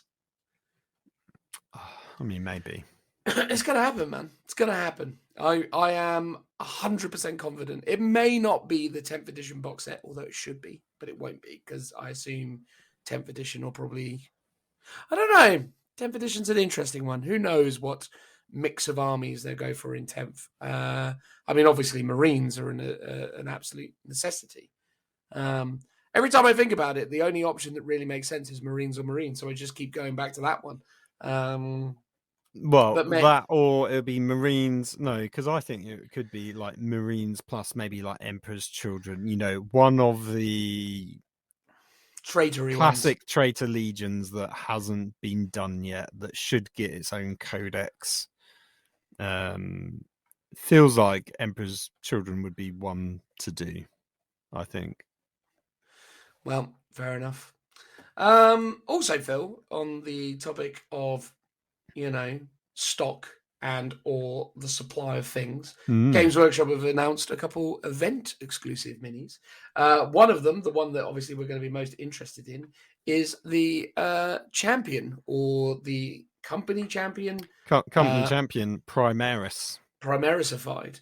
Bit of a stubby sword, I feel, for the Primaris variant of the champ. The champ always sort of felt like he had a very longer sword when in all the other variables, especially obviously the Emperor's champion, who is obviously brandishing a rather incredible big old sword. So this guy obviously favors a bit more of a stubby little sword. It's just a classic, I presume, mastercrafted power sword. It's just literally a generic power sword. I mean, I'm going to say it. I love the model. I want it. However, if I was to put my little critical thinking hat on, it's not perfect. It looks a bit too much like a blade guard without a shield, because that's sort of what it is. He's got a fancy. That's exactly what it is. He's got a fancy hat on with little leaves on, which you can buy from other lieutenant models. It's got a cool pose. It's kind of got the generic blade guards, pauldrons, got the tabard and stuff. Very blade guard. It doesn't have a shield like the normal company champion, chapter champion. It doesn't have an iron halo either. What's up with that? I know that seems a bit weird, because it's like, is he not getting an invulnerable save then now, or is he going to have a special rule? Personally, I'd have loved it if he had two swords. I thought that would be quite cool. Well, yeah, it would have been much cooler to sort of see like more kind of akin to what they did with the whatever he's called from the Custodes, the two-swordy one. That would have been quite nice. Because that was an interesting thing where in all the artwork they only showed you the long sword, like two-handed pose, but actually there was really an alternative kind of sculpt that you could build that had two swords. Well, maybe this guy will have that as well. I mean, that would be cool. They've been doing that a lot lately, like the new Ancient that's come out. Yeah. But it's weird though, isn't it? Because Blade Guard have a big shield and an iron halo, and obviously anyone who ever uses those models as gaming pieces by now has learned that the first thing you do is just snip off that iron halo, because if you try and actually use it on a tabletop, maybe not game 1, maybe not game 2, but by about game 3, that iron halo was falling off. You saying by game 3 when Richard comes along and picks up the models? Yeah, no, almost certainly always that is the situation. Yeah. Sorry, Richard, but it's a thing now. Yeah, I mean, I'm sorry too, Rich, but doesn't mean he doesn't do it. But yeah, look, I mean, again, I've seen people being a bit kind of, unhappy about the fact that this is going event exclusive, and I agree with them. I think ultimately having a actual legitimate unit that really should be part of the army locked away as an event exclusive is a bit wibbly, but I assume that we'll be getting another version of this at some point when the new Space Marine Codex comes through. Yeah, if they don't do that, that'll be really annoying. It's like, I don't mind if it's event exclusive, but if it's basically going to be locked away to American only events where, and I'm speaking in a privileged position where it's like, let's go to Warhammer World and we can maybe buy it there, or whenever they do an event in the UK. And it's like, but if they're just doing like Adepticon, LVO, the big American ones as event exclusive minis, and then it's impossible to get hold of it in either the UK or Europe, let alone anywhere else in the world where they don't do events, it's pretty frustrating. I think that's why they've done the rules just for Legends, to try and placate people by saying, well, you can't actually play in match play, so don't worry about it. But it's like, but people will want that model because it's cool. Yeah.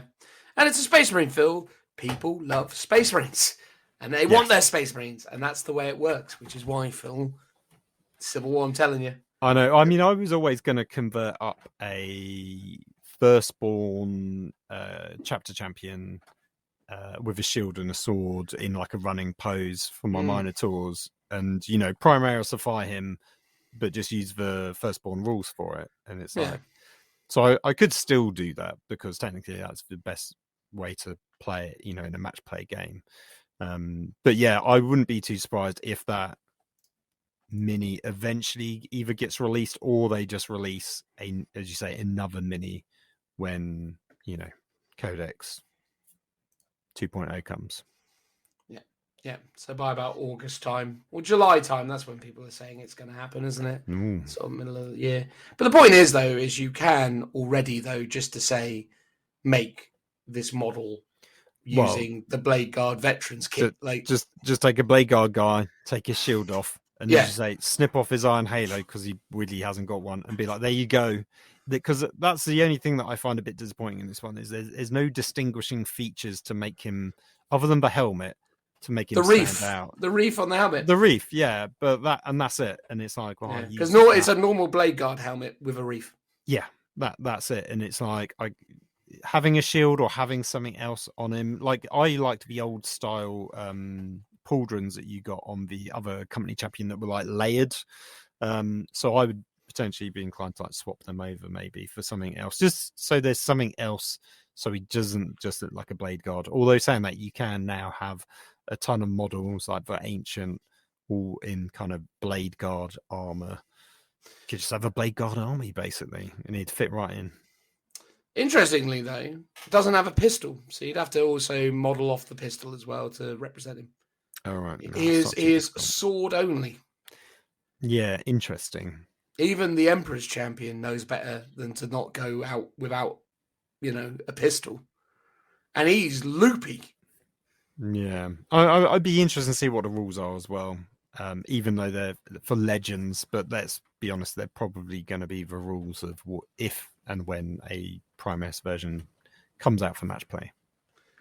Well, they say that about the old Emperor's champion. I'm just looking at him now. No, yeah, he's got a pistol. Of course he has a pistol. Why wouldn't he have a pistol? Why doesn't this guy have a pistol? Who knows? These and more questions to be answered in time. On the topic of questions being answered or, I suppose, asked, I did a bit of TOing on the weekend, Phil. Did a bit of TOing. Oh, yeah. Beachhead Brawl 2022. Am I right? Beachhead Brawl 2022. Yeah, I helped out. I decided that it would be a noble thing to assist Adam and the team over at 40k Brawl in being a judge. I ended up being number one ringer. So I had to basically play whenever we had odd numbers. Do you want to know something funny, Phil? How many games do you imagine did we have odd numbers, thus resulting in me playing?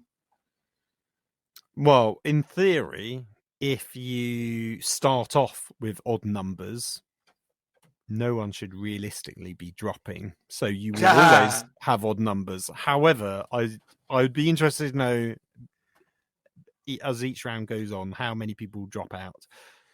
In fact, because I followed your career with great anticipation and fervor, so I kind of know the answer of how many games you played. Well, fair enough. Well, anyway, so I was expecting going into the weekend that I might need to play, I don't know, 3 or 4 games max. Out of how many? Sorry.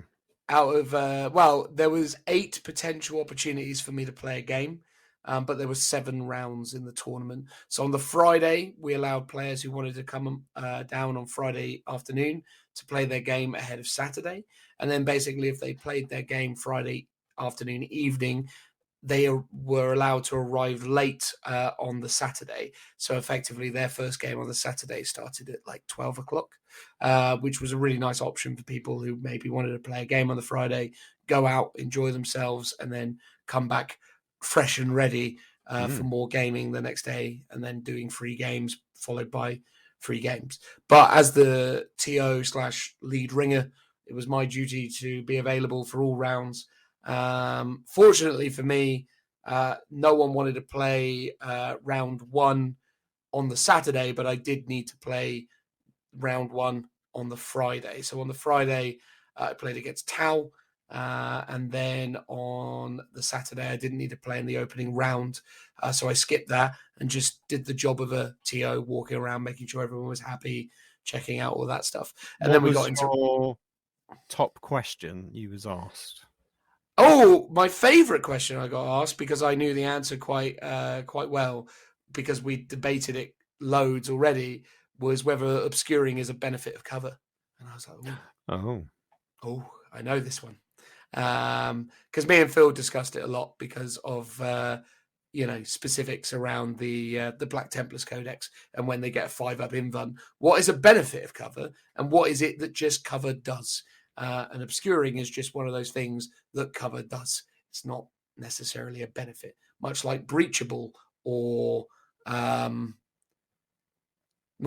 think it's literally breachable and obscuring are like the only things that aren't technically benefits, right? Because the benefit of cover is I get +1 to my save. The benefit of cover is I get -1 to be hit. The benefit of cover is I can set to defend. Yeah. So, for example, if you're in an area terrain piece, you'll technically be getting the benefits of cover. If you're behind it and you're gaining the benefits of obscuring, you're obscured, but you're not gaining the benefits of cover, which is a specific rule.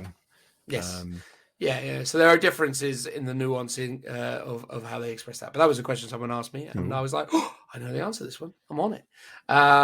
A lot of it was just sort of weird little finicky moments. But I'll be honest with you, the overall experience of TOing is actually moderately positive. I think the thing is with it is that really it's not answering people's questions or dealing with difficulties. It's dealing with the response from the online communities that follow these tournaments, and also just organizing things and making decisions.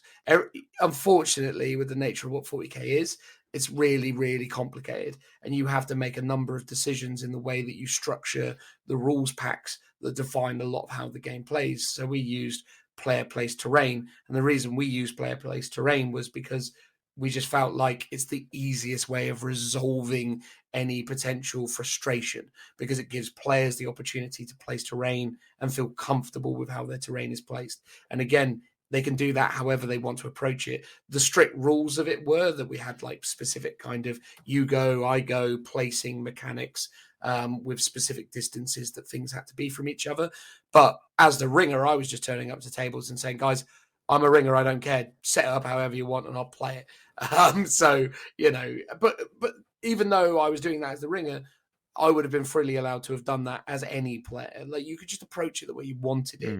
As long as both people were comfortable, that was the vibe. Yeah, it's interesting. The player place terrain sounds awfully familiar, like that tournament terrain sets that Games Workshop did. The only difference there is everyone had to bring their own terrain. Yes, which was far too exploitative. The aspiration that we had was that the goal was that both players would be given an equal quantity of identical terrain. So That basically, and then you place it how you want to within your domain. And that's the entire. It's funny because that's whenever we used to go to Warhammer World before they did the now preset terrain layouts. That's kind of what you did in a very informal way. You would rock up to a board. The terrain is mostly laid out as you would want it anyway. You would shuffle it around just to be like, cool, let's make sure we've both got one building each, and or try and make it symmetrical, or at least there's a similar number of stuff. But the way you're doing it is much more sort of laid out in lore. Like, this is the steps you go about to producing that. But ultimately, it's doing a very similar thing to how tournaments used to do it of days gone by. Yeah, I mean, the thing that's really interesting for me about TOing is the way, at least, that we approach it at Brawl when we do the beachhead stuff.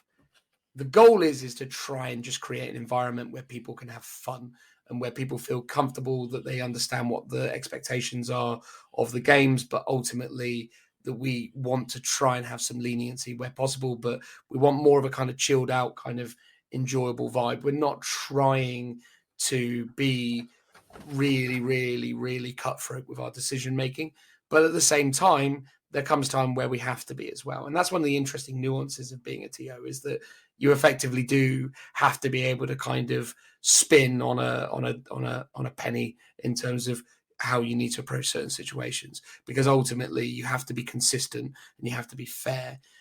Sometimes you feel like a bit of a sort of a killjoy because people come to you, sometimes anonymously as well. Like, that's the crazy thing. Like, at the start we had questions raised about lists, And these people would come to us and say, "Oh, well, we're not sure about this list. We looked at it and it doesn't look right to us." And we'd be like, "Okay, cool, we'll look into it." But again, it's one of those weird things where you got to be like almost like the authority figure. You got to be like, "Right, okay, we'll look into it." And we look into it and it's fine, and we resolve it and we inform the person that informed us. And they don't necessarily no one needs to know who raised it, and then equally, they don't need to know what the response was to that questioning. But it's a really interesting mindset because you're basically there to ensure that everything is kind of done fairly. I think one of the mistakes we made, and I'll be honest about this, was I personally, although others in the team felt differently, I personally think we should have allowed Tau a few more weeks before we allowed them to appear in the tournament. I think Tau having come out a little whiles ago, or like a week ago, before the event, was probably not enough time. But I honestly think we did a really good job of catching the majority of the current problems with Tau. Most notable problem of all for Tau being, as we will have already discussed, the broadside battlesuits, which are by far and away some of the silliest aspects of that book at the moment. And that showed, right? Like, and again, I know I've already kind of labored these points throughout the actual show itself, where we talked about these units and I've talked about how I saw them performing at the tournament. But yeah, again, just to reiterate, the broadside is super strong. Giving that model infantry, madness, combined with its 2-up save and its ridiculous guns, and yeah, it's crazy. But Tau is strong. I mean, I think that's the thing that I observed, is that Tau can be strong. But I think one of the funniest things is with Tau is that I think there were a lot of players who brought Tau thinking that it was just going to be an easy weekend. But I think Tau do still require a lot of skill, and I think it's going to take a lot of reps for Tau to be good. And I don't doubt that Tau are going to get heavily hit over the coming months with a series of balanced data slates and other changes.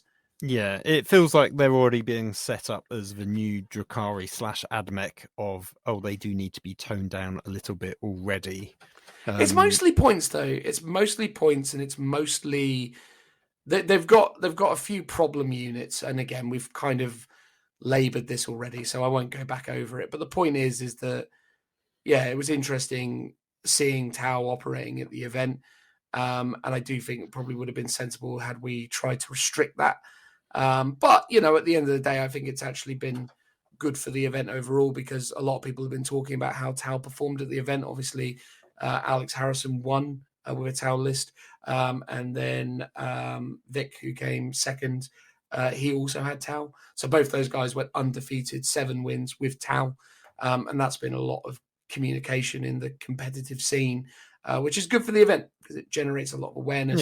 Yeah. Beachhead's doing another event in the summer, so they've got another one coming up in July.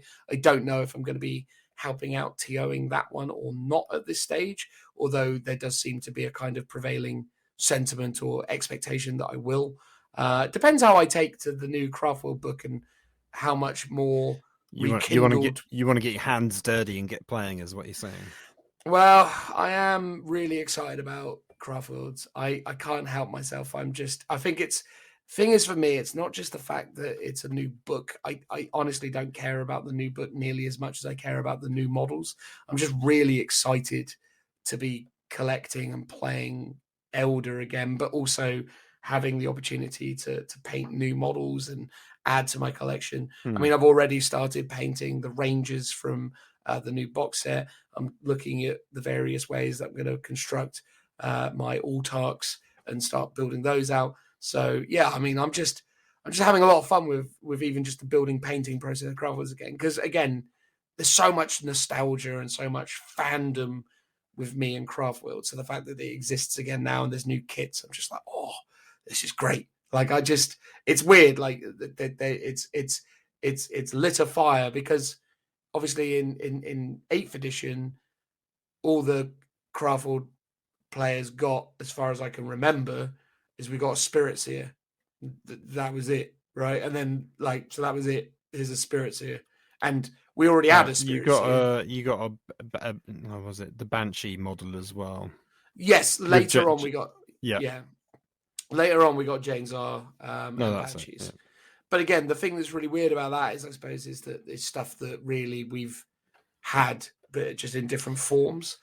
Whereas now the Autark, even though we've had Autarks for ages, it's kind of like they've given us back the Autark after having taken it away. And obviously there's the new Rangers jet bike unit, which is super cool. But just the sculpts are lovely, man. I'm just very excited for Craftworlds. But anyway, look, Beachhead was great. I appreciate, obviously, I have a very kind of specific perspective on that. But I think, the work that Entoyment and Adam do to bring that to life is really great. And the fact that they do it entirely for no profit. Like I didn't get paid to TO that weekend. In fact, it cost me money to TO it, but I do it. They didn't put you up in a 5-star hotel for free.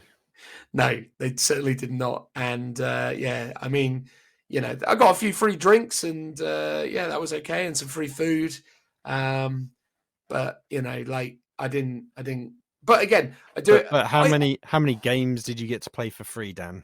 Oh, well, exactly. They weren't free, Phil. They cost a little bit of my soul.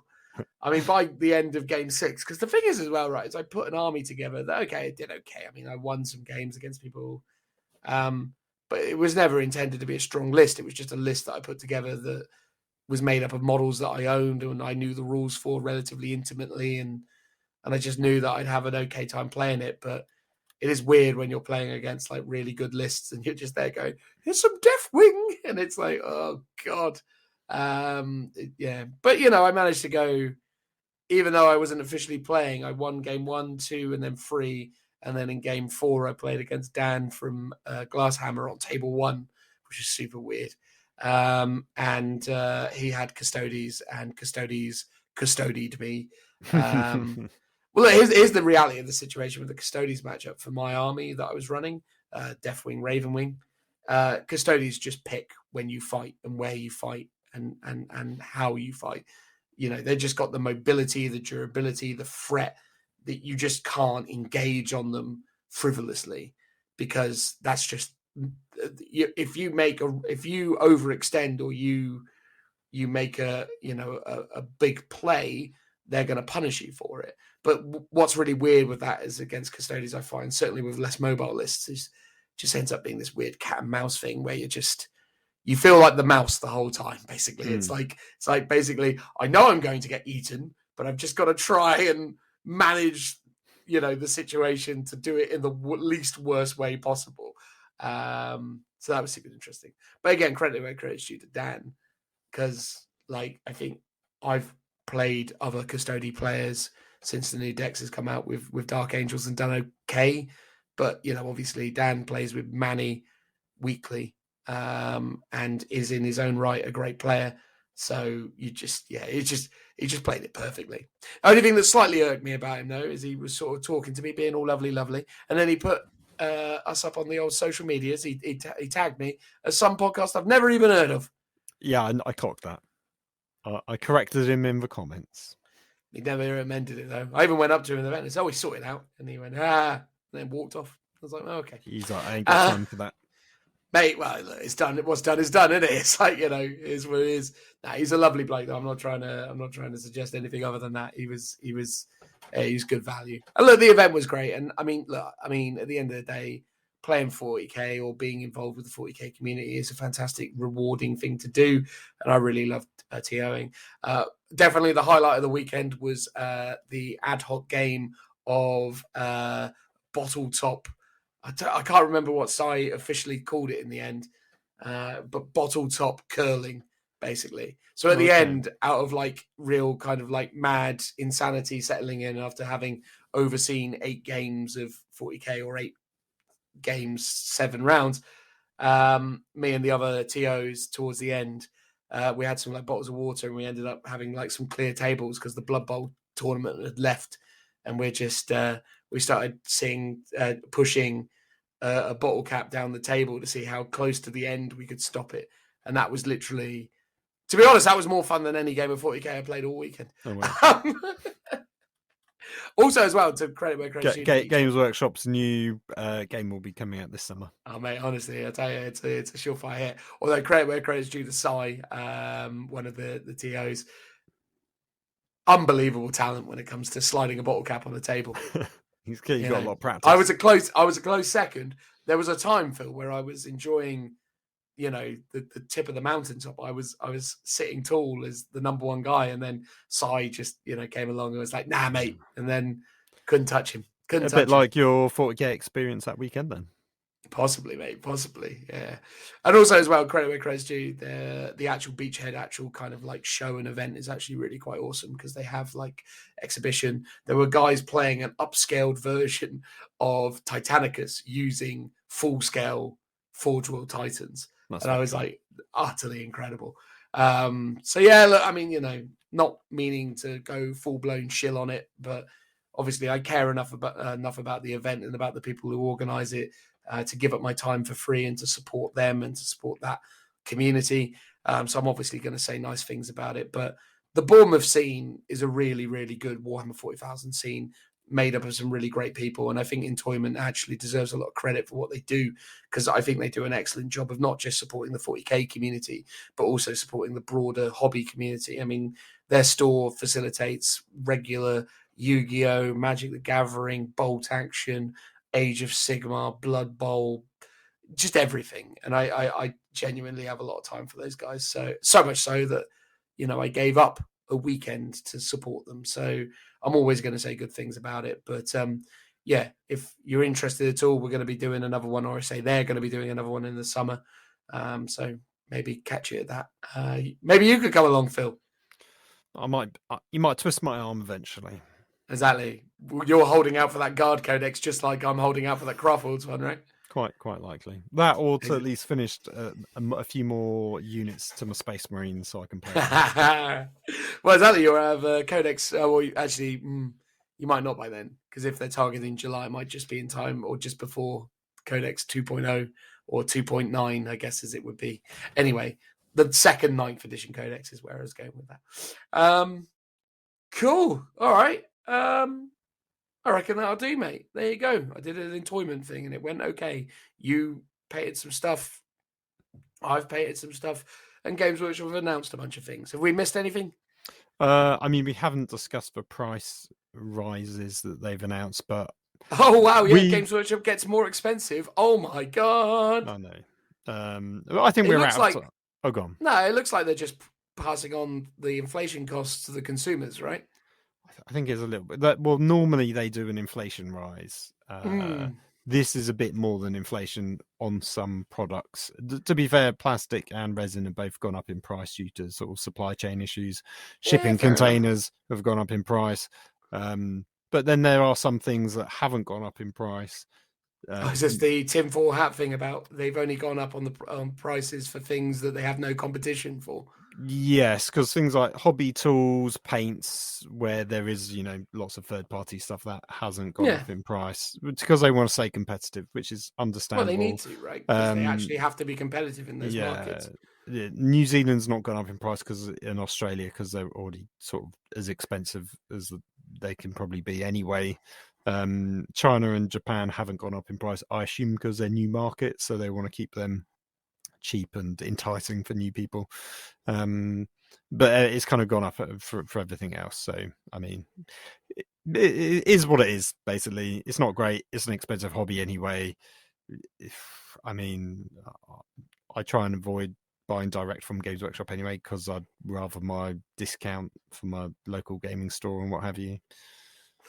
Yeah, it's weird, isn't it? I suppose, the thing is Games Workshop prices go up all the time, right? So I just kind of accept it as par for the course. And although obviously I buy more than the average bear when it comes to 40k related things, I just kind of accept the fact that it sort of is what it is at the time that I'm going into the marketplace and purchasing. But I do understand for those that definitely, are hobbying on a budget, that this is a bad thing. And I also moreover understand that it's bad for the longevity of the hobby, because I do genuinely think that the churn rate of newer players or younger players is definitely on the reduction, given that high barrier to entry. Like when I was a young lad, my dad flipped out when he saw that I'd spent 20 quid on a Elder Dreadnought or whatever it was, back in, the 90s or whenever I did that.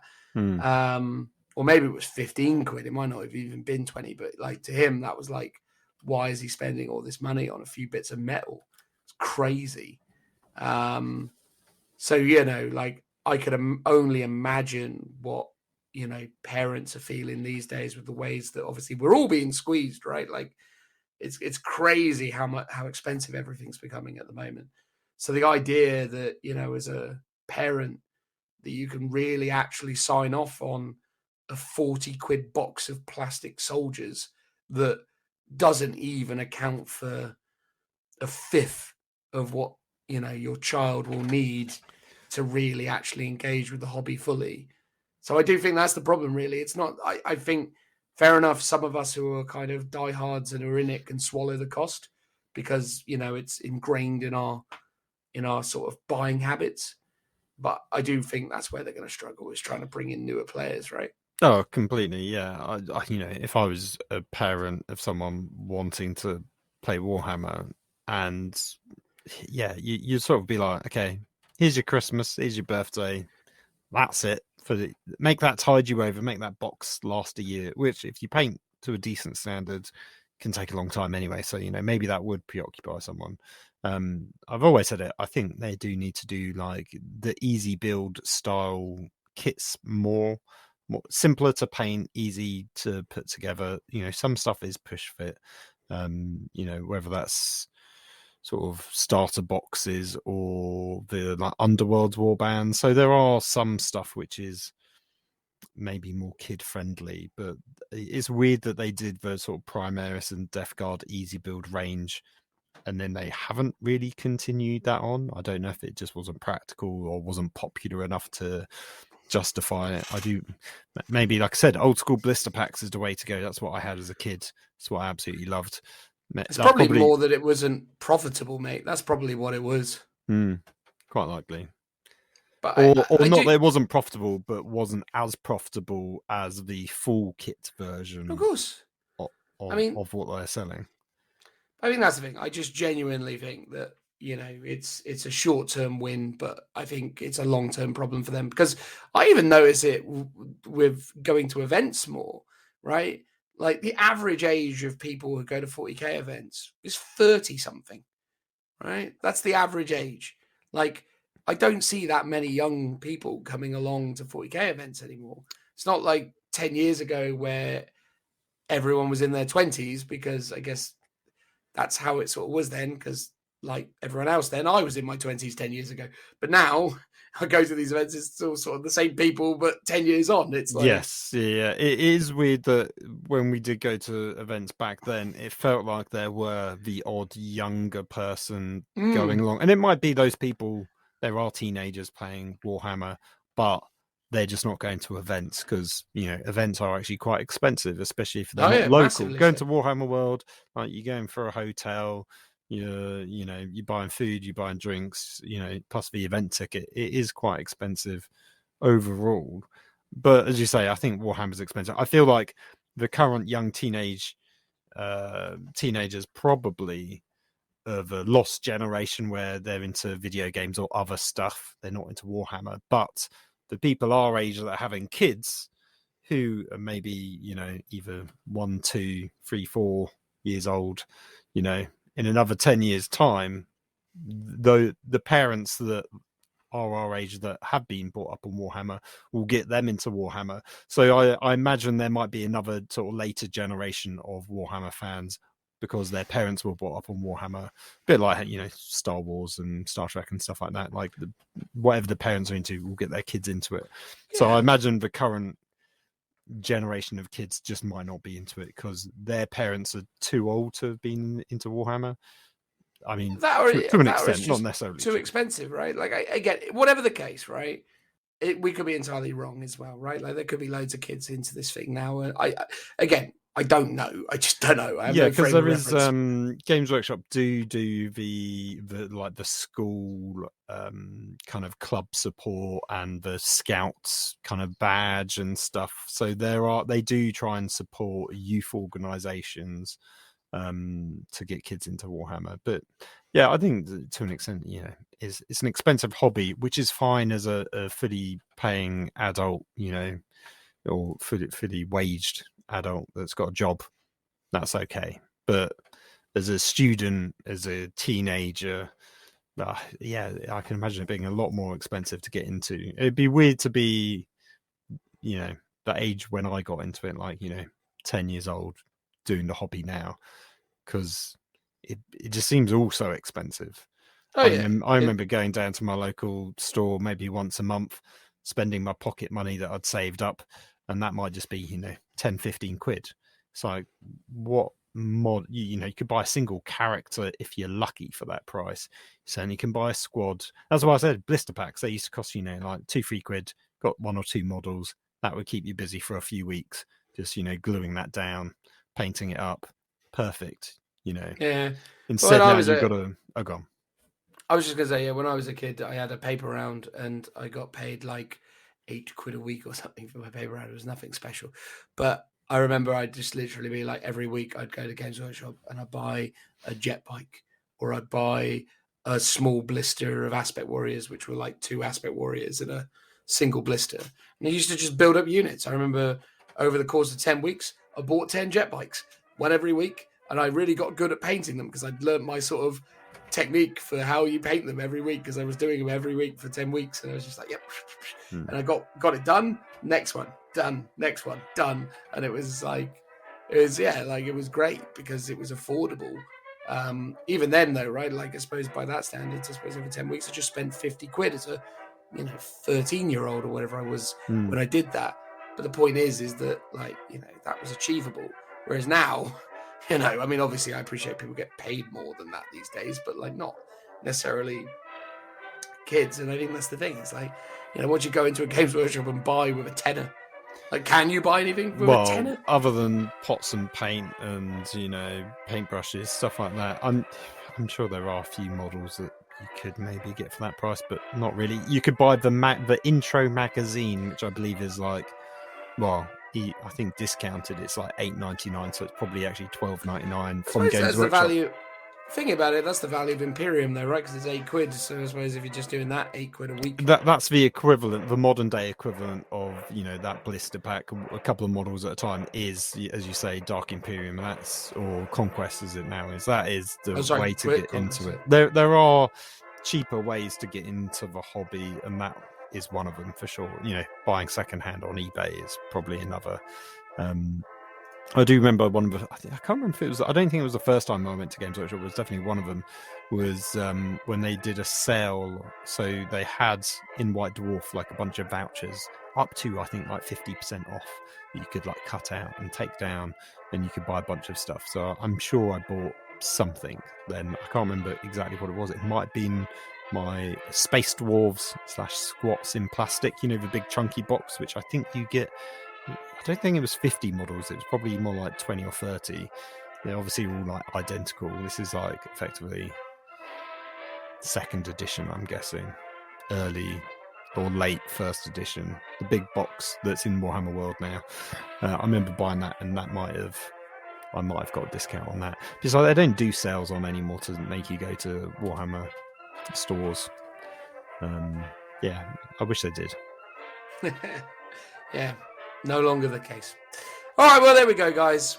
I think we addressed all the relevant issues, so let's say goodbye. Goodbye, everyone. Bye-bye. Bye-bye. Bye-bye.